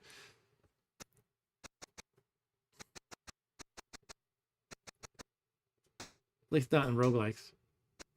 That might be a fun variant. Like have synergy between the monsters.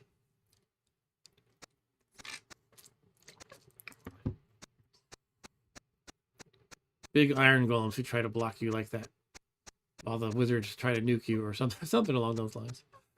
There could be all different strategies that they try to attack you with as a single unit, sort of coordinated unit.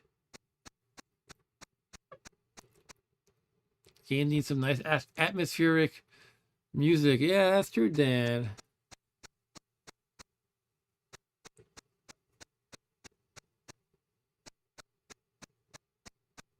I wonder how many floors this has. I'm only up to number 2, and the top, you know, the default top floor was 5, and I feel like it's going to take me an hour to get to get through 5 floors in total. So if I want to do some Telengard, yeah, I'm tired. It's almost 1 o'clock here. I should probably just wrap up this game. Honestly, I should have wrapped up the stream like a half hour ago. I'll play this a teeny bit more and then a little Telengard. Hopefully I get to bed before 1:30 at this point. All right, so you get to hit a shop with every level, which is neat. I don't want to replace my +7 sword, though. I'm not sure if my assessment was... Let me just try that out, because I'm going to end the game soon. I don't know. I kind of feel like I understood something wrong when my bow replaced the sword, but maybe not. Let's try the bow. I don't know. I guess it did. It clearly did, right? Let's try it anyway. That replaces my sword and shield. Okay. I guess the idea is you can shoot from a distance, so that's better. Actually, it said that in the manual. I should have realized that. Oh yeah, you can see their stats when you do this. How do I attack? I thought you attack using that. Using look. Do you not attack that way?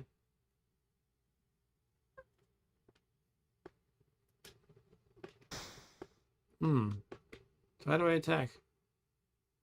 Oh, is he too far away? I can only attack. Oh, I see. Look, I have a range of 4m, which I guess is meters. And this is 5 away. I guess it's just spaces. 1, 2. I'm not sure how it counts it exactly. All right. Let's try stepping closer. How do I cancel this? I'll hold it again, I guess. Okay, now I should be able to shoot it, I think. It's a little awkward to switch between the menus. Is there a way I guess it sticks. Okay, once you shoot once, it keeps you in move mode for the next, cursor mode, whatever, look mode for the next turn. So that kind of works out pretty well.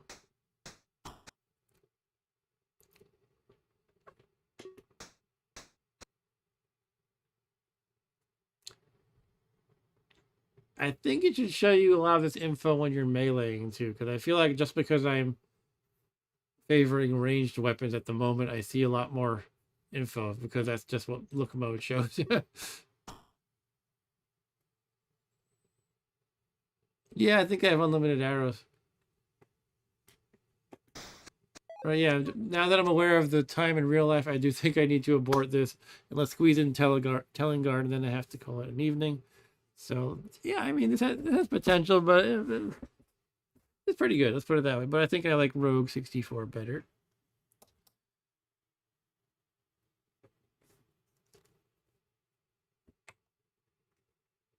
Yeah, I'm not really sure what's going on with this side button. It's just not really responding. I have to hit it a few times. Is it supposed to be you hit it twice to make it work? Maybe that's what it is. Can't remember for some reason. Okay. Yeah, so that leaves Telengard, 1983, Avalon Hill.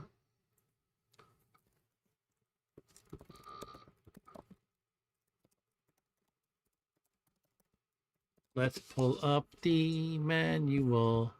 Check it out real quick.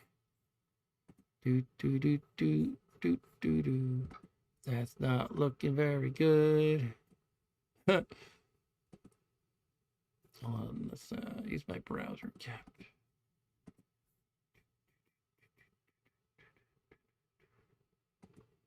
Bear with me a moment, please. All right.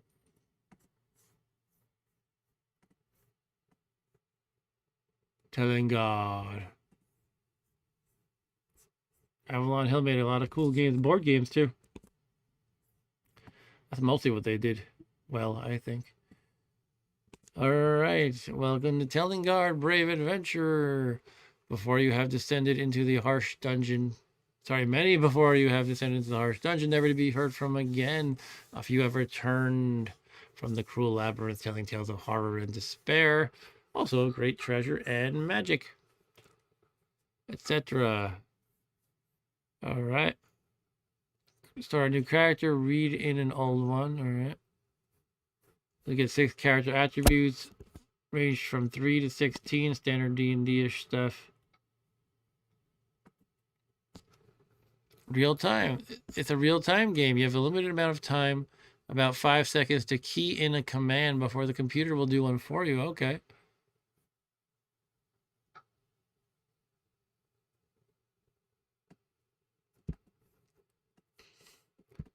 Player turns. You have 2 segments in a player turn: action and encounter.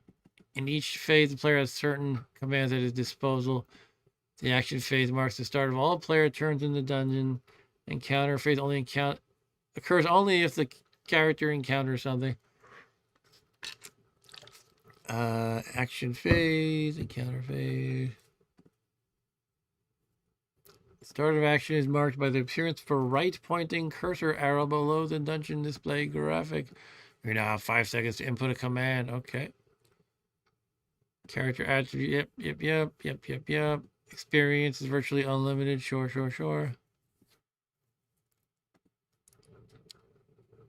Experience level, strength, intelligence, wisdom, constitution, dexterity, charisma, hit points. Oops. Oh yeah, that's right. Wow, this is special to me because so whoa, the whole title screen shakes. It's pretty. Hold on, let me just show you this real quick.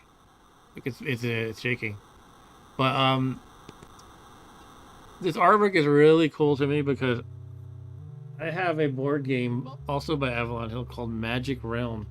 It's kind of this.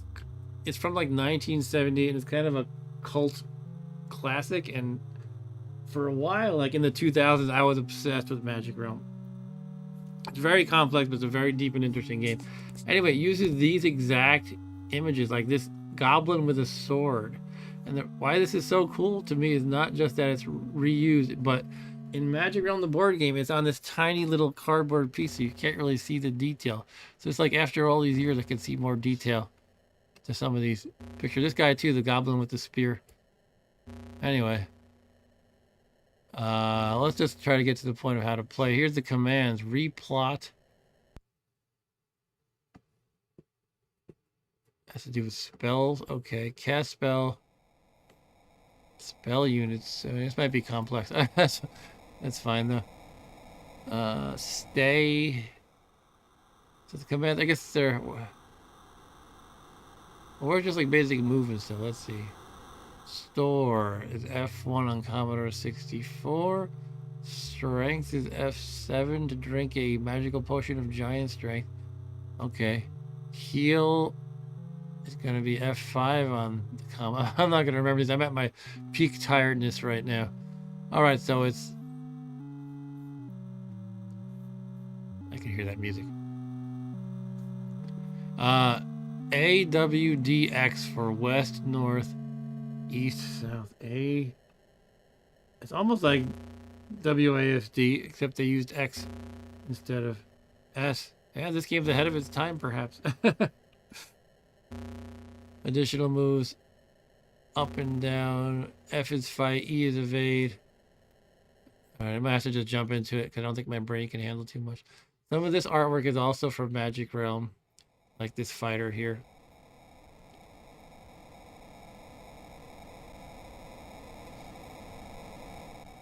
And this dragon is from it. The demon is from it too. So he doesn't have a whip in Magic Realm. Interesting. And the giant is in Magic Realm too. I don't know, probably most people don't know what I'm talking about. This orc is known as a goblin with axe in Magic Realm. Anyway, let's forget about Magic Realm and just play this game.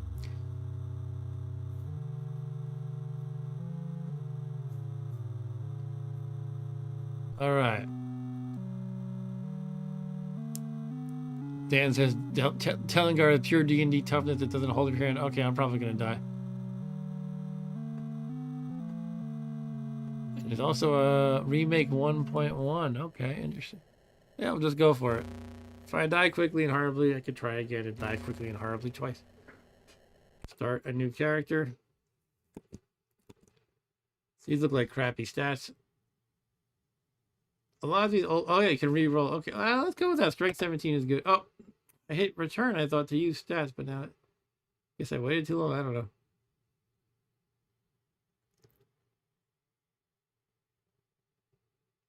Let's just go with that. That's fine. Oh, how do you just use the stats? It just keeps re-rolling. I hit return and it rolls again. Faster. Okay, could it be that I have shift lock on or something? I don't know. Maybe it's an F key I need to hit. Maybe it's actually restore. Oh, no. I should have known that would happen.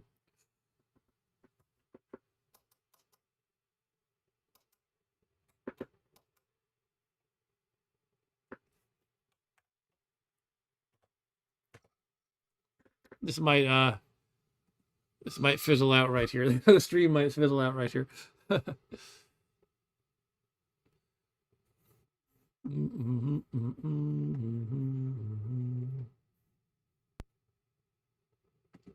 Right then. Yeah, I hope everybody's having a good time tonight. But yeah, I overdo these streams when it's all hopping and fun because I just can't pull myself away. It's just so much fun. But yeah, after 1 o'clock here. Let's just try to get this game going a little bit. This can't be that hard. Maybe the manual describes how to actually keep your selection. I would think it's pretty clear that it's supposed to be return, though. Just don't know what I'm missing. It actually says right in the manual, hit return when you are satisfied with a set of attributes.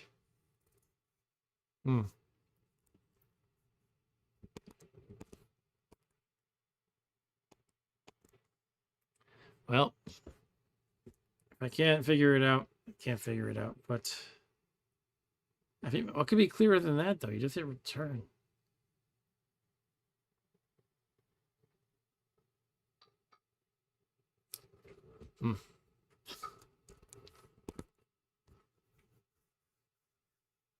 Dan says strange. Maybe key mapping messed them up.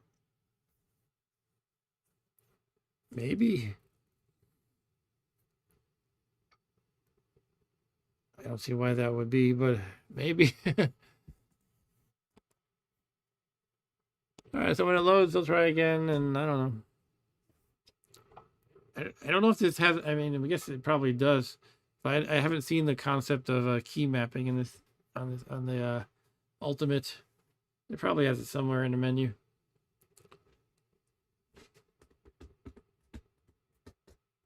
Searching. Yeah, maybe I really ought to look into that Jiffy DOS. I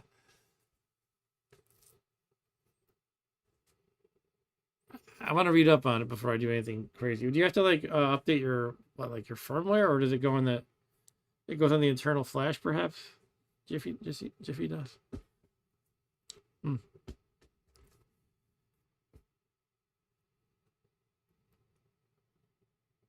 Yeah, I mean it says ret on the screen, and the manual says return, so it's kind of like, what else could it possibly be?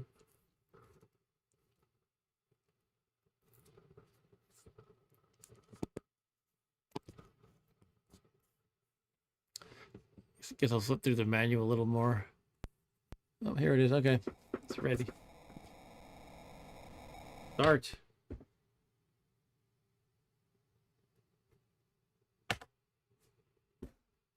Return to just not being picked up. I don't know why.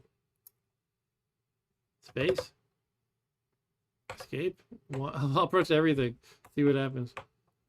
Everything except restore, which bugs it. That was some good stats right there. Wow, it was like 15, 16, 17.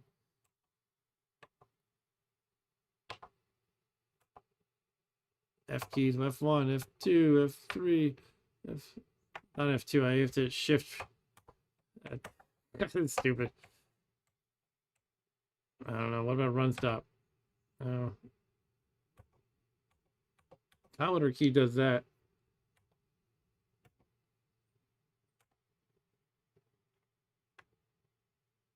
Shift return. Control return. Oh, hit restore. Ah, all right. Maybe that's a sign that I need to just end the stream. I don't know. Oh, I'm sorry to end it with a whimper instead of a bang, but I think we do have to end it there. I don't know what to do about that. I'll try to look into it sometime because I wouldn't mind playing this game. I'll try to figure it out offline at some point. Maybe just try a different file of the game, or I could try this version 1.1 that somebody was talking about. I think it was you, Dan. Yeah, Telengard remake 1.1 I could try. Anyway, I guess that's it for tonight. Yeah, it's way past my bedtime. But time to go. Yeah, it could be some emulation issue. I don't know. All right. So thanks, everyone. It's been really fun chatting with you, Dan and Podesta and the Desert Blizzard and Eric. And we had Ryan earlier, and we had a little bit of Neaton, also known as Arturo, in the house. We had a little bit of Fiona earlier, cool, and Andy Eng earlier. Thanks so much for hanging out with me. I had a blast. Hope you had some fun too. what can I say? I don't know. This Commodore 64 Ultimate stuff's been a big hit for the channel, and I've had a lot of fun too. So, yeah, expect to see more of it for a while. Yeah, so that's all. Thanks again, folks. Have a good night. Oh, also Carlos. Can't miss saying good night to Carlos. I mean, I know he left already, but thank you to Carlos nonetheless. All right, take care, everybody. I'll see you next time. Thanks for the likes. Thanks for the views. Thanks for the subscribes. Take care, everyone.